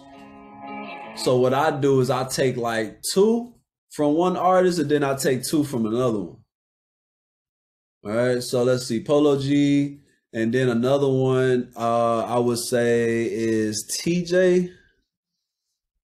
TJ, yeah, he's a good mixture of style.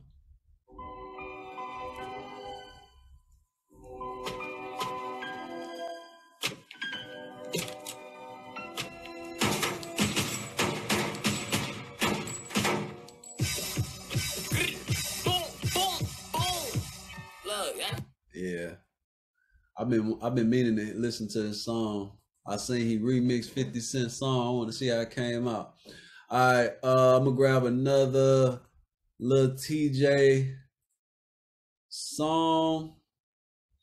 Where's your merch? Let's see. Where's your merch? Oh my God, could you please come to the homeless, please? All right, and then the last one, I'm just gonna grab No Cap. grab one of his, and boom, that's 5. That's 5 videos.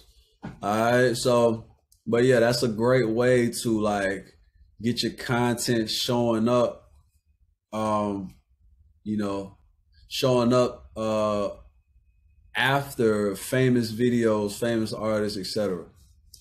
All right, so whenever you're creating these campaigns, you have 3 different levels. You have your campaign, you have your ad group, and then you have your ads. All right, so I want to make sure I show you the proper way. That way you can really maximize this, right? So realistically, you can really just go through the whole thing and just set it up one by one. But I want to show you the best way to do this. All right, so you see we're at the end of campaign setup. So you see where it says skip ad group and ad creation events. What we're going to do, we're going to click skip,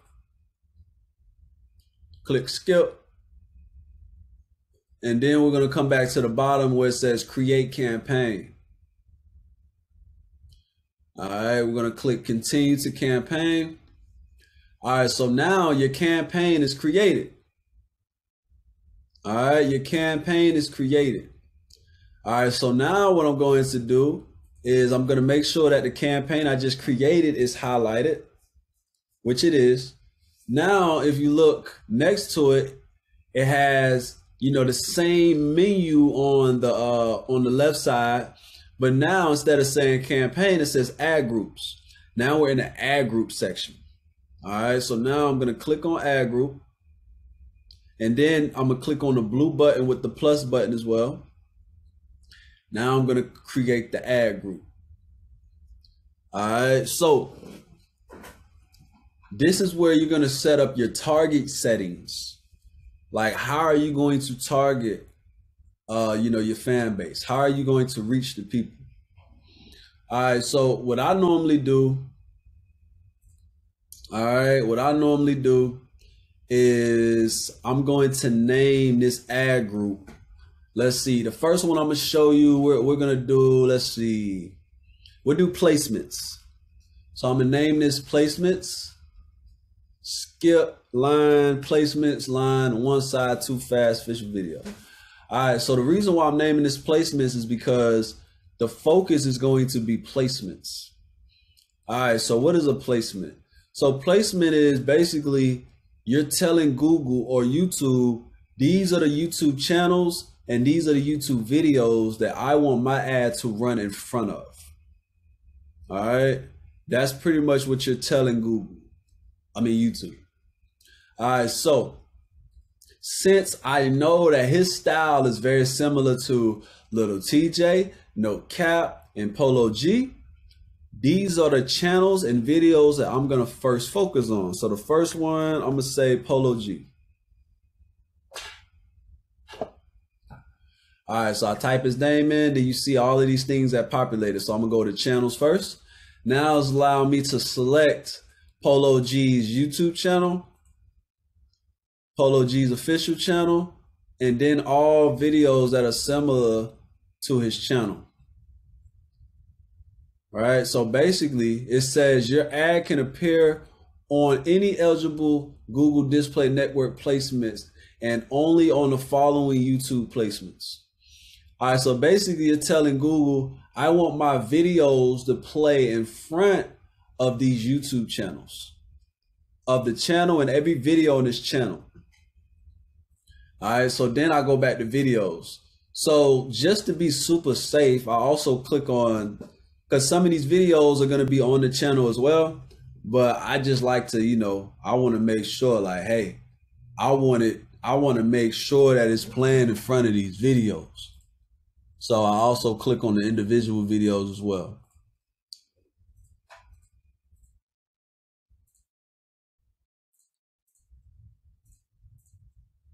All right, and there's really no limit. The more videos you select, the better, but I'm just going to select a few. All right, so now I'm going to type in Little TJ.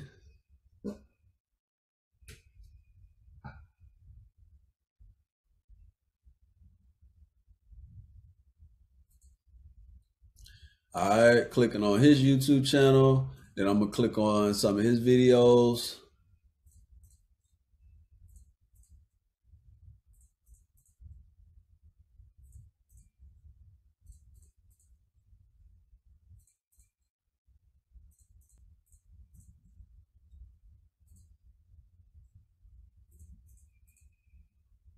All right, so now I'm gonna click on type in no cap.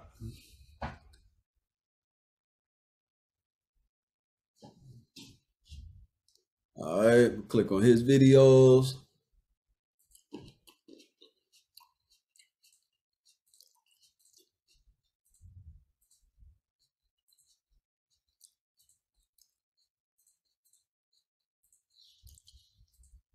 All right, so far I got like 56 videos selected. I'm gonna just stop there, but y'all get the, you get the drift.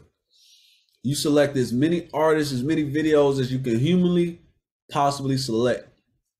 Some campaigns we have up to like 500 different videos. There's no limit. The more the better. All right. So, got my placement set up. Let's see. What we'll probably do, we'll just focus on placements here. All right, so now I'm gonna click on skip ad creation events. All right, I just created my ad group, so I'm gonna click on skip ad creation events, click skip, click save ad group, choose a video ad format. All right, so remember, we're gonna focus on skippable ad, in-stream ad. All right, you got two different ones. You got the in-stream skippable and you got the in-feed video ad. We're gonna do the skippable for right now. Save format. All right, so it's making me select a bidding strategy. All right, so this is very important.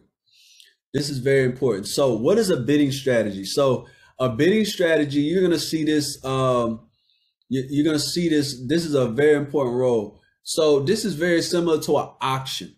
If you ever been to a car auction and, you got the car rolling down and then, you got the guy saying, or like let's see, like one of them exhibits where they got like paintings and stuff for sale. And you got people bidding on it.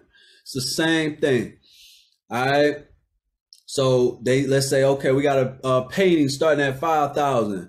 Anybody for 5,000? You got people with hands raised, and then they say, all right, 550. And then you got some hands that drop, a couple hands raised, and then you get up to like 10,000. You got one person is like, I'm willing to pay 10,000. All right, so bidding strategy is the same game. So basically, what I'm about to tell Google is how much am I willing to pay to get a view. All right, so how do you select your bidding strategy? So it depends. It depends on a lot of different things. So from experience, I can give you some numbers. That way you have at least an idea, like a floor, as far as like, okay, well, I know with these locations and this type of settings and things of that nature that I can safely bid with this particular number. All right, this is based on research that I've done. So when you select all locations, you can set your bid as low as 1 penny. All right, 0.01. You can select your bidding as low as that. Now, what does that mean? All right, so what that means is, remember, the lower your bidding, the cheaper the views is going to be, the cheaper the quality of views will be. So if you select a penny, 100% all your views will come from Iraq, Nepal, all foreign countries. Countries to where a lot of these people can't afford anything, but they got a phone, they can, they can watch the video. All right, so that's the quality of views you're getting. So how do you get higher quality views? You got to set up your bidding higher. All right, so I would say you can set up your bidding strategy to be like $1, $2 will probably be good. I would say stick with $1 when it comes to all locations. And then you can kind of play with it. You know what I'm saying? I'll show you how to come back and, you know, because you're going to be changing your bidding strategy if you're like super serious about this over time. I try to play with my bidding strategy every few days and try to get it as low as possible with still the good quality of leads. All right, so we'll set it for $1 right now. Now, let's say if you was targeting the United States only, the lowest you'll be able to set your bidding is like, as of right now, it was $3.80. $3.80 is like the lowest you can set your bidding strategy for the United States and really get views from the United States. Now, also depending on like the different type of settings on the ad group, you can get away with $2. It depends on how targeted the settings are. Now, let's say you set up a United States campaign and you set your bidding strategy for $1. It's going to allow you to do it, but what's going to happen is you're going to notice that you're not getting any views. Like nothing is happening with the campaign, right? So if you ever have that happen, that means the campaign isn't moving at all because it's not high enough for it to generate views. Now, your bidding strategy doesn't mean that you're going to pay like, okay, we have $1 set up right now. That doesn't mean we're going to pay $1 per view. Every view isn't going to cost $1. But what I'm telling Google is I am willing to pay up to $1. But a lot of times your views is going to be way less than $1. Way less than $1. Right? So what this means is, all right, along with you, there are other people that's doing the exact same thing as you. So whenever a video plays, let's see if I can get an ad to play. Let's see. I'm going to pull up a video. All right. So I clicked on the video. You see this ad. So with them and along with other people, there are people just like them telling Google, hey, I'm willing to pay a certain amount to get my video ad placed in front of a certain video or channel. So you got people that's paying $1. You got people that's paying 50 cents. You got people that are saying, I'm willing to bet $3, $10. People willing to bet way higher than that, right? So when every time a video plays, whoever has the higher bidding strategy is going to almost win every time. So you're going to notice, even though we set up, hey, we want our videos to play in front of Polo G, Lil TJ, No Cap, depending on the demand to get in front of these certain videos, is going to determine how many views we actually get. So if the demand is high, and let's say the demand on Polo G is like $5 on the bidding strategy, but the demand is $3 on No Cap. And I set my bidding strategy to be like $2.50. So I'm probably getting no views from the $5 demand video, but I'm gonna get some views from the $3 demand video, because the people that's willing to bet $3, well, at some point their budget is gonna run out. If you have a daily budget, if you're willing to spend like $10 and you got your bidding strategy set up for $5, you're gonna run out of daily budget at some point. So when you run out of money, guess what? I have a higher chance now to get some views. So at some point when the competitor runs out of a daily budget, you're going to be able to come in and swoop in and get some views. So that's why it's okay to bid low, because potentially you'll still be able to get views. All right. So that is how the game's played. So yeah, I'm going to set it for $1 right now. Click Save Ad Group. Now I have my first ad group set up. All right. So now what I always recommend is to create at least 2 to 3 different ad groups before we create the actual ad. Because what you're telling Google is, hey, I want my ad targeting and I want it placed in different areas. And I want to be able to target it in different ways. All right, so we want to target as many different ways as possible. All right, so the first one was a skippable ad. Now we're going to come back to the ad group and we're going to create another ad group. So now we're going to focus on, let's see, first we focus on placements. Now we want to focus on, let's see, we're not going to do all of them, but let's see. Let's do topics. We're going to focus on topics. So now what I'm telling Google is I want my content placed in front of people that are interested in certain topics. All right. So now also what I'm going to do, I'm going to include something. So you see where it says demographics. Let's play around with the demographics. All right. So this is for people that understand who their audience is. If you know who your fan base is, you can play around with the demographics all day. All right, so let's just say for one side, I know his target market is anywhere from 18 to 24 guaranteed. He may have some 25 to 34 fans, but most of them are 18 to 24. So I'm gonna uncheck all of this. Everything above the age of 34, I'm unchecking. I can even undercheck unknown, but I could potentially leave out people that don't have a YouTube account. So, but yeah, so male, female, I'm gonna leave that check. Parents, not parents, you know what I'm saying? Household income. This is great for people that are trying to create conversions. All right, if you're trying to create conversions, you want to make sure you target people that have a certain level of income that can afford your product. So this is great. All right. So, but I'm gonna just leave that as it is. But as far as like age, this is like perfect. All right.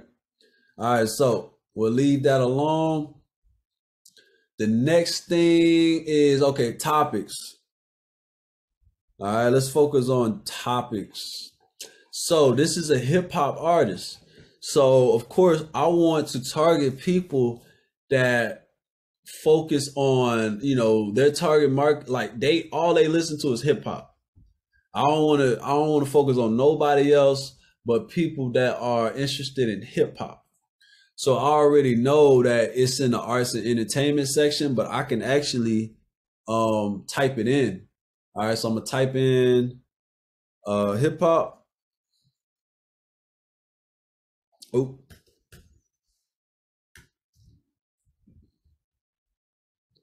Even under check unknown, but I could potentially leave out people that don't have a YouTube account. So, but yeah, so male, female, I'm gonna leave that check.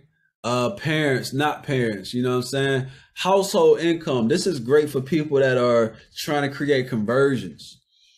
All right, if you're trying to create conversions, you want to make sure you target people that have a certain level of income that can afford your product.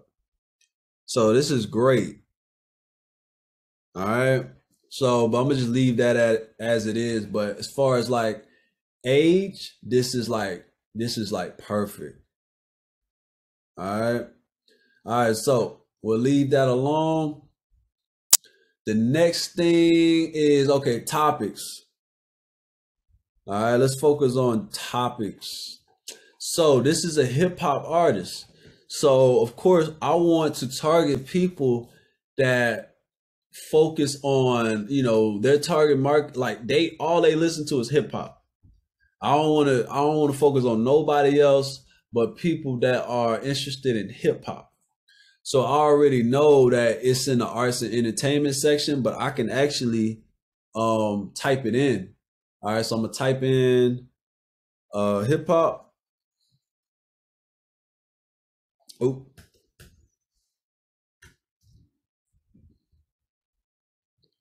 All right, so when I type it in, I scroll down and boom, rap and hip hop. Boom. All right, so that is the only one that's pertaining to what I'm doing. So boom, I'm gonna just focus on that. All right, so boom. Now we have our target ad group set up. So now I'm going to come down and skip ad creation. My bidding strategy, I'm going to set it up for $1 and I'm going to save ad group. Skippable in-stream ad, boom. All right, so now what I'm going to do now is I'm going to set up one more ad group. All right, so now I'm going to focus on keywords. So keywords, boom. All right, so boom, keywords. So now I'm gonna click on keywords. So this is for people that are typing certain things into the search engine, right? So what are some things that music lovers love to type in, right? So one of the things that I know from experience is music playlists. There's certain playlist titles that they're typing in. Workout playlists. Oh.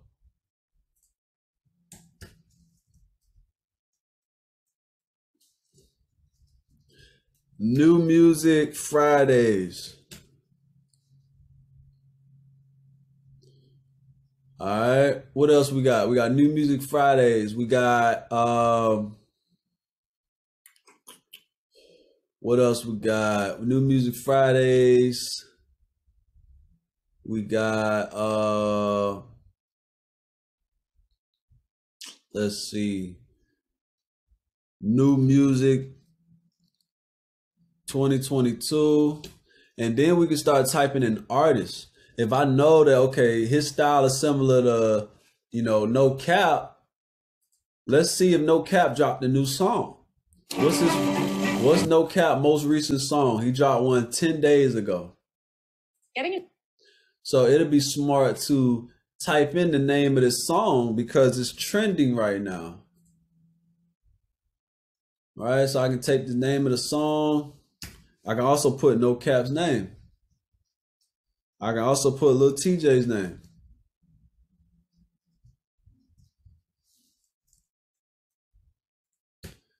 All right.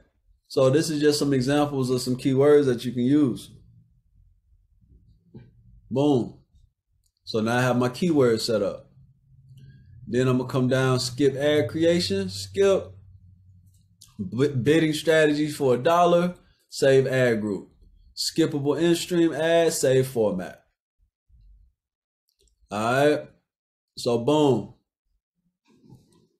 Now I have all my ad groups set up. Now it's time to start creating the ads. All right. So pretty much what I'm going to do from here is I'm going to click on one of the ad groups. All right. And I'm going to start with one. So I'm already clicked on the ad group. So now I'm going to, let's see.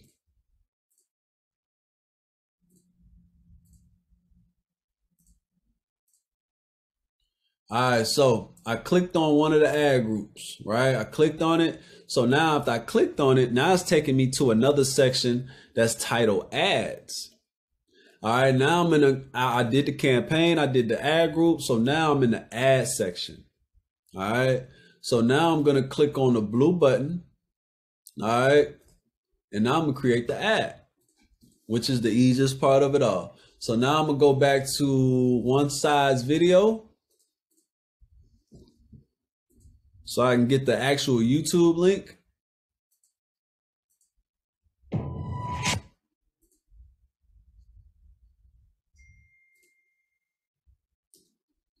All right, I'm gonna copy and paste it. Boom. All right, copy and paste the final URL as well. All right, and then boom, place it in the display URL as well. All right. I can also create a call of action, right? Let's see, what can I say? I can say, watch now. I can also create a headline. I'm gonna say hottest artists out. Oh, only could be 16, 15 characters. I'll put hottest out. All right, you have the option to upload your own thumbnail, but I'm just gonna let it auto generate. All right, and then boom, that's our ad. If you look on the right, this is how your ad will look. This is an example of it as far as what it'll look. You can also see preview of ad on YouTube.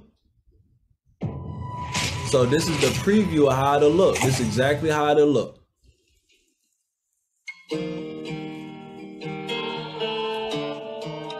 All right, so we're gonna go back. All right, and boom, you click save ad. Now we have our first ad created, y'all. Now, there's a reason why I created it this way, because I'm gonna show you, I'm gonna save you a lot of different time. I'll save you a lot of time. So now we have it created. What you're gonna do is you're gonna click this box. You're gonna go up here where it says edit, and you're gonna click the copy button. All right, you're gonna click the copy button, uncheck it. Now on the right, you see where it says paste. We're gonna click paste content, because now instead of creating multiple ads, we're gonna be able to paste it in the other ad groups that we created. All right, so we're gonna scroll down to the skippable ad that we created. So click on this skip one side ad. Now, after I clicked it, all the ad groups that I created pops up. So the ad group that's highlighted already is the one that's already created in the ad group. So we don't need it there anymore. We're going to highlight the other ones that we created. All right, which is keywords and placements. It was already in the topic one. All right, so now it's saying keywords and it's in placements now. Got those highlighted, click done. All right, now you have up here it says gives you options to pause new ads after pasting, or if ad already exists in destination, create duplicate. We don't need any of that. We're just gonna click the paste button, and now it is pasting. You have the option to run it in the background while you can continue to work. We're gonna run it in the background. Boom. Now you have all your ads set up how it needs to be. All right, so this is how you set up a skippable ad. All right, so I'm gonna go on to the left where it says all campaigns. All right, then I'm gonna click on campaigns in the middle. So it takes me to the very beginning. In the very beginning, if you notice, hold on, let me get rid of these other ones that was here previously. All right, refresh.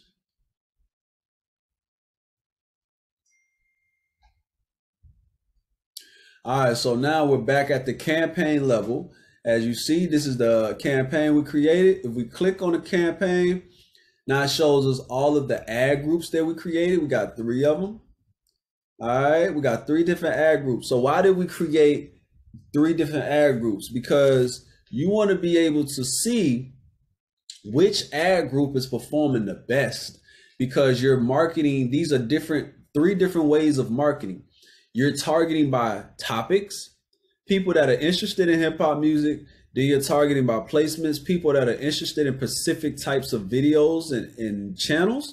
You're targeting people based on keywords, people that are typing in specific things in a search engine. After you create these and the ads are running, then you can dissect the analytics and see what is performing good and what's not performing good. All right.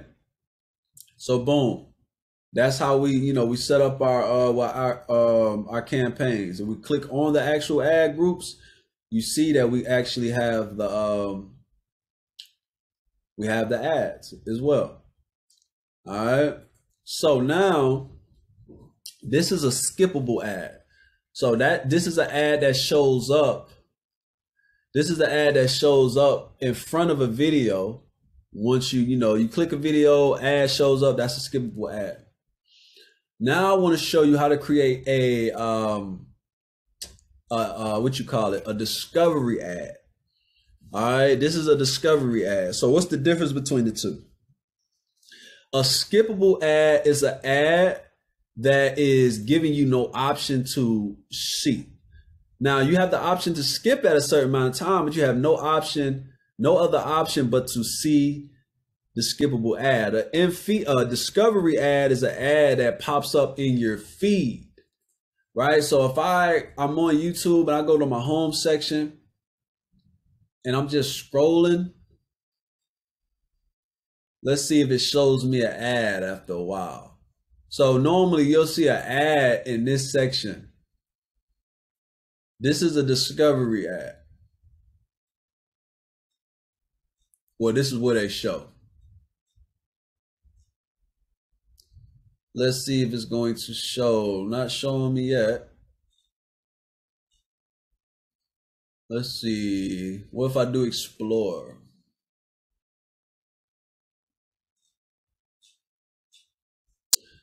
Nope, it's not showing me.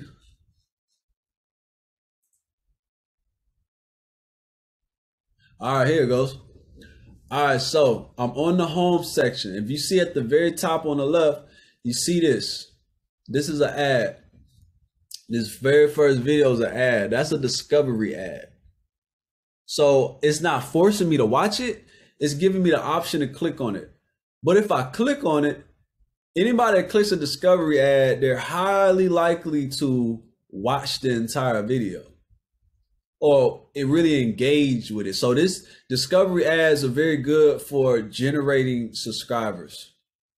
All right. So now there's no really big difference between setting up a skippable ad than a discovery ad. It's really the same thing.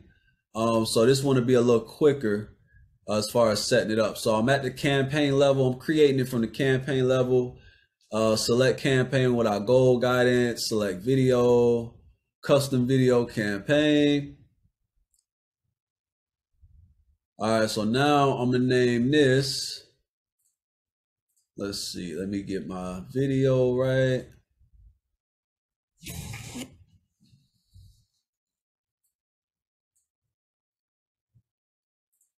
All right, so I'm gonna name this Discovery, but I'm gonna put this for short, line, then the name of the video.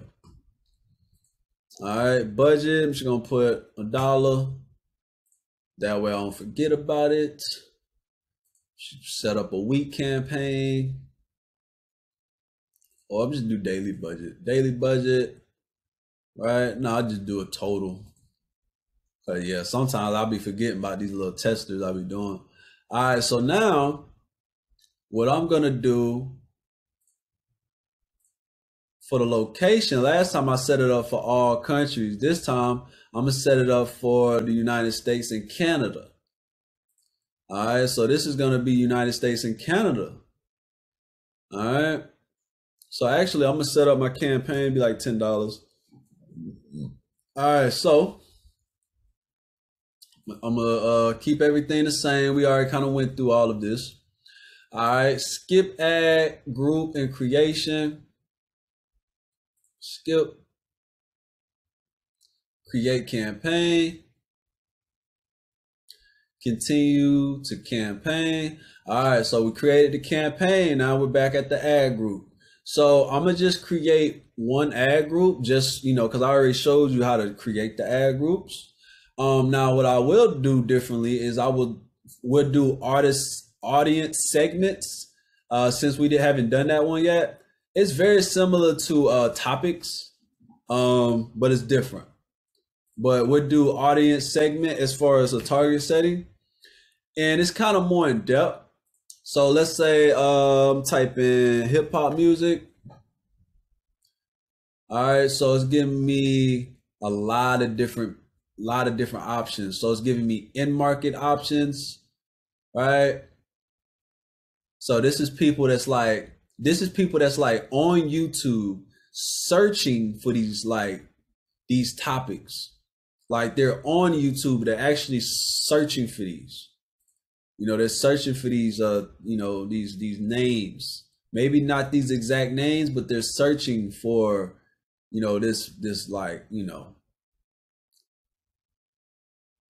it says rappers rap artists, young rappers, new rappers. It's telling us what it is. All the rappers. Weekly impressions for this particular topic is 5 to 10 billion. So this is the amount of people that's like searching in this type of market. All right, so I'm gonna click that, click hip hop music, rap and hip hop music, rap music, anything that's pertaining to this end market, I'm selecting. All right, so boom. Did that. All right, I'm gonna skip ad creation, skip. I'm gonna set my bid. I'm gonna set my bid for $2 this time. All right, because we're doing United States. All right, save ad group. Now it says choose video format. Instead of skippable ad, I'm selecting in-feed video ad. And I'm gonna say format. All right, now we got our ad group set up, but we're just gonna do one ad group. So now I'm gonna click on this ad group. All right, so now I'm gonna click the ad inside the ad group. We're gonna create the ad. So you're gonna notice this video is gonna show up slightly different for an in-feed video ad. All right, so I put the link in there. So now you see it's showing, different thumbnails. It's showing, options for headlines, descriptions, and stuff like that.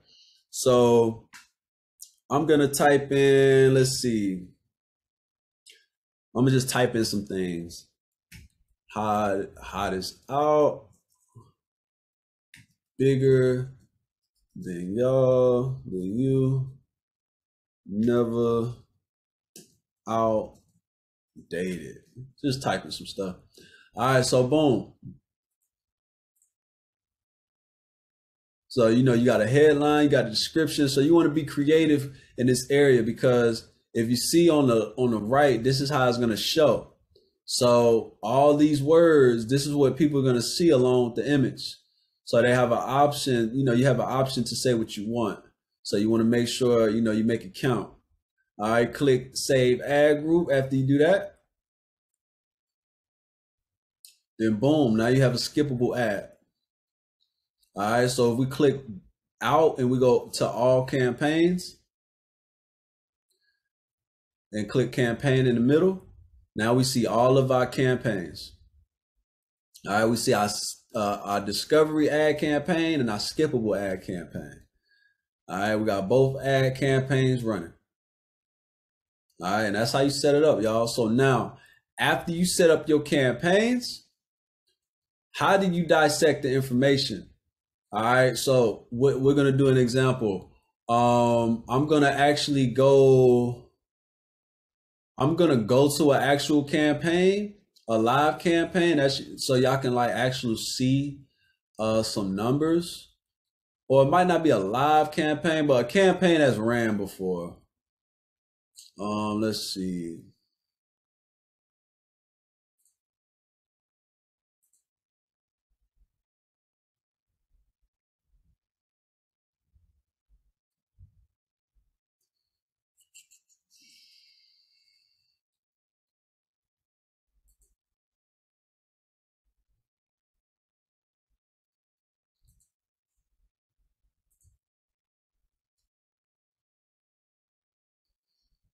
All right, so let's see. I'm going to pull up a campaign.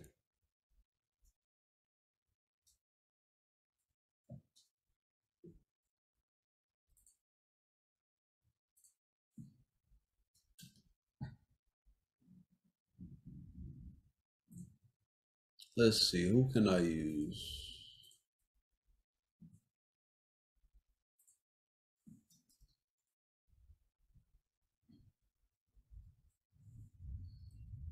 All right, so we'll look at my girl Phoenix campaigns. All right, so these are some of her campaigns we ran. Yeah, this is just some of them. But all right, so what we'll do is we'll go on to the right. Once you got your campaign selected, you go to the right and you got columns. You select columns. All right. And then in the columns, you'll click modify columns. All right. So this is where you're able to really see all the stats. All right. So everyone has, different criteria that they focus on. I'm going to tell you what I focus on because we're all about return on investment, right? So performance is going to be the best section when it comes to the things that we're talking about. So when it comes to video, one of the biggest things that I'm going to pay attention to is video played. Video played to what percentage? I want to know how much of the video are they watching? How much of the video are they watching? All right. Watch time, you can select it, but it's pretty much the same thing as video played. So that's probably going to be the biggest thing that I play with. And then I'm going to move it up all the way to the top. So that way I can see everything that I want to see. I'm going to have it the first, and then I got costs. I got the amount of views, the amount of impressions, the amount of clicks, interactions, all of that stuff. All right. Then you're going to save your column set, call it whatever you want. All right. So boom. So now you see it changes. So now the first thing it shows me is out of all the views, what percentage watch, how many of people watch, a certain amount of percentage of the video. So at the top one, you see, okay, this one has 16,000 views, but we got 2.9%, right? 2.9% of the views, right? Watch 25% of the video. 1.55% of the people watch 50% of the video. 1.10% watch 70% of the video. 100% of the 0.95% watched 100% of the video. So less than 1% of the people watch the entire video, right? And it's okay. These are the numbers that's going to help us grow, right? These are the numbers that's really going to help us grow, right? She has another campaign, right? We got another campaign that has, let's see. This one has 5,000 views. But if we skip all the way to 100% of the video, 10.77% of the people watch 100% of the video. So what does that mean? That means we have something good, right? If we got at least 10% of the people. So now, okay, what will we do in this situation? We will cut off the asset. Right? We will cut off the campaign. We will cut off the asset depending on how we promoted this video.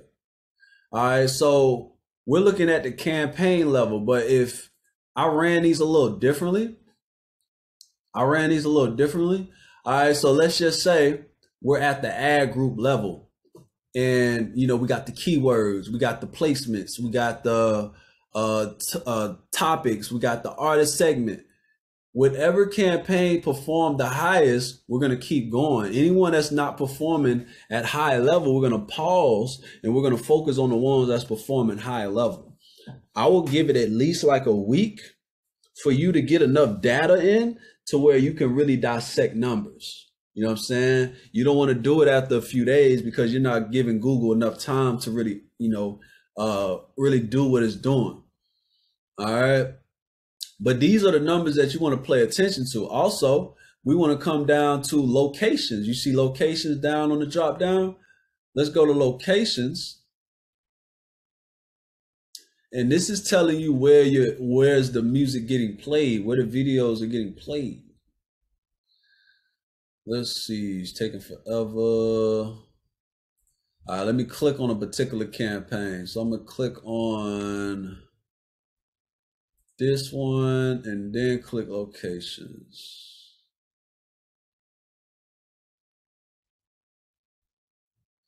All right, so if you click on locations and nothing pops up, that means we didn't do any targeted location settings. So we just target the entire world. So let's see, I'm trying to find a campaign. that I know we targeted certain. Okay, this is an interest location campaign. So okay, boom. All right, so out of the 5,000 views, you see most of them came from Brazil. All right, you see most of them came from Brazil. And I think if I remember, because we ran this like a year ago. Yeah, so most of them came from Brazil. She was focusing on overseas. She noticed she was getting a lot of plays from Brazil, so we focused on Brazil. Right? We focused on Brazil for a reason, I remember. So yeah, so we dissect the numbers. We seen she was getting a lot of love in Brazil, so we doubled down. We said, okay, let's focus on Brazil all the way. Right? So this is how you start, dissecting your numbers. Then you go to content. Depending on how you target it, like let's see, we did interest. So let's click on topics. All right, so it's showing us how the topic campaign went. We selected topics, and it's showing us how many plays came from each topic. How did each campaign perform? Every time you click a certain category, you could come over here to columns and set up your columns to where certain things are showing up. All right. So let's see. Okay, it's kind of set up how we want it. So yeah, it's showing us.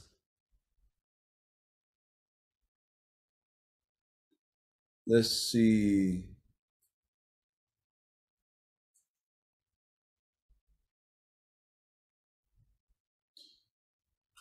R&B, urban and hip hop, R&B and soul is the category that performed the best out of this. So it's kind of telling us, okay, what is performing the best? So we can pause or double down.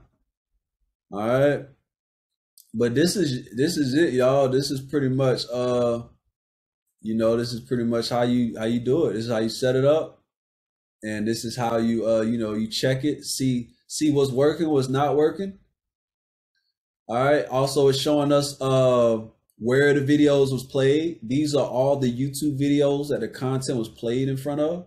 I clicked on where ads showed, and it's showing me only because I also had a placement campaign. So I had a placement campaign as well, and it's showing us where the views was playing from. The view rate, I can show more things in my column section if needed. But yeah, y'all, this is it. This is pretty much how it goes. All right. So, any questions? I'm gonna allow you to ask any questions y'all may have pertaining to the YouTube views. But yeah, this is how it goes. This is how it goes, y'all. Hi. Good morning, everybody. Hi, Nard. Thank you for the info. Great class. Quick question with the YouTube ads, because I've heard like mixed, I guess, advice, not in terms of how to set them up, but like where to kind of put your money. Cause in this case, like, cause this is when you're going to see it basically as an ad, it comes up in the video. Now, what about the engagement on these? Like, do you typically see people kind of leaving comments, or do you think that this method kind of just showing up in people's things is, you know what I'm saying? Like, how is the engagement typically on this method? Oh yeah, that's a great question. Great question. All right, so when it comes to engagement, and when I say engagement, sorry, because I know you showed us, right? I don't want you to think like how long they stayed in there, but you know what I mean? Like it, that sort of thing, like actually have some return back to your page, that type of thing. Oh no, I get exactly what you're saying. That is a great question. So when it does come to YouTube ads, the hardest thing is to drive actual engagement, right? So here's why, and I'm gonna tell you, pretty much some hacks behind that. So when you're doing that, let's say, okay, you're running an ad, if you put yourself in the customer's position, and the ad is being ran and you're seeing the ad and you're watching it, even though it might catch your attention and you might like what you're seeing, might like what you're hearing, the first thing on your mind is not really going to be comment. You know what I'm Right. saying? So it's really thinking about, okay, when it's being shown, how is the customer seeing it? Like, you know what I'm saying? Then, Yeah. you know, it might be a person that, depending on what they're listening to, it might be a person that's like cleaning up, listening to music, or what's happening a lot lately, and I do it a lot. I play music on my TV because I got the YouTube. I play it on my TV, so there's no way that I could comment on the TV. You know, so Right. that's Right. probably the biggest thing to think about. Now, what I've noticed is the bigger the budget, the more opportunities you have to really get that engagement. Because I've have seen some big, large, you know, budget videos that's really getting engagement. It's not super duper a lot engagement, but it is engagement. Now, how do you like get that engagement to your YouTube video? So you got a couple ways. So in the next class, whenever we do the Facebook and Instagram ads, Facebook and Instagram ads is a great way to drive traffic also to YouTube. And then also, for some reason, it has a higher percentage of engagement whenever running ads from Facebook and Instagram. For some reason, it's like that. So that's one way. Now, another way that I recommend is engagement groups. YouTube engagement groups. So there are a lot of engagement groups. I actually have a plug on an engagement group that I'm gonna give out to y'all. I just need to reach out to the team. Because I seen, so it's a team that has Instagram engagement groups and then also YouTube engagement groups. So I'm inside of the YouTube engagement group. I've been with them for probably about a year, and I use them whenever I'm doing marketing for other artists. So for example, let's say, okay, I'm doing a video campaign, we got the ads running, and then we need to start generating that engagement because people want to engage when they see engagement. So what we do is we drop the video link inside the engagement group, and it has thousands of people in there. And whenever the link is dropped in there, people know that they have to engage with the link before they drop their link in there. So you start seeing a whole bunch of people, you know, engaging, you know what I'm saying, with your content, and that's driving up your interaction, you know. That's and a great idea. Yeah, and that also increases your chances of getting other people to engage, you know, on top of that. So that has probably been the purest thing that I've seen work for engagement, because driving engagement to YouTube is one of the hardest things to do, you know. Yeah. Sorry, I didn't mean to interrupt. That's a great fix, because that's kind of where I have been kind of teeter-tottering about how to get the traffic to YouTube. Do I go straight with the YouTube ads or do the Facebook? But then also, one question I wanted to ask in terms about in terms of the finance is, so excuse me, sorry, somebody sent me a text message about finance. Sorry about that. In terms of the ad is, do you suggest us putting our name? You know how like back in the day on music videos, they used to have that thing, that little corner off to the side where it's like, it tells you the information about the artist, you know what I'm saying? And like the name of the song, etc. They don't really do that anymore. But I was wondering do you think that YouTube has something against that? Like, could I put perhaps my name in the video, or like the information in the video, so that at least if somebody sees it, they can at least have a name to the face? You know what I mean? You can, you know, it wouldn't hurt. One thing that I would just focus on is just making sure that the content is great, you know, because as long as the content is A1, and then also whenever you're creating the video, think YouTube as you're creating it, because especially when it's ran as a skippable ad, as soon as they click on that video and the ad shows up, your goal is to grab their attention instantly, right? So what I would try to avoid is having, you know, a lot of space before the song begins. You know what I'm saying? Also, the video, try to make sure the video kind of gets straight to it. You know, that way you have their attention, because if it has a long buildup, then you could potentially lose that person, you know? Yeah. So just think about it like radio. You know, I call YouTube the new radio. When you bring a song to radio, gotta be radio ready. Bring your video YouTube ready. That means song and video. That way you can maximize on YouTube. But also, so another thing that I forgot to mention, that, all right, so remember we was talking about social proof. All right. So I taught y'all the real deal, like organic way to really build up your numbers and everything and reach your target audience.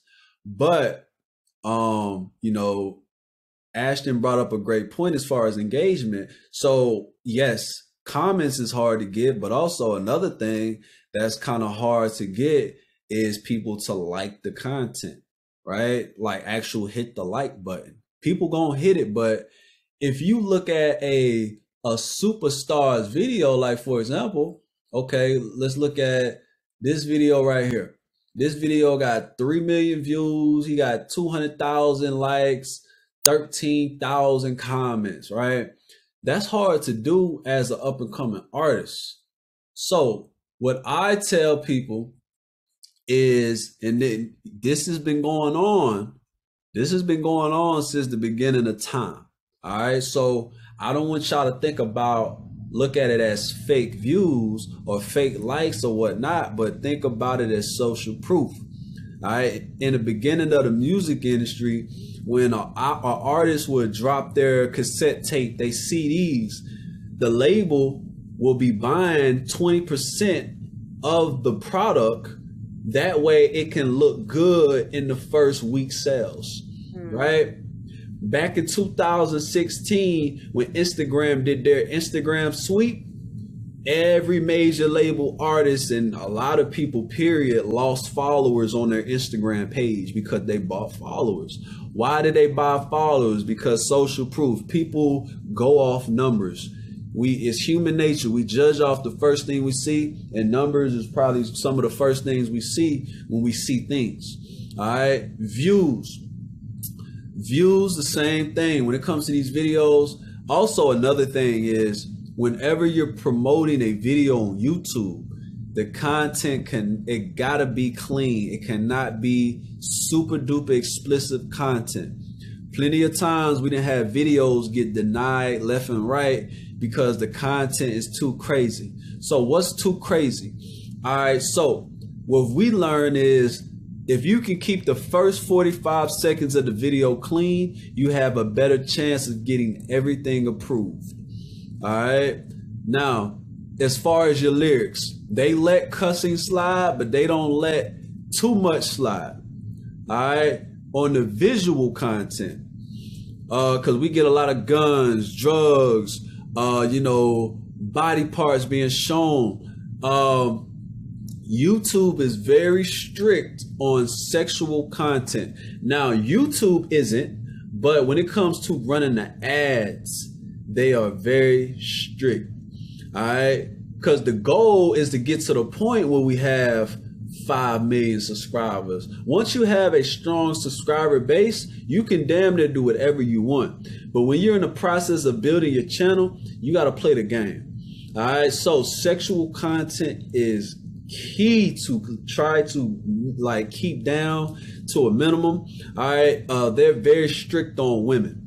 All right. So yes, they are. Yes, they are very strict. What Ashton, what type of experience do you have? I do, y'all. Honestly, it's ridiculous. I put up a video. It's a super wholesome video. I am not twerking. I am not dancing or anything like that. I have on a one piece, basically like a bodysuit. So not even like a 2-piece. I have on a 1-piece bodysuit, basically. And a company basically denied working with me because they said it was too explicit. I'm assuming they didn't work with me because YouTube probably has certain standards. Yeah, it was like I felt like such a floozy, and the song is like really wholesome. Like I said, I'm not doing anything like that, but I do. I'm a curvy girl, so I have large breasts, but I'm not showing. It's not like I'm on purpose showing them. Yeah, you're gonna have to change your videos if you have skin, even just cleavage. For real, like, because I'm like, what are you saying that was explicit? They said my bodysuit was lingerie, and I'm like, this is not lingerie. This is a tank top, basically. So, yeah, women, they are strict. It's ridiculous. But then you see, dudes talking about everything else. I'm like, how y'all? Anyway, that is something to note. Now, this is my question though to you, Nard, because the video was on YouTube. But then when they were saying that they can't market it, are you saying that, like, because I have that video on YouTube already, it's already up. It has no views right now, though. I mean, it has very few views because I haven't marketed it at all. And my question is, was that a company reason why they didn't do it? Or do you think when I try to run an ad with that same video that they might have an issue with it? Because it's not, y'all, when I say it's not explicit, it's not at all. So what do you suggest in that situation? Or do you think it was the company who denied me, or do you think it was YouTube's or Google ad standards that is the reason they denied me? Yeah, so they denied you because they knew, if they denied you because they use Google ads to promote the video, and they know Google ads was going to deny the video. That is so strange. I don't know what to do. I really don't. Like, the whole video is shot. I've already spent all the money on it. And I have no idea how to get around it, Oh, I got you. So This is what we do. So whenever we have video that is like just won't get approved through YouTube ads, that's when we utilize Facebook and Instagram ads. Facebook and Instagram ads, they allow more than YouTube.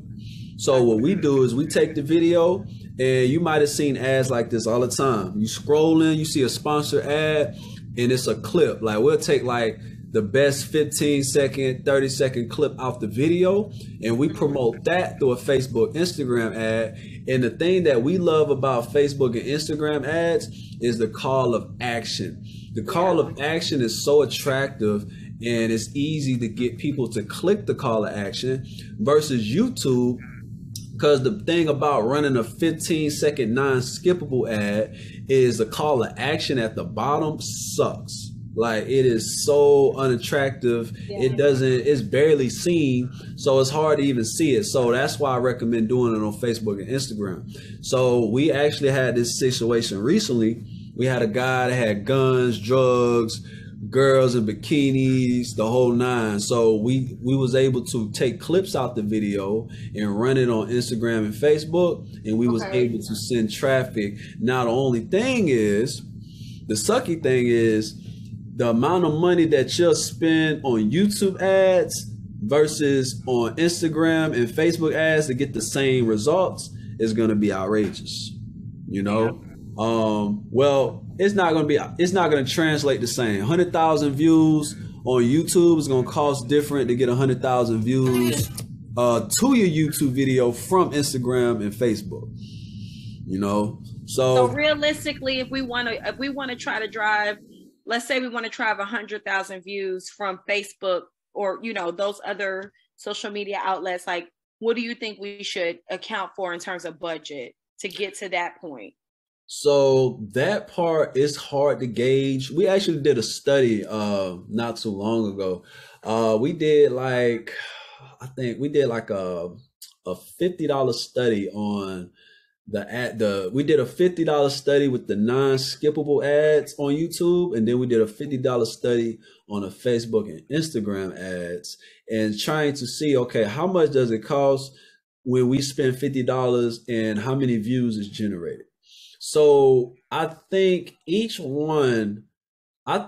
$50 probably generated a few hundred views. On each. Now, also take into account, it'll probably generate more views because when we did it like the Instagram wasn't attached to the proper artist. Like we had it attached to our company, Facebook and Instagram, and we was running his video on that, his ad video on our channel. So it probably didn't look as attractive as it coming from his actual channel. And also the video was actually unlisted on YouTube. So it wasn't like fully available. And then it's certain things that we would have done if we was like really doing a real campaign. Like example, what I was about to get into is social proof. So with videos like that, like, okay, you got explicit video and okay, you're having trouble getting traffic to it. So it's important to maximize every dollar. So there is a particular website that I use. I'm gonna show you guys, and it's gonna be in the portal. Now, this particular website, there's more websites out there, but I like this website, and I'm gonna show y'all, I'm gonna tell y'all why. So it's called qqtube.com. You have to use a VPN to use this website because they're actually banned to service people in the United States. So let me turn my VPN on real quick. So I always put myself in the UK. And then I go into the account. So what we do is, okay, let's say we have a video like that. So what we'll do is we'll buy a whole bunch of views. Now the thing that I like about it is, let's see, let me pull it up. The thing that I like about it is it makes everything look real, right? So let's say your goal is to get 100,000 views. Well, we know that you can't go from a 0 to 100,000 views overnight. Like that looks fake. So what this platform allows you to do is you have the option on how fast you get the views. So one of my favorite things that I select is it's an option where you can get anywhere from 500 to 2,000 views per day. So on 100,000, 50,000 view campaign, that looks way more realistic versus 100,000 overnight. And then also has the option to where if you wanted United States views only, you want them worldwide views only. So this is the one we select. So YouTube geo target views, they start within an hour. You get anywhere from 200 to 2,000 views per day. This is the option we select. And then the likes. So let's say YouTube likes. I mean, yeah, because YouTube likes is another thing that's kind of hard to match as far as like the famous artists out there. So YouTube likes, you can get it to where you're getting like 20, 60 a day, 20, 250, all the way up to thousands a day.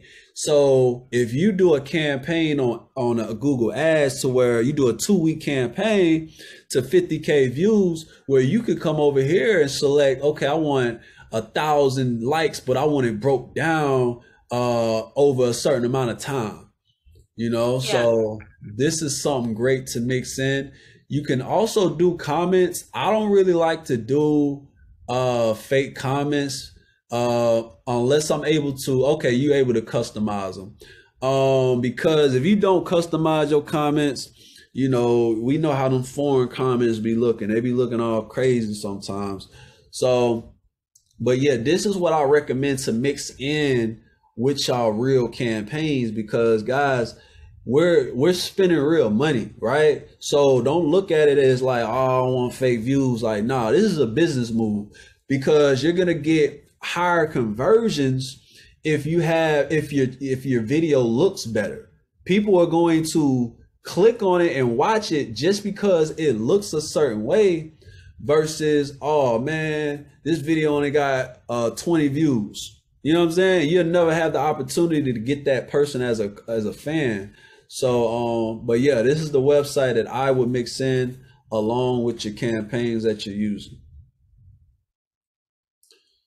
So, yeah. Thank you. This is great. And will you make this class available this weekend? Like, so we can see it, or? Oh yeah. I'm gonna have this class and also the Monday class I'll have it all uploaded by the weekend. Thank you. No problem, no problem. But yeah, y'all, and I'm gonna try to get some more insight on the groups. Since I had added, I had locked in with the YouTube group a year ago. I haven't really communicated with the guy. I just be, doing my campaign. So I'm gonna reach out to him and see how I can get everybody in the team, access to them groups, because those groups are game changers. Like, it's so easy to, just do your thing in those groups. But yeah, so yeah, with the engagement groups mixed in with the YouTube campaigns and then the Facebook and Instagram campaigns, your engagement will be great. And then just mixing in the social proof. Even the famous artists, they still use social proof to this day. You know what I'm saying? Remember 2016, we got like real big celebrities, like followers swiped. You know what I'm saying? Why are they still doing things like that? Because social proof is everything, no matter what level you on. All right. So, I want y'all to make sure y'all looking at it in a certain way. That way it allows y'all to just move smoothly. But yeah, y'all, other than that, that's really it. That's the sauce, that's the entire game. And yeah, that's it. That is it, y'all. So yeah, I appreciate everybody. You know what I'm saying?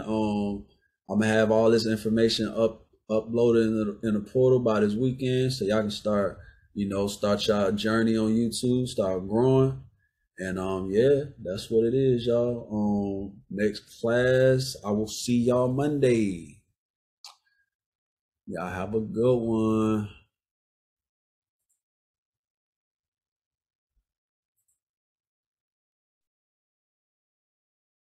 All right, guys, we're back at it. All right, so in this module, we're going to be talking about affiliate marketing on YouTube. All right, so guys, as you can tell, affiliate marketing is something that can be done on every platform. All right, so this may be an eye opener for you guys. Just to see how much affiliate marketing is like really done. Like, this is a lot of people, guys, make a living off affiliate marketing. Because the thing about affiliate marketing, it's like it's a two bird, one stone type of method if you do it right, right? So for example, on YouTube, if you do it right, of course, YouTube, if your YouTube channel is monetized, you get paid from your, from the watch hours and the traffic that you're bringing to the channel.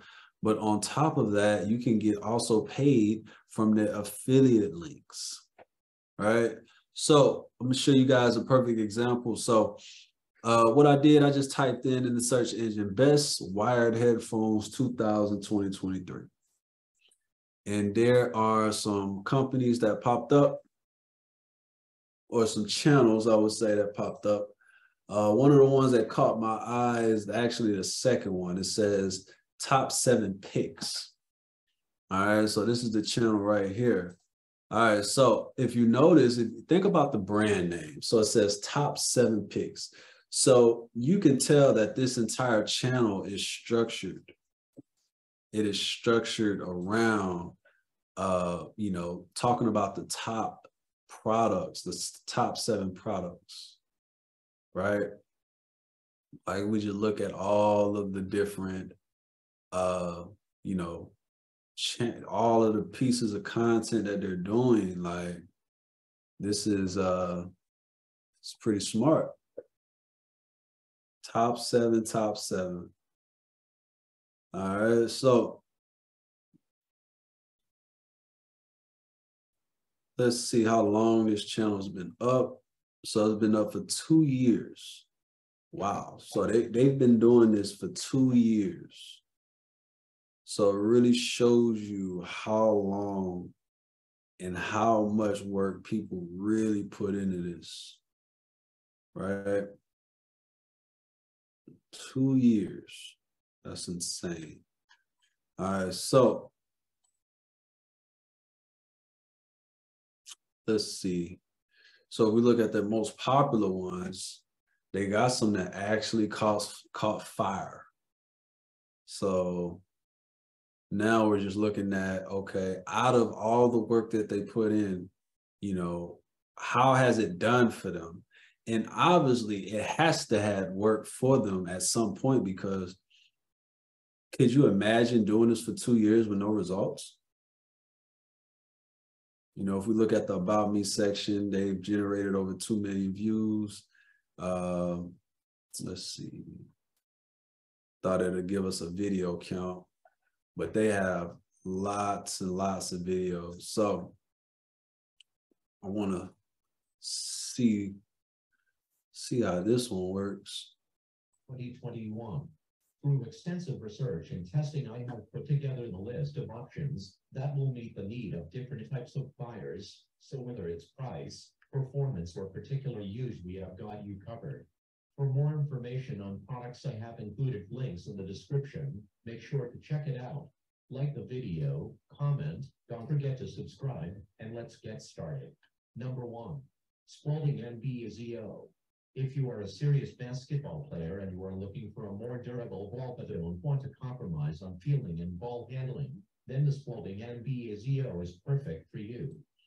All right, so I want to point out a few things. So for one, they're using an artificial intelligence voice, right? They're using an artificial intelligence voice. So they're actually not doing the talking. All right, the voiceover is being done by AI. So I'm pointing out certain things for you to understand how easy it can be. All right. So the softer indoor feel of the composite leather is AI voice being used in their hands as they release the shot. A good jump each direction. Pairs have the top as the grip up panels are guaranteeing it stays and flip mitigates abrasion. So now the next thing is the content, right? Because that's the bread and butter of all of this, the content. All right. How is the content being created? So let's see. So there's 2 ways you can go about creating the content, right? So one way, of course, you can do it yourself. 2, you can hire somebody. All right. So I'm gonna give you a couple methods that you can utilize to make this happen. All right. So the first option, which is the easiest option, you know, you could pretty much outsource the work. So Fiverr, you know, you got platforms like Fiverr. This will probably be the most easiest way to do it. The reason why I'm saying easiest is because you can find people on here that are really certified in what they do. And the good thing about Fiverr, as long as you handle the business on Fiverr, Fiverr will actually hold them accountable, right? They will make sure that you get what you pay for or your money back. So let's see.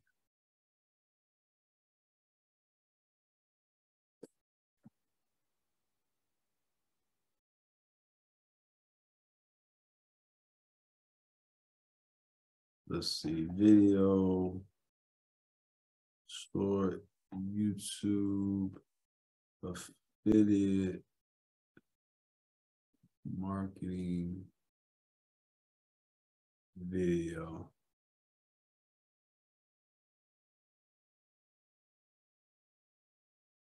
So it might just be video creator.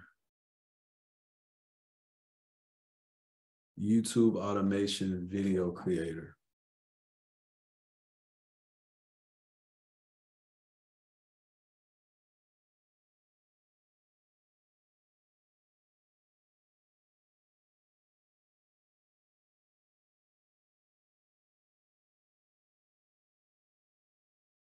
All right, so these guys are actually saying that they will create a faceless cash cow YouTube automation videos.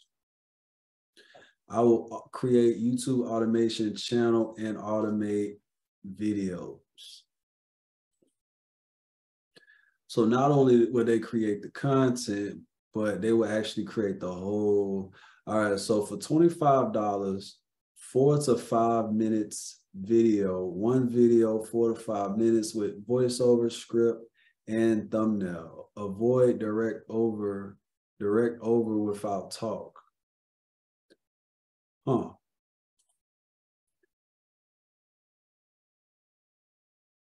You pay $35, one video, 5 minutes with voiceover, script, and one unique thumbnail. $90 plus channel setup. Okay.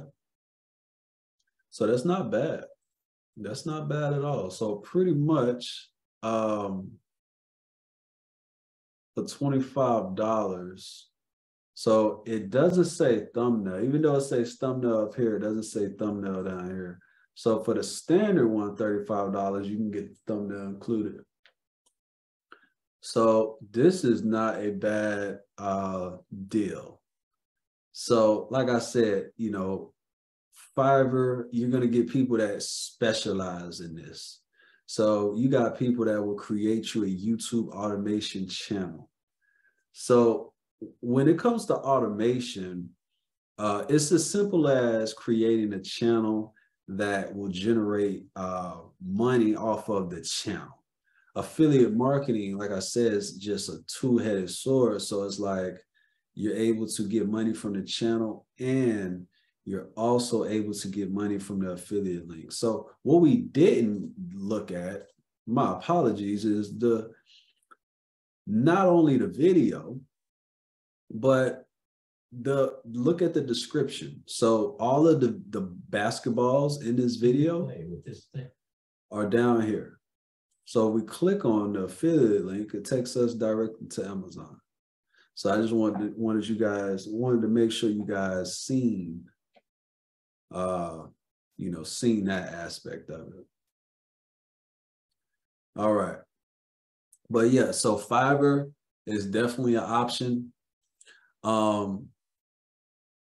Another option is you have Online Jobs PH. All right, so what's the difference? Online Jobs PH.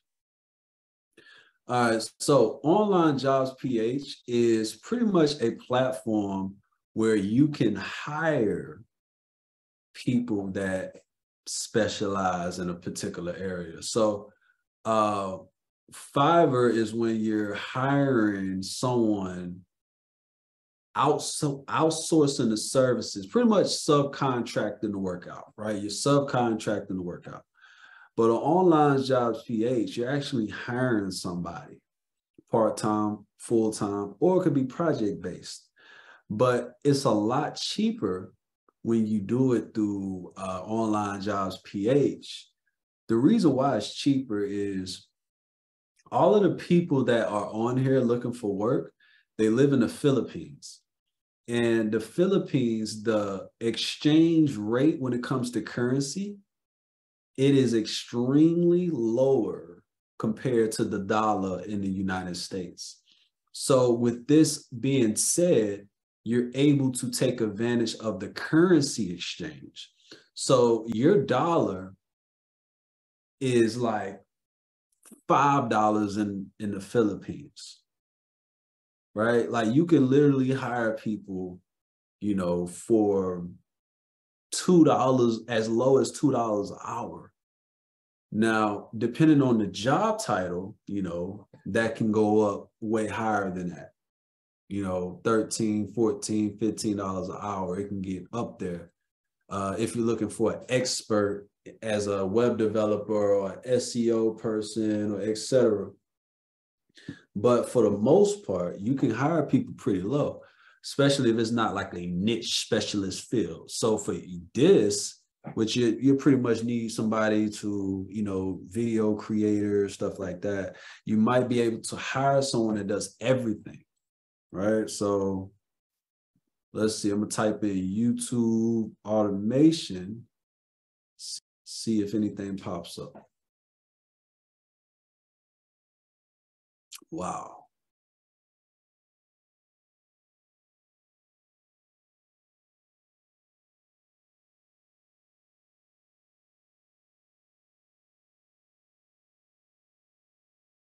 All right, so as you see, you know, you can easily hire somebody that does automation. So we got a couple people that, you know, do YouTube automation. And as you see, if you look at their hourly rate, you know, you got people that this guy, $5 an hour, this lady, $20 an hour. You know, she's $4 an hour, $10 an hour. So these are people that are actually putting things on their profile.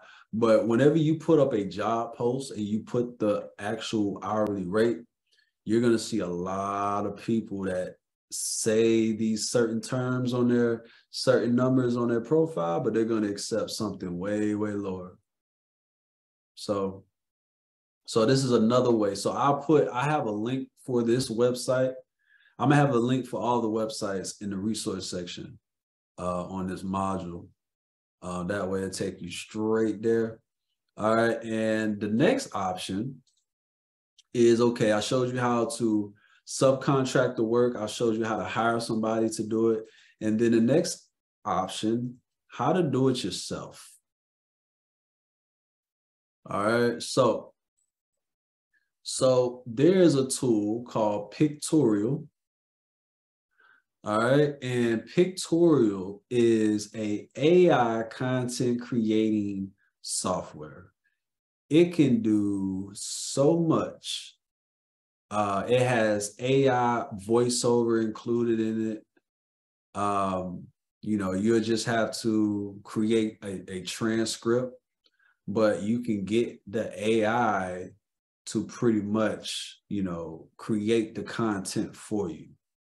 All right, so like, for example, let's see. So for this one,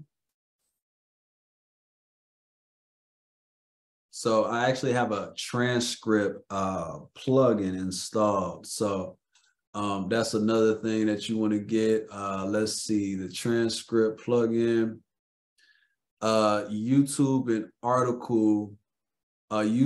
article summary. So if you go into your extensions and search YouTube and article summary, this is the plugin. All right. Oh, I'm sorry. I lied to you guys. It's actually GLASP, right? GLASP. I guess I said it wrong.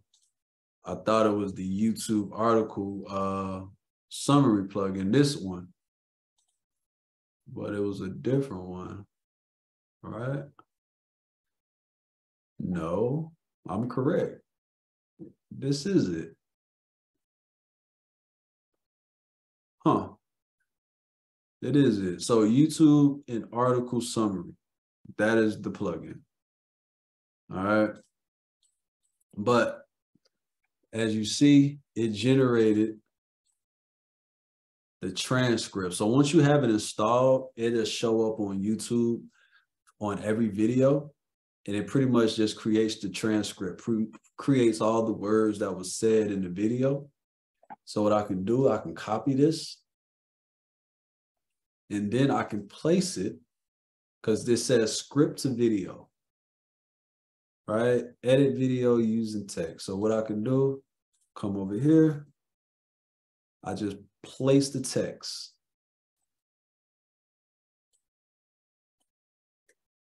So let's see, top of 2023. Need that.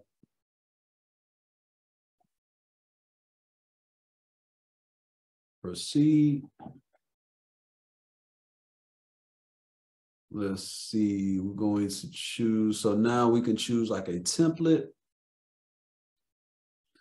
So let's see.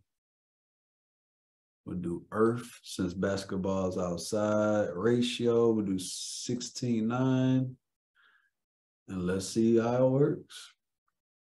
But this is a tool, guys, that you can use to create the content yourself. This is a great tool. I use it a lot. I actually use it for my promotional videos. And yeah, I use it. I use it a lot. It's a great tool, user friendly. So definitely recommend this tool. I have a link for this tool as well for you guys. If you're more interested in just keeping everything in house, you might know how to do. You might be pretty nifty with, creating videos and stuff like that. So. All right, so let's see. So as you see, what it did was it auto-generated all of the content, right? So what we'll do, come on here to audio, do voiceover. Welcome to Pictory. It has been shown that video increases. Welcome to Pictory. It has been. So you got a lot of different AI voices that you can use. So I'm gonna apply this one. And let's see.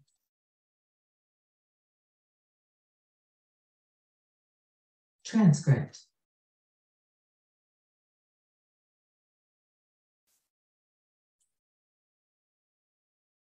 So I just want you guys to hear the voice saying the actual. Through extensive research and testing, I have put together the list of options that will meet the need of different types of buyers. So whether it's price, performance, or particular use, we have got you covered. For more information on products, I have included links in the description. Make sure to check it out, like the video comment. Don't forget to subscribe. And let's get started. Number 1, Spalding NBA ZO. If you are a serious. All right, so now you have the voice already in place, right? So now the next part which probably won't be as easy is, and when I say that easy, is Pictory actually having the images already installed, because they actually have a lot of images already installed.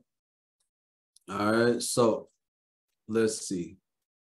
I'm just gonna say Spalding basketball.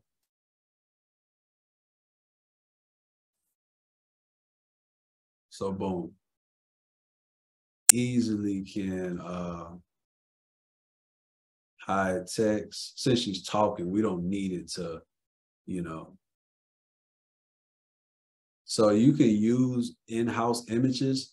Now, since you are, we are talking about a particular product, a certain type of basketball, we can most definitely find a video on Amazon or on the internet that we can use. First time I picked up a Spalding CF4, I knew it was good.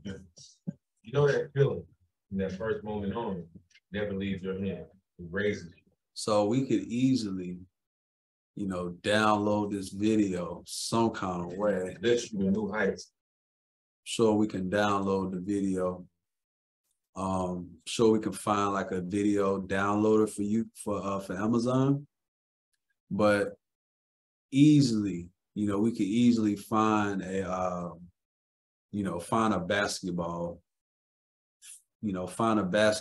video pertaining to that particular brand.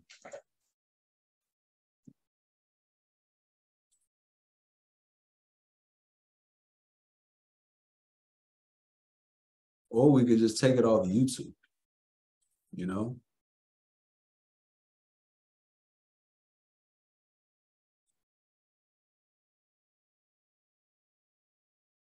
Download. So that easy.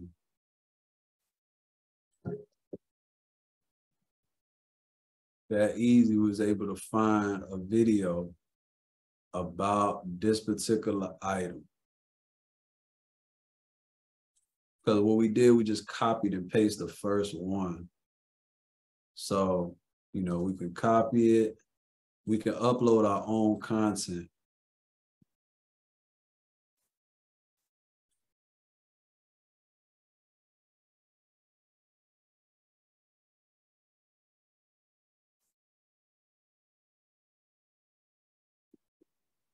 And just like that,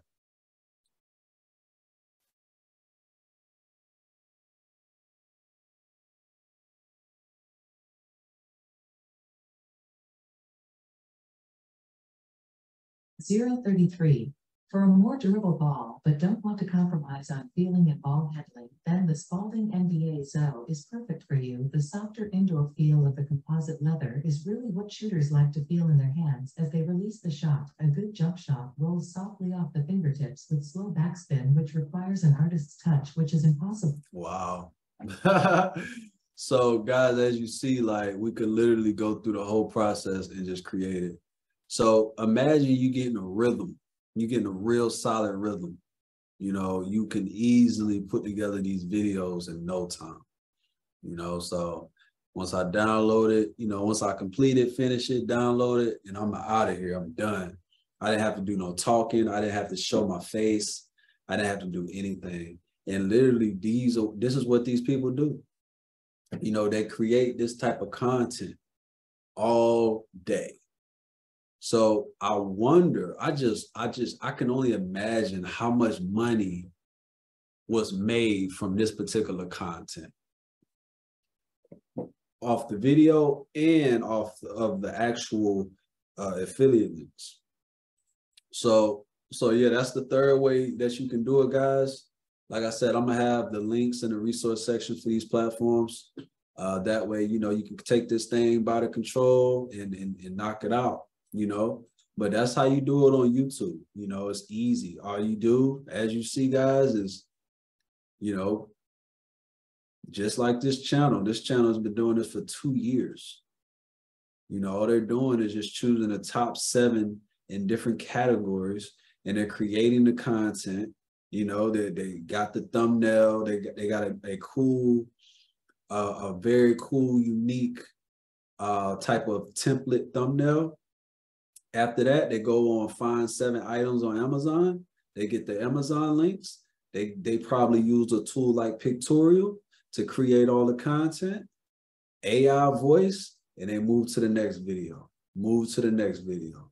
So if we really look at it, right? So I'm looking here, right? 1, 2, 3, 4, 5, or 4 videos was uploaded in one day. Then you got 1, 2, 3 videos was uploaded in a day. One video a day, then you got 1, 2, 3 videos uploaded in a day. So if you look at their track record, 1, 2, 3, 4, 5 videos was uploaded yesterday. They are knocking it out the park, guys. All right. And guess what? You can do it too. They're not doing nothing special. Some of these videos only have a few views, but the goal is for you to go heavy, heavy, heavy, right? Go super duper heavy on kicking out the content, because it's not about how many views, it's about the content. You kick out the content, and as you see, you're gonna get one that catch fire. Look at all these videos that caught fire, right? These are good. So out of 100 videos, you're gonna get about 10 to 20 that won't catch fire. All right, so just play the game. See you on the next one.